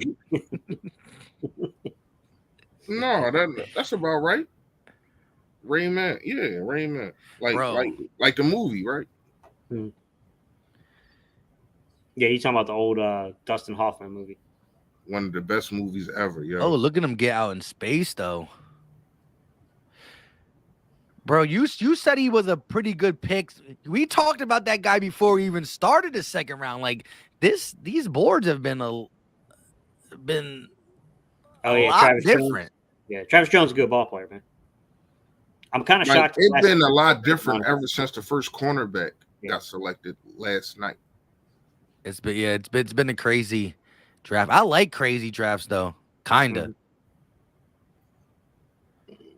So the Colts got Pierce, Woods, and Raymond. Yeah, Travis Jones and Raymond. They're both very good picks, man. The Browns picks in. Let's get to the Eagles though, bro. Nobody. Ferris said it's written pretty good actually. I'm not sure what he was talking about. So they went and got not really a disruptor, but they got a strong dude up on the line, Raymond. Then they got Jelani Woods at tight end, so they got Matt Ryan, a big, tall target. They got Pittman there at receiver. I don't know, man. I still don't know. Jonathan Taylor. They got my dude from Garner High School, actually. So, which way you guys looking at 83? What are you looking for? You still looking to just automatically attack secondary, some type of safety, some type of corner? Mike, you say bye to Dean again? I think you're almost at the point where you guys just take the best available player. And who is it? That's a great question. Let's take a look and see what the board looks like right now. It's been Nakobe Dean on the list the whole time. Mike Chine, he's like, when's Gate gonna finally say Nakobe Dean? he's like, let's look at the board again. Ain't no reason. He been up there since y'all started this live. If there's listen on the board that you got off ball linebacker. I'll give Nakobe Dean off ball linebacker. You got Majai Sanders if you want to play like a Sam, or you could use him as a 5-tech. But you got a pass rusher if you will. Kirby Joseph is definitely your best value if you want to go secondary. Is safety. No cross, no. I like Marcus Jones at corner, but he's a nickel. But that dude's explosive. Josh Joby is he's the highest rated outside corner, but I don't know if he's the highest. How tall is he? Okay, so the Cleveland Browns select Alex Wright. Around 6 footish. Alex Wright, defensive end out of UAB. Yeah, big dude. It's like 6'7". 2021 second team All-CUSA. Yeah. Heading to the Cleveland Browns. 45 tackles, 7.5 tackles for loss, 6 sacks. Pick 78. 2020 Vision said round 3 is Hexla. That would make absolutely no sense if they did that. Who? Baker Mayfield to the Commanders? Is it trade? I don't know. I'm looking it up to see if it's right. Who said it, though? Who said that? It's in the comment section. The only thing I see is from 2 hours ago is the Panthers are in talks with him. Baker Mayfield. Bake me a cake as fast as you that can. Wouldn't make any sense for Washington. Yeah. Now, I like Armour Davis a lot, guys. I said he was the second best scheme fit for the Eagles at outside corner. I don't know how they have him valued. I don't know if they have him valued as a 3rd-round pick. It's hard to say. Listen, Kobe Bryant, you can't be bad with a name like that. Would you take a shot on him at 83? I think I would. That's a corner I think I would take a shot on. Yeah, I mean, you got to find a way of using him. I mean, I do think that Kobe showed more of an ability to play inside of his own system than his countermate Ahmad, to be honest. But Ahmad's just so talented. You know what I'm You saying? just Like, take him overall. yeah, exactly. Here- But I think Kobe did. I mean, I think Kobe's not quite the same mover fluidly. I don't think he moves as fluidly as Sauce, but I think for the Eagles, I mean, look who we're comparing him to. yeah. You know what I mean? Yeah. So is he better than Who's McPherson? Lamar Davis? Huh? He's Alabama's quarterback. He's a good fit, man. Real good fit for Philly's defense. I just don't know if they'll. I can't say where they have him rated in terms of the board. He's a difficult one to project in terms of like the beauty will be in the eye of the beholder with him. I will say that dude just did not get beat last year. Like his film was really good. So here's my thing at this point. I know there's something wrong with Nakobe Dean. That's why everybody's running away, but I don't care. So he's at the top of the list on ESPN's board. He's second to Malik Willis on Mel Kiper's board. I don't know what's wrong with him, but I would just say Nakobe Dean. But if we're gonna say something's wrong with him and nobody's gonna touch him, say he's off limits to say. I'm looking at Kobe Bryant. I'm looking at Kobe Bryant or one of them safeties, Kirby Joseph or Nick Cross. But I'm looking at probably Kobe Bryant. I started looking a little bit in your guy that you said out of Alabama, Jamar Davis, Jammin, Blammin, I don't know his name. Jalen Armour Davis. But I still think I would go Kobe Bryant. I know the most of him. This is me. I don't have the wide variety as you do, Gabe. But I think at 83 is where I was always satisfied with Kobe Bryant.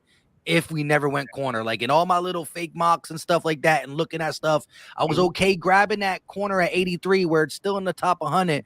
It's not too late. It's not early because of what we did via the first 2 rounds and stuff like that. So, I mean, Kobe Bryant's still in there. I don't know about you guys. Alexis, I like that name. That's somewhat of intrigue to me. If that really, I haven't had a chance to look at the news coverage of any of it, but yeah, who? She's talking about Jonathan Abram from the Raiders. Yeah, that'd be a good name. That'd be a good. Yeah, I'd have interest. I would absolutely have interest. Yeah, and so that's the thing. Shout out to her. I can't say her name because most of the stuff in my room would just start going haywire. You're right about that, yeah. Could you see a scenario where we just don't touch corner and then Howie makes the veteran move somewhere somehow? Because there's no way if we don't touch corner that Howie's never been satisfied with this much youth at a position, especially if he knows it's a passing league that we want to get to. Well, everybody's going to be passing on us too. He understands where this league is going, and there's no way he's going to be okay with it. So I think in the back of Howie's head, he's got a plan after a plan after a plan when it comes to the cornerback and safety position. And maybe Alexis is right that we talking to some type of veteran if we are going to neglect it the way we are. Yeah, Mike, I want to hit on your the Nakobe Dean situation real fast. When you look at it, once again, I think this is a position to where as though you have enough guys. I can't say you can ever have enough, but you have more guys at linebacker position than you do in the secondary. Another safety off the board. JT Woods out of Baylor. Ooh. Solid player, man. Would you have took him over Kirby Joseph, though? Debatable based upon your system. You get what I'm saying? Like, I think Kirby Joseph is a little bit more of a well, they're both kind of. You hear me? Yeah, I hear you. JT's a little bit more. I think JT can be a little bit more versatile for you. I think Kirby Joseph's a little bit more of a true post safety, personally, but it depends on your system. All right. What were you saying about Nakobe? I just wanted to get this pick in real quick. No, I was just saying, like, you got all these linebackers. You drafted linebackers 2 years ago. You picked up 2 linebackers in the offseason this year. So that once again, that's not a need. Now I understand if you want to go best available player, but what are you going to come into? You're going to come into a situation to where though you got 8 linebackers now. Like you get what I'm saying? Like, so unless you trading somebody, then I ain't got no problem with it. But that linebacker room is really filled right now. Yeah. I just don't look at Hassan Reddick as a linebacker though. But he is. He's not Kinda. going. He's not going to play on the line. So he's going to play in the linebacker position. Another tight end, George DeLucci out of UCLA. DeLucci? I don't know. Well, here's my thing, Fresh. I would say He's I kind of don't like see a Bob Miller type. Like Bob Miller is not. He's listed as a linebacker, but he's really not a linebacker. He's a guy that gets after the quarterback. I'm not saying he's good at that. I don't want people to, because every time I say something like that, hey, Bob. No, I'm not saying that. I'm just saying of the type of player that they are. He's kind of like the guy that we had last year in Avery. Correct. And so what I would say to you is this though. Part of our deficiency at linebacker is in coverage, hitting the gaps and stopping the run. That is not where we're going to utilize Hassan Reddick mainly. So that's why I don't include him in that package where I think Nakobe Dean will be able to get a spot. You know, I think Kaiser White is what we need too, but now you're talking about other linebackers fighting for play. I understand we have a lot of linebackers. We've been drafting them and trading for, not drafting them, drafting and trading, because we did get Davion Taylor in the 4th round 3 years ago. So and we also got the kid from Temple. But the only way that you can not look at him as a linebacker if we run a 3-4. That's really the only way that you can't look at him as a linebacker. But since we run a 4-3, he has to be one of those 3 linebackers. For now, until Fletch leaves and we go 3-4, so we can help Jordan Davis be who he really wants to be. That's I would like that. I would actually like to switch it up. Cordell Flott, or however you say his name, cornerback out of LSU, just went to the Giants. Dude, he's a very intriguing guy because. So why don't you tell us about him? No. Here's the crazy thing about Flott. He played nickel. He played nickel at LSU, and they were projecting him to be an outside corner, and now they got him listed as a safety. I don't know what that dude is. That's Jalen Mills all over again. I was just kidding. He went from safety to corner all over the place. He said, "Why didn't you tell us about him?" He is in the guide. To be fair, I'm pretty sure I put him in there, didn't I? No. We talked. Mike wasn't on. We talked about him, and you said that he was a nickel. Oh, see, yeah, I wasn't there. I was talking to Harry Roseman, but he was busy, so he didn't really get back to me. A.O. Frost with the $2 super chat. He said the best sackers are the outside linebacker / defensive ends like the T.J. Watts and the Von Millers. And they're normally pretty good. Not a linebacker. T.J. Watt is a guy that puts his hands. If you put your hands in the ground, you're not a linebacker. You are a defensive end. T.J. Watt is a defensive end to me. He is a defensive end. Von Miller is the linebacker, outside linebacker. Right. Oh wow, another linebacker off Western Kentucky. He's more of this outside linebacker role where he pass rushes. D'Angelo Malone out of Western Kentucky. This is a guy who fits that Von Miller role, right? They don't really use him drop back coverage. He plays in a 3-4 scheme and he blitzes. Yo, look, they moving now. The picks is moving now. Watch when it come to us. It's going to go to commercial. Do you think it's going to be Nakobe Dean? Do you think it might be Majai Sanders, Kirby Joseph, Cameron Thomas is still on the board? At defensive end, you got Kingsley Nagbar, who's more so, I think, more of a 5 tech. Although some people have him split out as a linebacker. I think that's a wrong classification of him. And you got your corners. What do you guys think it is? Chat, yeah, let us know. Now is your time to shine. Are we going to go, as Gates said, and go get one of these guys that Gates been preaching, kind of fit what we need, plus they're still good players? Or are you just saying, we're going to keep saying Dean until somebody picks up? I know. It is kind of crazy. Like, yo, I feel bad for the kid. I feel bad for him, man. Yeah, something's going on. Something's clearly you gotta going on. Just say Dean until he's off the board. That's not funny. That's not funny, NFC East Beast. Don't try to bring no UNC quarterback up in here. Yeah. Well, I'm not gonna say that because he's messing with me. He's messing with me because he knows I'm a state guy. He's messing with me, trying to mess with me. No, I was talking about the one Mike just had highlighted. I know it's a such thing as a hybrid. I do understand that, but that doesn't make you a linebacker defensive end just because you're a hybrid.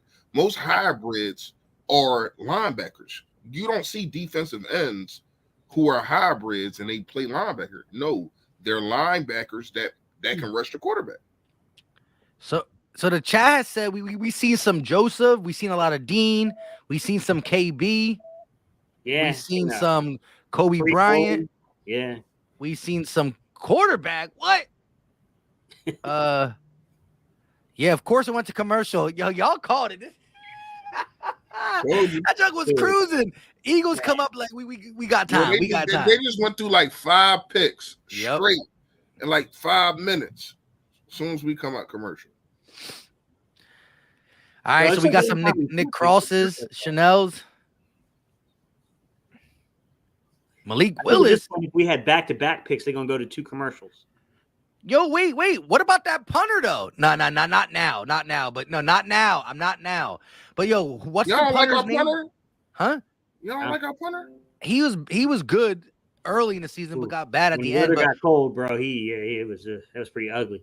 Yeah, but wait, Gate. What is that one punter that is like? They say some scouts say that he's the best punter to come out in the longest time. Like the dude can kick like 90, 100 yards. Like he can change field in a blink of an eye. It's like a Riza or something like that. San Diego State's punter.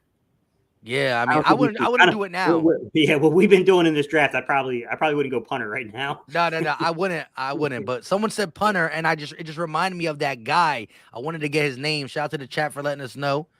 Hey, can I ask y'all something real fast before we before the pick come up? It's about Jordan Davis, our first round pick, obviously. Do y'all feel as though he is not in shape? His weight I think he got into concerns shape. me. Yeah, I think he got into shape for the combine. He dropped. I think he dropped. See, that's where it gets kind of crazy, Reese, because there's a lot of rumors, and I don't know what is exactly truthful, but I heard he dropped it up to at least 40 pounds for the combine. I don't know how true those things are, though. 40 pounds? Yeah, that's what they said. So he was that heavy and moving like that, and wow. Holy shoot. We got Nakobe Dean. It didn't say it yet, but the chat is doing the whole Twitter cheat. They cheating all the time. Let me get to enjoy it. Why y'all gotta do me like this?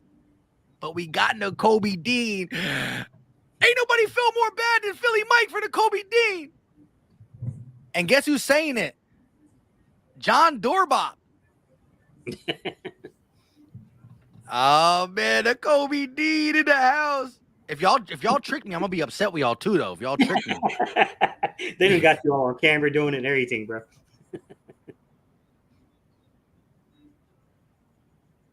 Mm-hmm. Oh, that's my man, Magic Trick.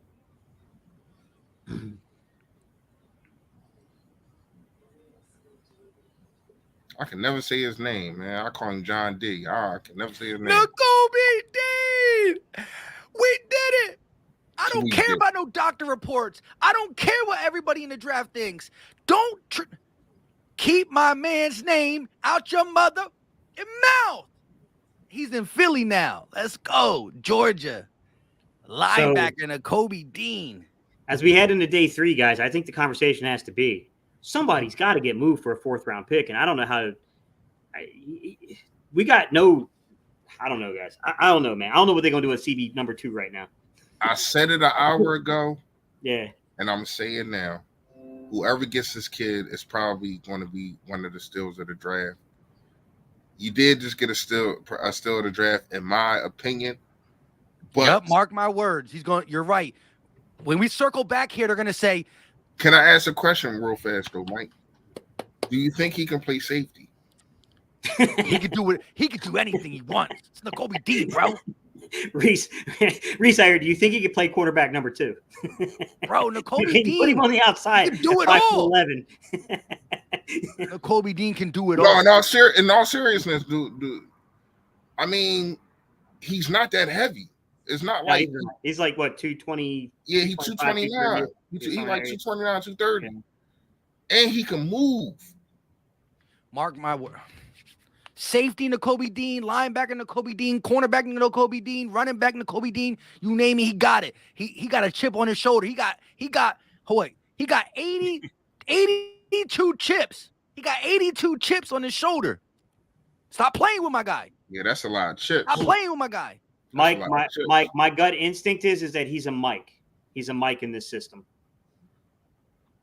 Leader. And he got that. He got. Listen, he might be this big. He might have little arms, but his heart is as big as the Grinch's after he like Christmas, right? He gonna put in the work. Is he going to be a linebacker that you got to take out if a team sits there and says we're going to run the freaking football down your throat? That's fair. That's one of the problems you got to look at. I mean, we'd have to see. Like, I'd have to really dive in and see how he's stacking and shedding lines. Like how much? I'm not trying to before the chat start getting on me. I'm not trying to compare Nathan Gary to Nikita, but when we say size wise, you know what I mean. It's a reason why we was getting pushed around in that situation. I'm saying this because I think that this kid probably can play safety. That's the only reason I'm saying this. Yeah. Well, someone brought up a point here, and I know I'm taking it a little differently than what they were saying, but I think it stands the same, which is you do have Davis in the middle as a nose tackle now. And that's probably going to give us a little different look from how we play our linebackers and how aggressive we are with them. Kaiser White's also a dude that they're both kind of these dudes that can play Mike or Will. They're fast. They're movers. So is Davion, by the way. Davion's an incredible mover. I mean, dude can fly. I think we're going to see an aggressive linebacking core. I really do. When you look at Kaiser White, Nakobe Dean, and Davion Taylor, those three dudes can move. Like, those are fast guys at linebacker position.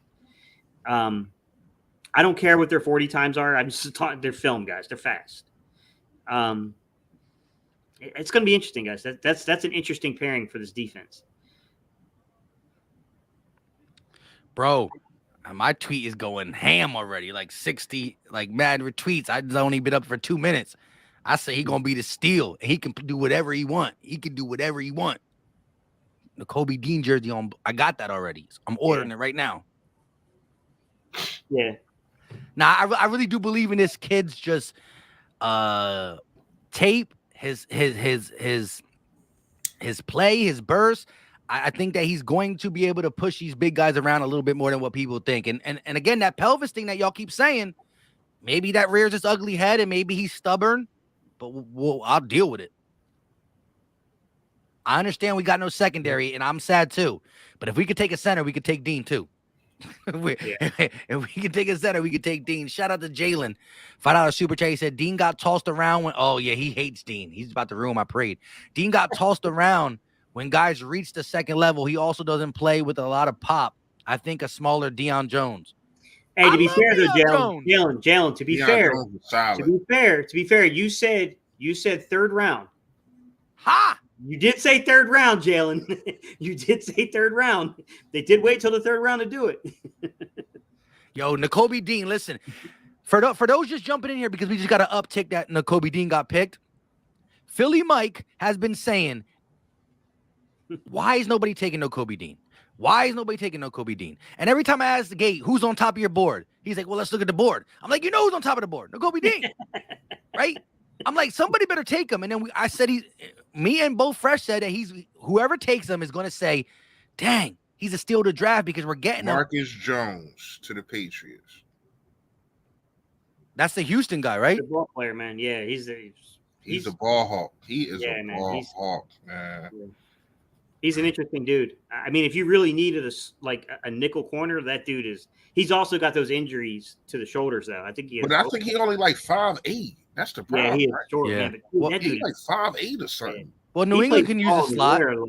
Man, I mean, he plays the ball in the air like he's 6'2", though, dude. That dude, he really breaks on the football. Yeah, he gets after it. Yeah, I'm excited about the Kobe. And he plays special teams, so that you know how New England is about these special teams. Yeah, so that's going to help. The Georgia Eagles are in the building. Man, Georgia Eagles. They got Jordan Davis and the Kobe Dean. Stop playing with us. Yeah, that's definitely some camaraderie there. I got it. Yo, Howie. But did it again. All right, so who's out? That's the question now. Who's out? Taylor? No, they got five. So I think they got five. here's the thing: is like, what do they do with Patrick Johnson? Like, how do they classify some of these dudes? Because I would say that the locks to me would be Kaiser White's clearly probably going to be a lock to this roster. N'Kobe Dean will be a lock to the roster if he's healthy. I don't know what's going on with the shoulder, guys. TJ Edwards he's going to be a lock.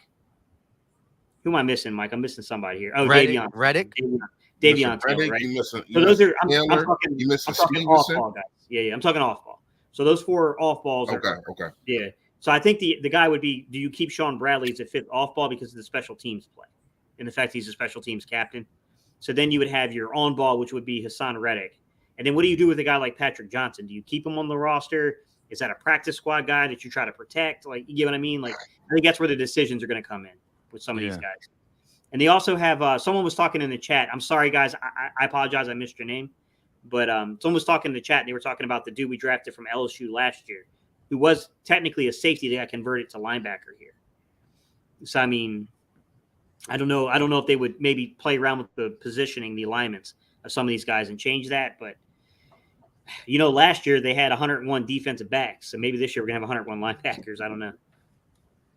Yeah. Shout out to Mr. 89 with the $2 super chat. They said the same thing about Landon Dickerson and his injury.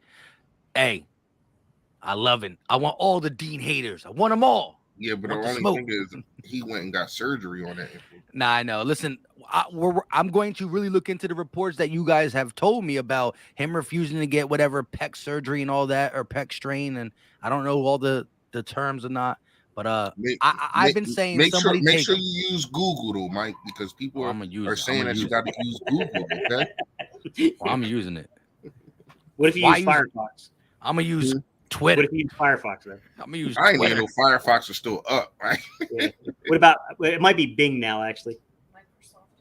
Microsoft. Don't. Safari stinks, man. Don't use Safari.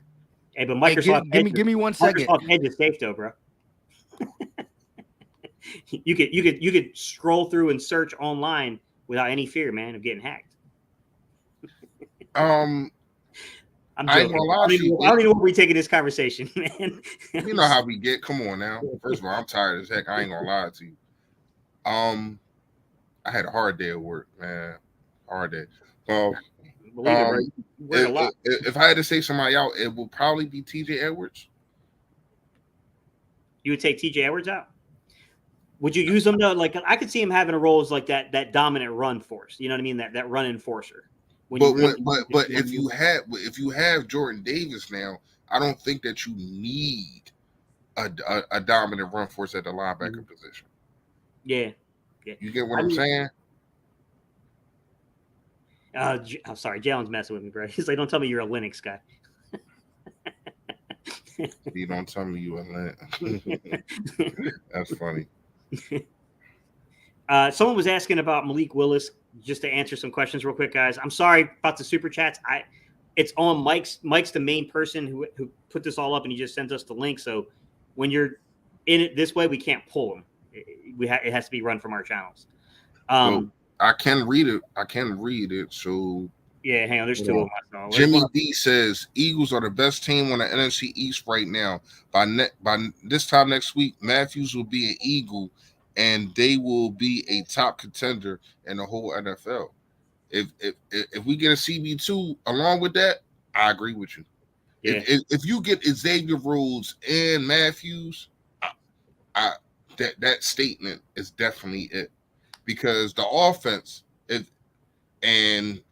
I got to make this video, and we got to have a conversation about it, Gates.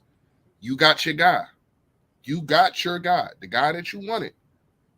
What are you going to do now? And I'm talking to Jalen Hurts. What are you going to do now? You have to step up. Yeah, he's got to produce. Yeah. You got to step up. Pressure's on. There's no doubt about that. And then my guy, Edwin, what's up, buddy, man? We appreciate the super chat, man. He said, Philly fans should draft 2nd-round pick. I mean, look, last year they got a pretty good 2nd-round pick in Landon Dickerson. I mean, every pick deserves a chance to pan out. It's just that Malik Willis to the Cardinals. Dang, bro. Damn, Gina. That's a power move, man. Damn, Gina. You know which one deleted all his all his stuff for the Cardinals and all that kind of stuff. So We were just about to talk about why he slipped. So I mean, I'll go ahead and get into that because he just came off the board. So the reason I think he slipped this far in the draft is because he played at Liberty. Although he started off in the SEC and he transferred, but he played at Liberty in a very gimmicky offense, to be quite honest. And he's got. he went to the Titans. Why are they saying Cardinals? I don't know. I can't. I gotta pull it up if I'm gonna look from here. But okay, went to the Titans. That's my bad. My apologies. Tennessee. So my it's still apologies. That's still kind of a power move. That's still definitely a power move. Because what you're doing basically is you're pushing that quarterback that's ahead of you. You know what I mean? Talented guy, big arm. Just got to learn how to read defenses. His numbers versus pressure were they were horrible. He just was not good versus pressure at all. He's got all the physical talent though. We'll see. Do you think the Titans are like rebuilding now? I mean, the Derrick Henry injury killed them, but I thought they had a chance to actually go to the Super Bowl. Yeah. And now you get fleeced and give us AJ Brown. Thank you for that. I ain't complaining about that. But what's up, Zay Edits? Yeah. We drafted Nakobe Dean. Sorry, Reese, I mean cut you off with. No, I was just saying, like, when you look at it, it's like, damn. Like, y'all go from 1 year to being a Super Bowl contender, and you give up your wide receiver, your number one wide receiver, and then you draft the quarterback. So it was like, are y'all rebuilding? Because I'm not gonna lie, and I said this in my video. I think we've seen Tannehill's highest point. Like, I think we've seen his upscales and how high he can get, and I don't think it's enough. Even with a play of Derrick Henry, I don't think it's enough. And maybe they say, you know what, this guy's still here. We ain't gonna let him go. And I mean that could be trouble. That could be trouble for Tannehill, man. Could be trouble for him. Yeah, I think that they're definitely playing that game of like, okay, quarterbacks, the market. We just saw what happened to receivers, so we can only imagine what quarterback market's going to get up to. I mean, the rumor is by the end of 2023, it's going to be $37.5 million. So that's the base because that's and they ain't trying to pay Tannehill that money. Yeah, exactly. Yeah. There's just because I always get people to always ask questions like, could you get a quarterback to take less money than the franchise tag? And I'm like, you could, but it would be a really bad move for the quarterback because if you take less money than the franchise tag, then by default, you just made yourself a bridge quarterback because any chance they get to move on from you for whatever reason that they might have, you just gave them the flexibility to do that. So, I mean, obviously, normally if you're a franchise quarterback, it's going to start at that level of the franchise tag and go forward. Gotcha. Per season in terms of the average value of it. So the switch speeds real fast. What grade do you actually give Howie for this pick on Nakobe Dean? That's a tough one, man, because like in chat, I definitely want y'all to answer too. What grade do you give Howie for this third round pick? Yeah, I mean, we don't pick again to the fifth round. Yeah, how severe? Like, here's the thing: it's hard to answer because I don't know how severe that injury is. I just learned about him really having like a legitimate shoulder injury. That me too. What's going on? Like, why was the option? Here's what scares me is the whole thing with Deshaun Jackson. You remember, and mind you, we're talking completely different types of injuries here, but Deshaun Jackson had that core muscle injury, sports hernia, and then tried to heal it instead of have the surgery done. Yeah. And then ended up having the surgery done anyways. So, I mean, Nakobe Dean's not Deshaun Jackson. I'm not saying that you can hold a guy to someone else's decisions, but it seems like from what people said in the chat that was the apprehension that teams had is that I guess he didn't want to have surgery, wanted to just let it heal. Here's the thing is I really hate telling somebody what to do when it comes to healing their bodies. You know what I'm saying? Like that's such a personal thing, and then to try to weigh in on that, but I have no clue how serious that injury is and how long the recovery may or may not be for it. The player itself, though, Reese, you got that dude in the third round. That's a good player. He is. Like, that's a really, really good player. He is. He really is. And like you said, I didn't know about the injury. I just thought it was because he had short arms. You know what I mean? And maybe that means a lot, but his speed, his closing speed is immaculate. Like when you put on the table, this kid is like it's electrifying every play, and he has a motor. Like he doesn't give up. So that's something that you definitely can use in the locker room and on the field. Yeah. To me, man, I know you didn't give your grade. I'll say it's like a B plus range. I mean, I think what I was about to say. Yeah. I was going to give it a B plus because of the fact of the matter, you are taking a chance with the injury, so I can't give it an A. You're taking a chance with the injury, but to be able to say, you know what, let's take a chance on this kid, because last time I seen him on the field, he was dominant. He was dominant, and I guess a lot of people said, nah. But we done seen in the draft so many times this kind of thing happen. Even with us, taking Landon Dickerson in the second round was Landon Dickerson is solid and a beast. But because of injuries, a lot of people were scared. Now, he did get surgery, though. That's the difference. Mm-hmm. Nakobe Dean has not. Yeah. So I don't know if you draft this kid and tell him, listen, if you are hurt, go ahead, because we got linebackers. You're not a project. You're just a guy that can come in the middle of the season and tear the league up. You get what I'm saying? Yeah. And I think, for a lot of people that were really upset about the second round pick, I mean, I think if you just took that pick and flipped it, I think people still have concern about CB2 and safety, but I think they would, what I'm saying? Like, it would have been like, oh, okay. Like, yeah, I mean, I could see getting a future replacement for Cal. You know what I mean? You got Nakobe. Right. So I think if you look at it that way, then, I think people would be a little bit more higher on the actual day 2 draft value. So I will say, man, I'm really cautious because last year, man, we were all like a little skeptical, like, yo, we really like Landon Dickerson, but that dude's been injured 4 freaking years. Like, you talk about having a track record of injuries. Like, Landon Dickerson had a serious track record of injuries. And that dude was an absolute steal in the draft last year. And then, Milton Williams had the questions about his run defense, if he could actually hold the gap and be good enough to not get moved out. He had a really good initial pass rush move. We were a little uncertain about the secondary moves. And Milton Williams might still have some concerns in terms of his run defense, but that dude turned out to be an incredible pass rusher from the interior. He did. So, like, I mean, but then if you just looking at the younger core, mm-hmm. I mean, you have Milton Williams and then a guy that gets after the quarterback, but then you got Jordan Davis who stops the run. Yeah. So I think you're solidified and you're solid there. Even if you want to, I'm not going to say this, but who knows? Trade a Hargrave, or you know what I mean? Like, yeah. Who knows? Who knows how we got cooking up? We already know his stew got so many ingredients in it, and you can't really know what it tastes like until you actually put it on the spoon. You know what I mean? So I like the pick. I'm not gonna sit here and act like I don't. I really do. I like the pick, and it's just that you taking a chance. But for the most part, other than the Sidney Jones, when we took chances, it kind of worked. You know what I mean? Yeah, absolutely. Yeah, I mean, and there's a lot of people in here that are, Jalen said, look, Jalen was not a Nakobe Dean guy, but he said, look, A- without the injury, B- with the injury. I seen it. Yeah, I mean, and Jalen's really not he's really not a Nakobe Dean guy. And hey, put some respect on my guy's name.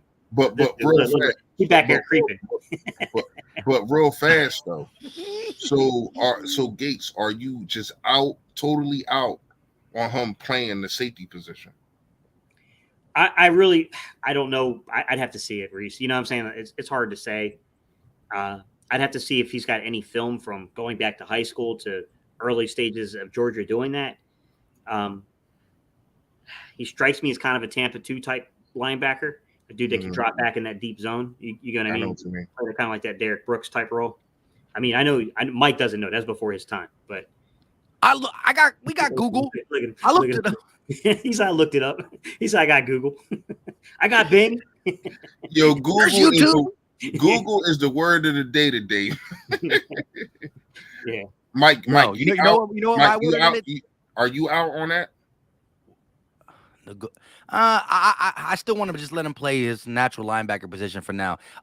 My whole thing is if Gate co-signs it, then or anybody shows me film, then I'll see it.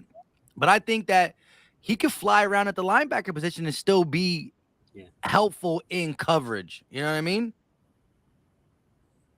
Yeah. I think linebackers. I think nowadays linebackers, they gotta have somewhat coverage skills. If I am grooming a linebacker in high school, I'm not telling them just to be rough, tough, and hit the gaps and do this.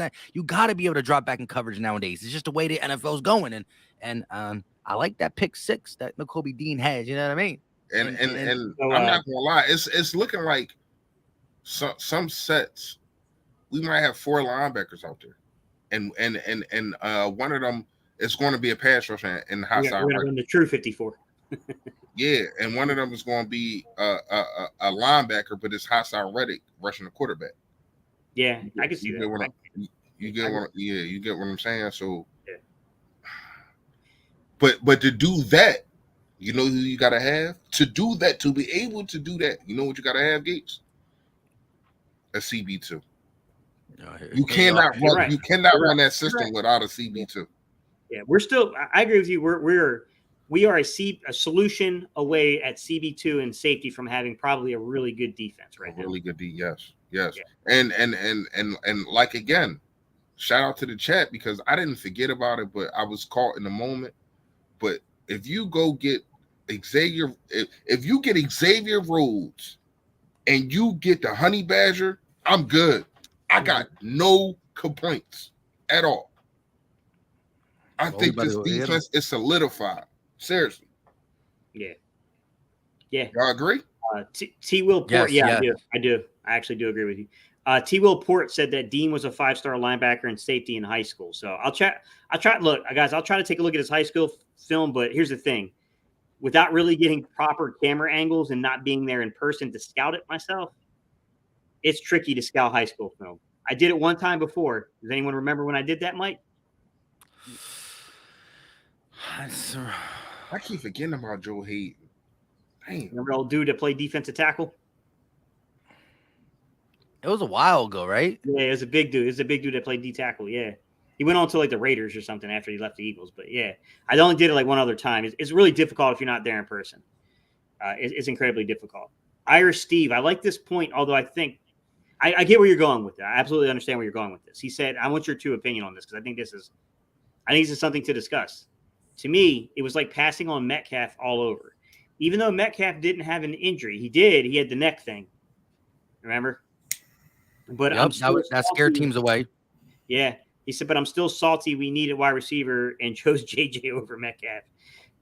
But yeah, I think, Irish Steve, if you take the situation with Nakobe Dean and you're sitting there at pick 83 and you got this guy graded way, way above 83, and all this is uncertainty over the medical grade, and you're talking to your medical staff, and your medical staff is saying, like, yo, we'd much rather him have surgery, but at the end of the day, man, this is probably going to be something that'll be perfectly fine come early in the season, something like that. I mean, plus, I think we have good enough depth that even if you had to sit him for a year, I think our depth is good enough to withstand it right now. Oh, at the linebacker position, yeah. But yeah, I definitely get where you were going with that one. You definitely got depth. But once again, to get this kid in the 3rd round, to me, I don't know where y'all had him. I had him going in the 1st. I did. Late 1st. Top 25 for sure. Yeah. Yeah. I thought he was going to be Mike drop 2 bangers. Yeah. I thought he was going to be somewhere between 20 I'm notification gang.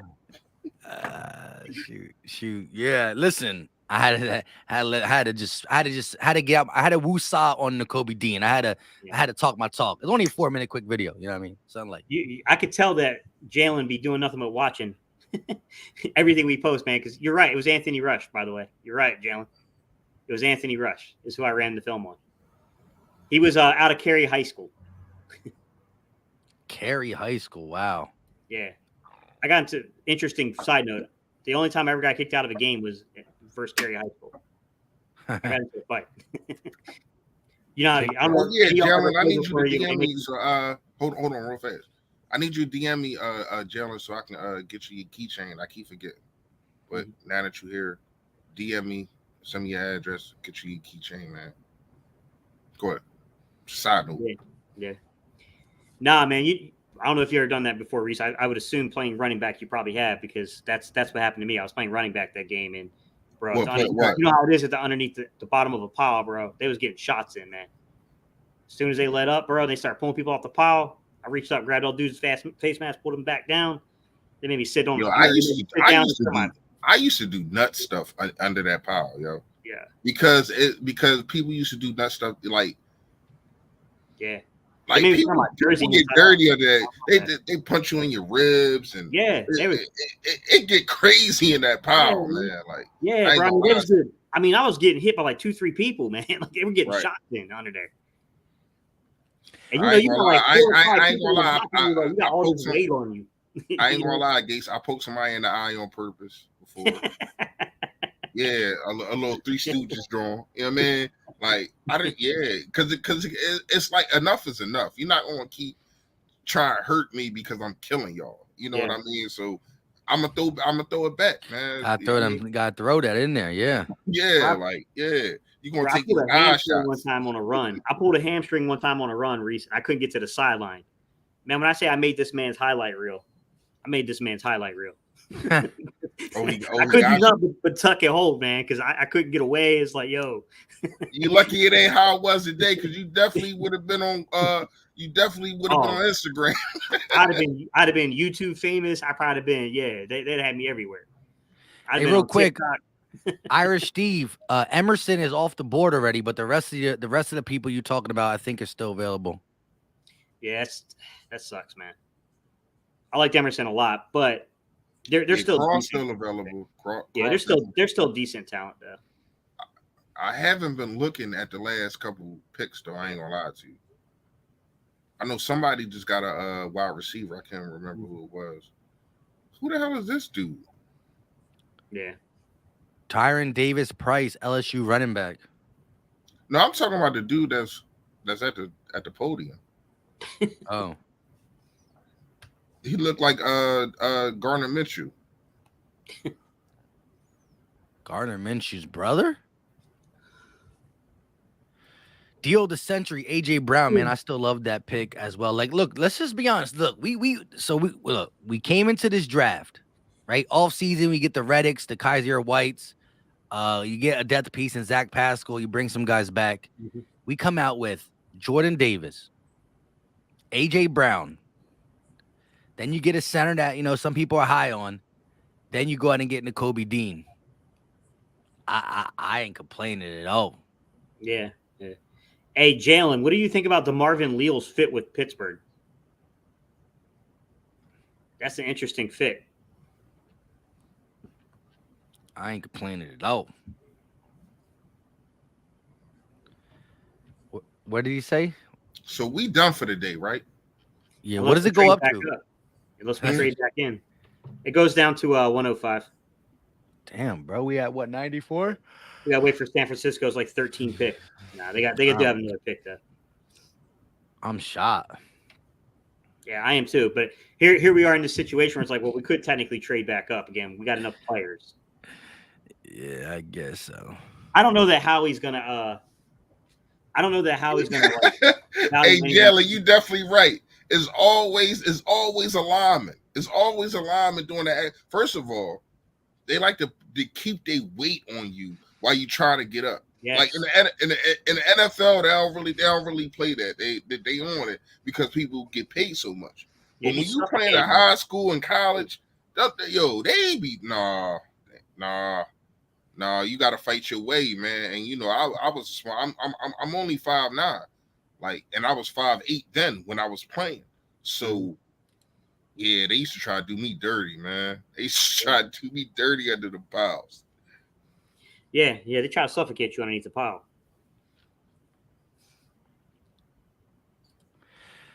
So, what are y'all thinking so far? I mean, we all pretty much had it as A from yesterday.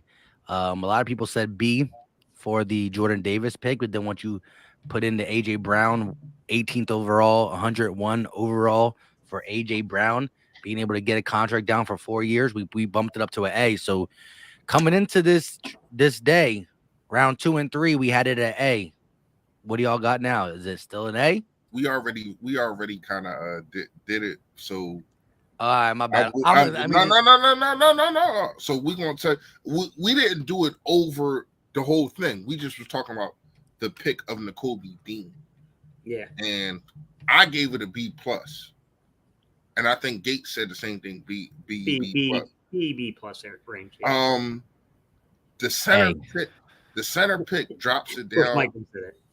What for Nakobe Dean? Mike over here. Hey. Only reason I'm not saying A because I don't know how healthy he is. And I said this to Gates right before you came on, Mike, and I don't know if you agree with me.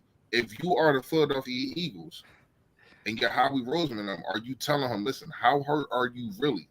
Go and get your surgery, come back in the middle of the season and tear the league up. Yeah. XO Wave said you're late to your own channel. No, what had happened was Nakobe Dean got picked. I've only been saying somebody got to take him for every pick from pick 30, from pick like 40 on. I kept saying the next team's going to pick him. The next team's going to pick him, including us at 51. I wanted him at 51 low key. With that being said, I didn't want to rave on here about Nakobe Dean, so I had to slide out and do a little 4 or 5 minute video on my true thoughts of the A+ draft pick at 83, Nakobe Dean, 82 chips on his shoulder, in counting. Guys, I'll make videos tomorrow morning. I'm too tired for all that. Well, that's the thing. I knew once we get off here, I'm not gonna make the video. So I figured, you're recording me? You're showing the fresh thing. I'm You're muted. All right. I was just showing y'all this, man. That's fresh. Yes, it is. I mean, yeah, I've read it. It's fresh. I wasn't just reading it.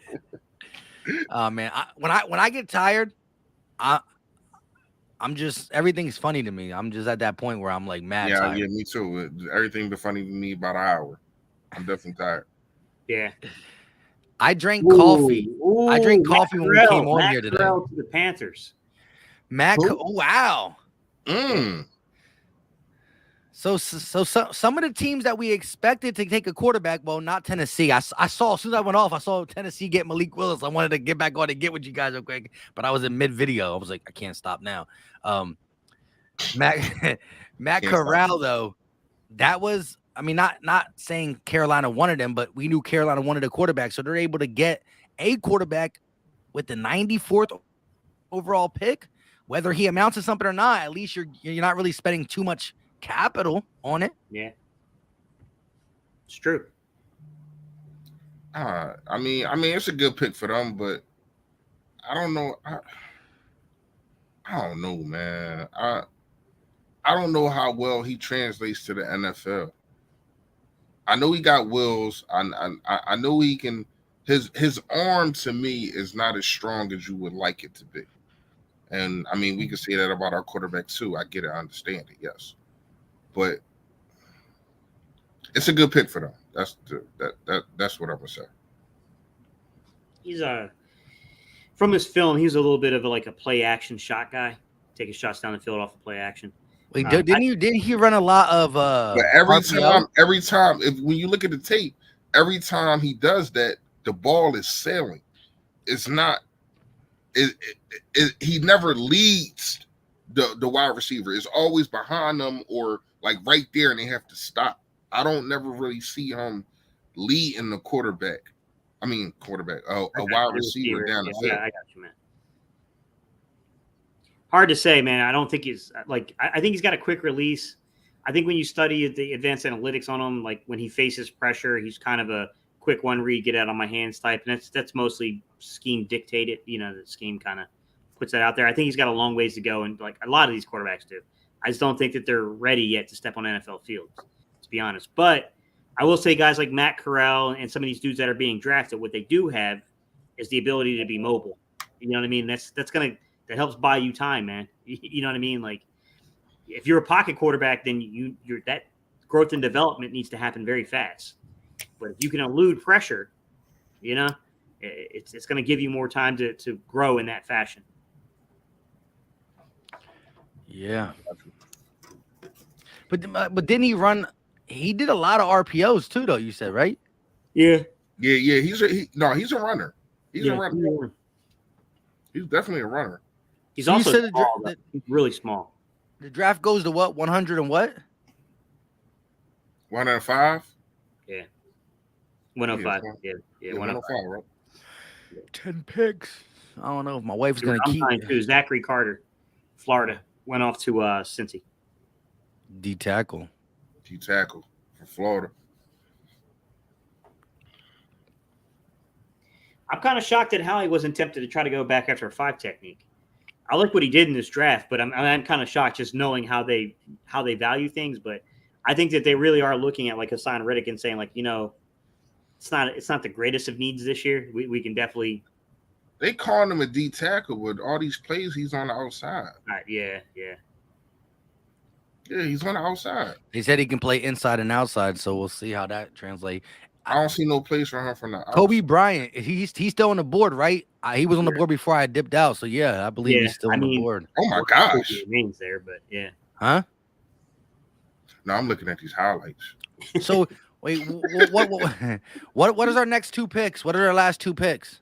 Like 1-6. Hang on, because we gave up 2 fourths, a 5th, and a 3rd. It's definitely pretty deep in the draft.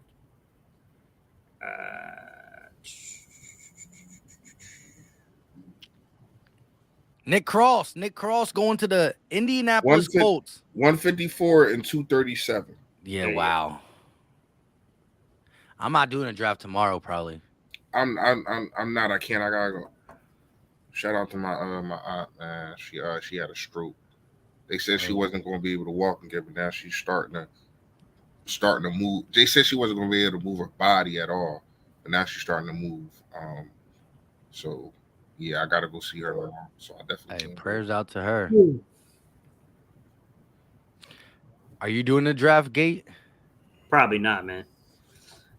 Day 3 is kind of rough to be doing. I mean, I'll come on and jump on if like there's like a major trade or something. If we had a 2 4th round, if we didn't give up 2 4th round picks, a 5th round pick, if we had all them other picks, I'd do it. But I'm going to do the whole thing for two late picks. Yeah. Not to mention, now I got to look at who we draft. I got to start breaking down the film on these guys and talking about the scheme fit and all that stuff. Yeah, that's crazy.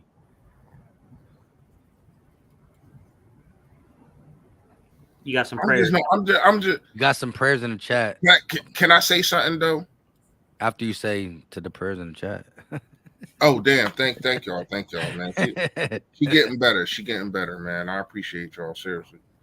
The last time we had 5 picks in the draft, all 5 picks was hits.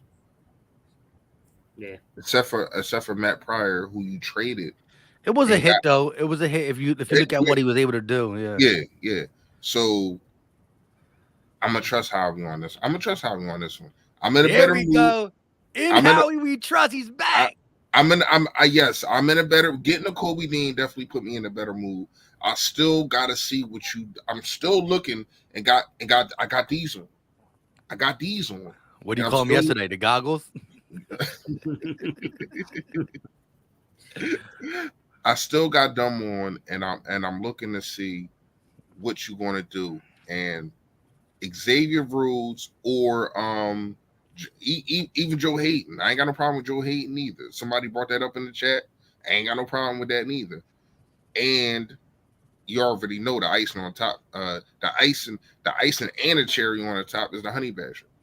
Come out with those 2. I'm good. No matter what you do in the draft right now. But right now, to answer your question, Mike, the whole draft, especially we can't forget that a guy is not on here on paper when I look at the draft, bringing in AJ Brown. I got it at a B+. I got the whole draft at a B+ right now. I think that's fair. It definitely looking like his redemption year for sure. How he's back. He's feeling real good about himself.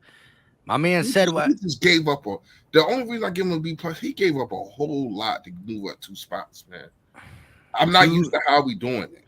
2 fourths and a fifth, I think. Wait, no, a fourth and 2 fifths. What was it again? Reese, you know what's crazy is I made a video so where I did like trades. Like, okay, I'm going to move around the board and I'm approach it the way I would do it. So I moved from 15 to 10 because Sauce Gardner fell down in the draft, right? Like in this mock draft, it's a simulated draft. So I moved up to 10. I gave up a first, a second from 2023, and like 2 fifths or a fifth, something like that, right? So you gave And up I your first. literally had someone try to tell me, they were like, "Yo, that's too much. It's too much." And I said, "Well, it depends upon the draft. It depends. Like, I can't force a team into, you know what I'm saying? Like the going rate is the going rate." But how much did you move up, Gates? From 15 to 10. See, that's different. You moved in the top 10. Yeah. He didn't. He went to 13. Yeah, but I was just saying, like, I had people then that were just like, "Yo, that's too much." And then you look at what it cost the Eagles to go from 15 to 13. like they had to pay a ransom to get there. Hey, Jalen, I see you. Me and you never agree. It's a good day for Philly, man. It's a good day for Philly. Me and Jalen, we that's my guy, but we always disagree, man. Mike's rubbing the eye. You know what that means? I'm dead tired. I'm on super airplane mode. Cut it whenever y'all ready, man. I mean, we made it this far. I don't know. Barry Sanders doing a pick for the Lions, 97. If Barry Sanders came back today, he still had to play for the Lions. That's crazy. What kind Here of we contract? go, Kirby Joseph. That just takes all them off the board. So Nick Cross off the board, Kirby Joseph off the board. They were the last safeties. That means Howie Roseman will go get Tyrann Matthews. We'll go get Joe Hayden, and we call it a day. I'll give you a value name that I don't know if he'll be there in the 5th round, but I would take him in the 5th round. Depending on the boards and who's there. But Percy Butler out of Louisiana Lafayette. I'm telling you, if you haven't watched film on that guy, Percy Harvin? No, not Percy Harvin. I just Percy Butler. I know Percy Harvin. I actually set up drills for him. It's like one of the first things I did within coaching. Yeah. He was in a camp where they were going over like special team stuff, and I actually had to set up the drills. So Big Chris asks the question: is Dean out for the 2022 season? The only reports that have been told to us via the chat, really, because I didn't know this, is that GMs fell off him because he needed to get some type of surgery for his what was it exactly? Gate Fresh? I think it's the shoulder. Something to do with the shoulder. I don't know if it's like a labrum or what's going on, but it's something to do with the shoulder. And he got referred by doctors and he turned it down for now. Are 500? I think he's going to play. Wearing crowd jerseys for real?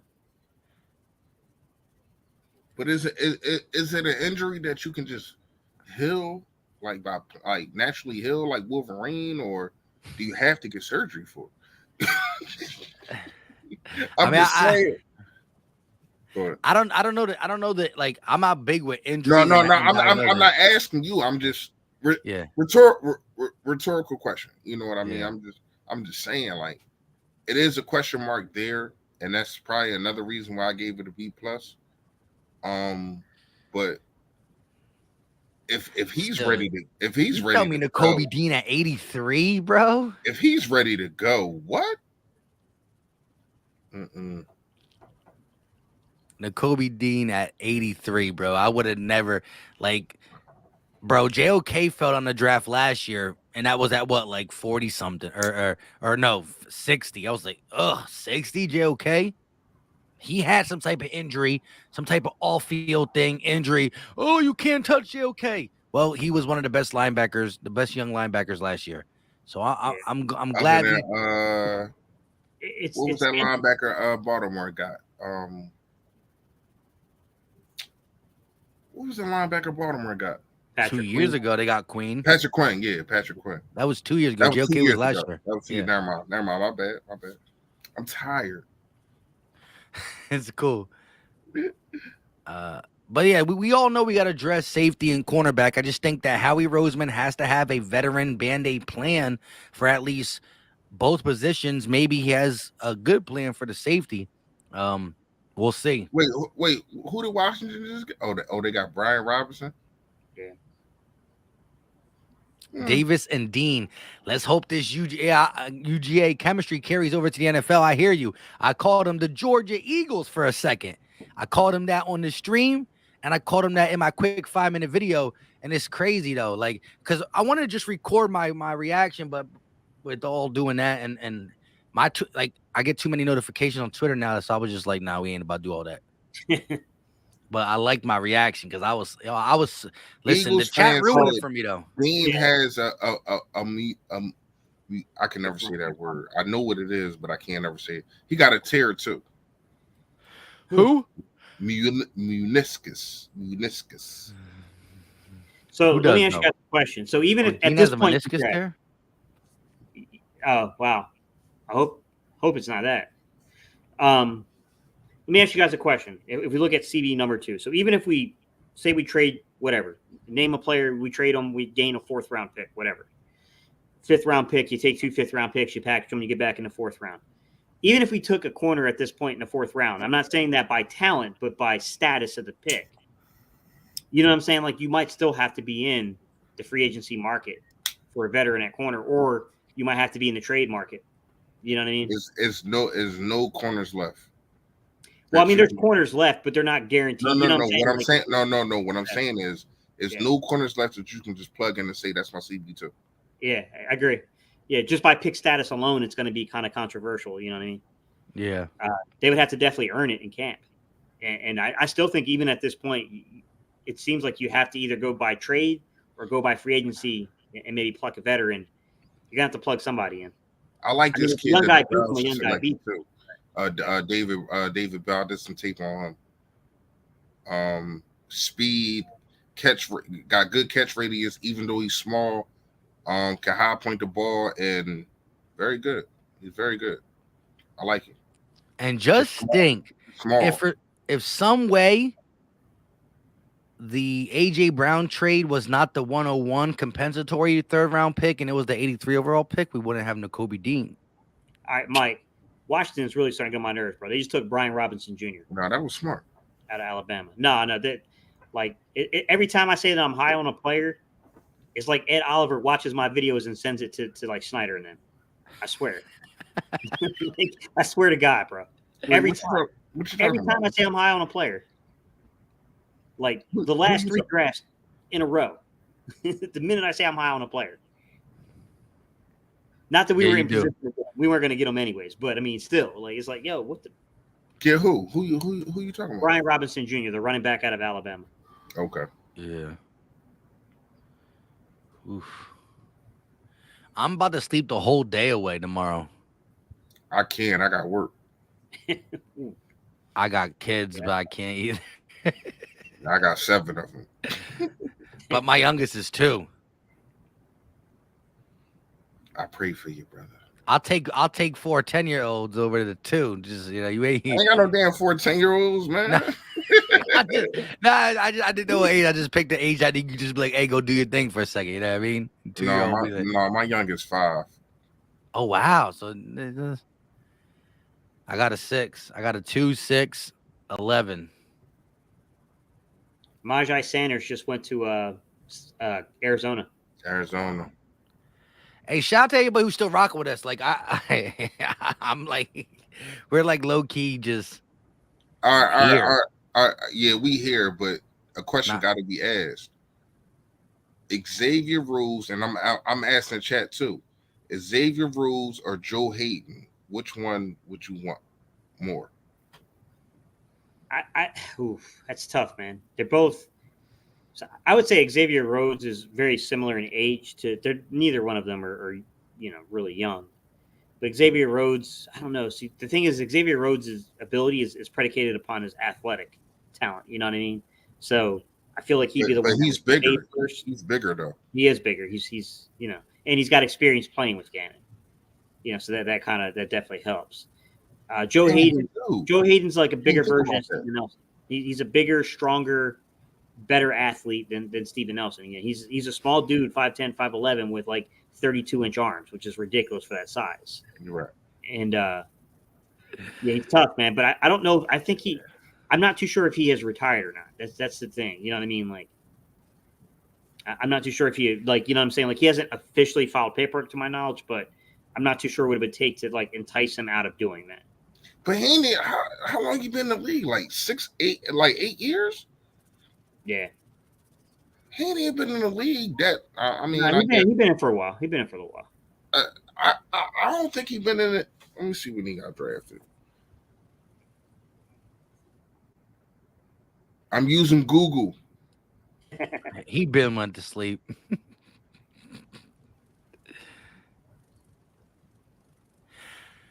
Yeah, well, look, at the end of the day, if you had to ask me Joe Hayden or Rhodes, I'll probably just take Hayden. I don't really know. At the end of the day, I think that whoever we get, Boye's out there, I believe, too. Shout out to a guy who's just here. That's what I am, a guy who's just here. I'm dead tired. I'm about to be the guy who's just here. With that being said, I'm about to use my last little bit of energy when we got, 4 more picks.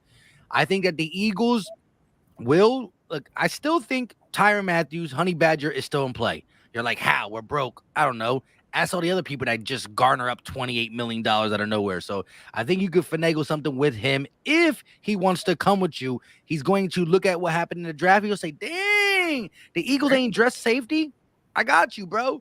Okay, that's that. Cornerback situation, I think that you just got to take anybody who's a 1-year Band-Aid. If you can play at Steven Nelson's level, if you can play within a 5-point spread, 5 points better, 5 points worse than Steven Nelson, you are good enough for 1 year. And then remember, guys, if Jalen Hurts is the quarterback of the future, well, you got 2 first-round picks and a lot of capital next year. So now you're not going for a quarterback, and now you can go for your future corner. So if you can play 5 points between Nelson's last year's skill set, it's a Band-Aid for a year. But you got linebackers now. You got somebody on the D-line help. Slay, I think I would extend for 2 years, and we go about our business. That's my last bit of energy. Yeah, I ain't gonna lie. Go ahead. Jalen Johnson. Jalen Williams is talking about Jalen Johnson. Make sure I'm right here, guys. But Jalen Johnson was a dude from Utah, right? I think from a couple of years ago from Utah. Yeah, long kind of tall corner, but he's with Chicago, and they're kind of running assuming Eberflus and what they got, whatever they do in the secondary. Assuming they're running something similar to what we run. I don't know, maybe they see him as a better fit now. I'm not sure, but yeah, I mean, I don't hate that, man. It's still a bit of a long shot. I don't know if that necessarily solves everything, but in terms of the traits, yeah, I mean, I don't think it's bad at all. I don't know if they're going to take that. Though. I don't think they're going to take that. Jalen's always stick together, man. But they always stick together. So I'm looking at Joe Hayden, and I think I'm out because the decline is crazy, and he has been in the league 12 years. I don't know why I thought it was like 8 or 9. He's been in the league 12 years, and last year he did basically nothing. He only played 12 games out of 17, no interceptions. He was kind of bad last year. Yeah. Somebody Jalen, I like that suggestion. He started a couple years. He's got a decent size. He definitely kind of feels like a fit for the scheme. He was a man guy though, coming out of Utah. Yeah, I'm talking about the length, the traits, I should say. The traits seem like it, but he's been in Chicago. I see. That's the thing is, I have to go back and watch this film in Chicago right now. Like, I mean, I don't know without seeing the film in Chicago, but from what I remember, they were zoned. Sorry, Reese. I thought you were. No, I thought you was done. My bad. That's my fault. But we don't got that connection right now. We kind of you on Wi-Fi and I'm on 5G right now, so we don't got that like connection right now. But Big Chris real fast. Hell no. I don't know if he was in the chat earlier when we talked about this. I love Avonte Maddox, but he cannot play on the outside. He just can't. He's not tall enough, not big enough. He's 5'9". He's literally my height, and he can't guard the bigger receivers. We seen like Steve talked about. We seen what Adams did to him. Barbecue chicken all day. You know what I mean? With a little side of sweet potatoes. So when you look at the situation, man, like, no, you gotta find somebody, and I think Xavier Rose is that guy right now. We're about to see. Hey, Jonathan Hines with a $5 donation. Appreciate the love. Appreciate the support. Thank you guys for doing this. Real talk. I work so much. I ain't have time to follow all the players. Y'all provide real insight. Thank you. Go Birds. Hey, we appreciate you for tuning in. And we try to keep you as entertained for the people who are on the road doing what they got to do and all You that. already But know. I do want to apologize because for the last 40 minutes, we should be paying y'all to listen to us. That's how bad I've been. Yeah. It's been tiring, to say the least. Back-to-back days. I think the day ones know what it is. We done did these 5-hour, 6-hour Jones, and sometimes we lack off. But today was just a hard day, man. 4 hours and 20 minutes. 4:20. Just to let y'all know. That's how long we've been on. 420. 9 more months. 420 weeks. But listen, we at the 102 pick. The Dolphins just take Channing Tannenbaum, right? So that was an off-ball linebacker that people were looking at. He has side-to-side speed. 2021, 67 tackles, tied third on Georgia, another Georgia player. I mean, I think every person who started on Georgia is probably, getting a spot. Maybe not all first, but they did drop 5 people in the first round. So Georgia's doing work. And guess what? We got 2 Georgia players in this draft. Call us AKA Georgia Eagles. Georgia won a national championship. Eagles trying to get a world championship. And shout out to Howie Roseman real quick, because when Howie Roseman called up Jordan Davis, I heard the mic'd up version of it. He was like, Jordan Davis, just let you know, we trading up for you. We want you. We're glad that you're going to be an Eagle. And he was like, I want to play with you. It was on the Eagles Twitter website. You know what I mean? Blah, blah. He's like, hey, man, you were great. You're a national champion, and hopefully you can be a piece that gets us to the world champion. He said something along like that. So Howie Roseman already making he got a 3-year window to get us to the chip. If he want to get extended, he got a 3-year window get us to the chip. I'm gonna say we the SEC Eagles. Somebody said that. No, somebody said S Eagle C in the chat. Yeah, because we got some Alabama players over there too. And it would have been nice to have Calvin Ridley, but I think we got a better player now. And AJ Brown. Ooh, bars. Oh, look at this. Back-to-back off-ball linebacker. So it goes Channing Tannenbaum and now Leo Chenal to the Chiefs. 2022 second team All-Pro, All-American, Wisconsin linebacker Leo Chenal. So, guys, man. Did the Chiefs go wide receiver at all? Anybody know? That's a great question. Hang on. I'll look for you real quick. Yeah, you do it. You're faster. You're faster. You got a faster Google. That's code for it's too late. I don't feel like looking for all that. Yeah, I don't feel like you got it. I give up. They took Leo Chenal. They took Sky Moore. Ooh, nice slot piece. Slot piece for Juju on the outside. Harmon on the outside and Sky Moore on the inside. And you got Kelsey. Yeah, not too shabby. They got Trent McDuffie too, right? Yeah, they did. They got Trent McDuffie, George Karlaftis, Sky Moore, Brian Cook. They spent a lot on their defense. Brian Cook, and then they got Leo Chenal. Hey, shout out to them. Yeah. They ain't gonna be the same without Tyreek Hill, though. Yeah, but you know who we got? Nakobe Dean.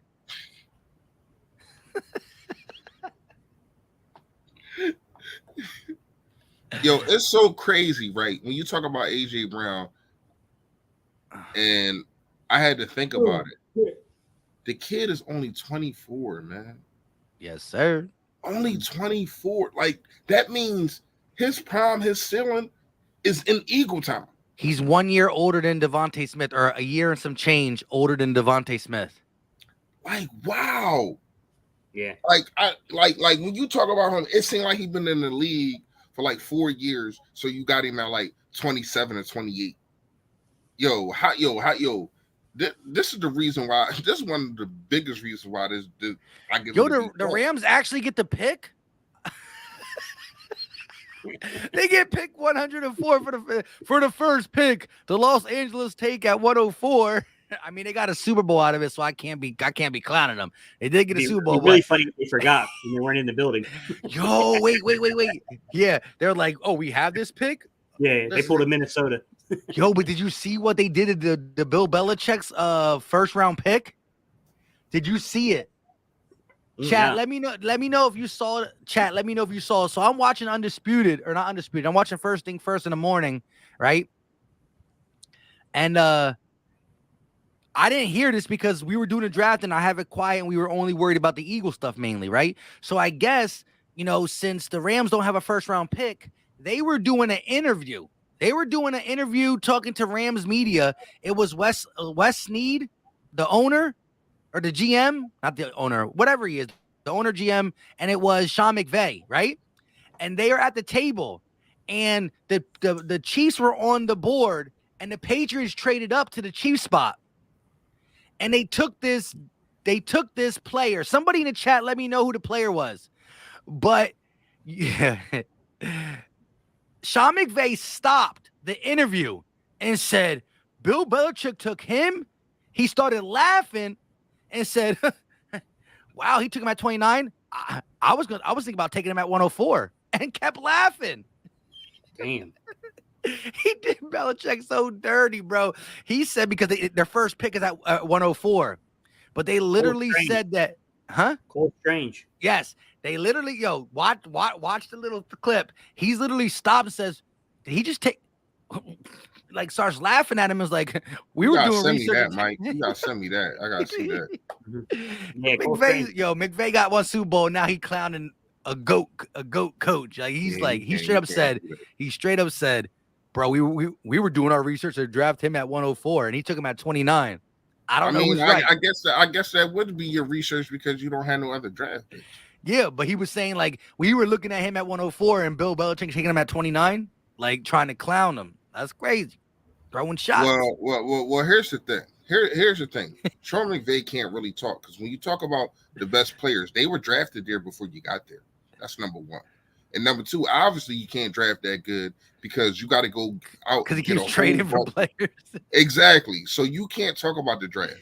You can't. Yeah. Everybody was there before you got there. I think, except for Cooper Kupp. Did they draft Cooper Kupp?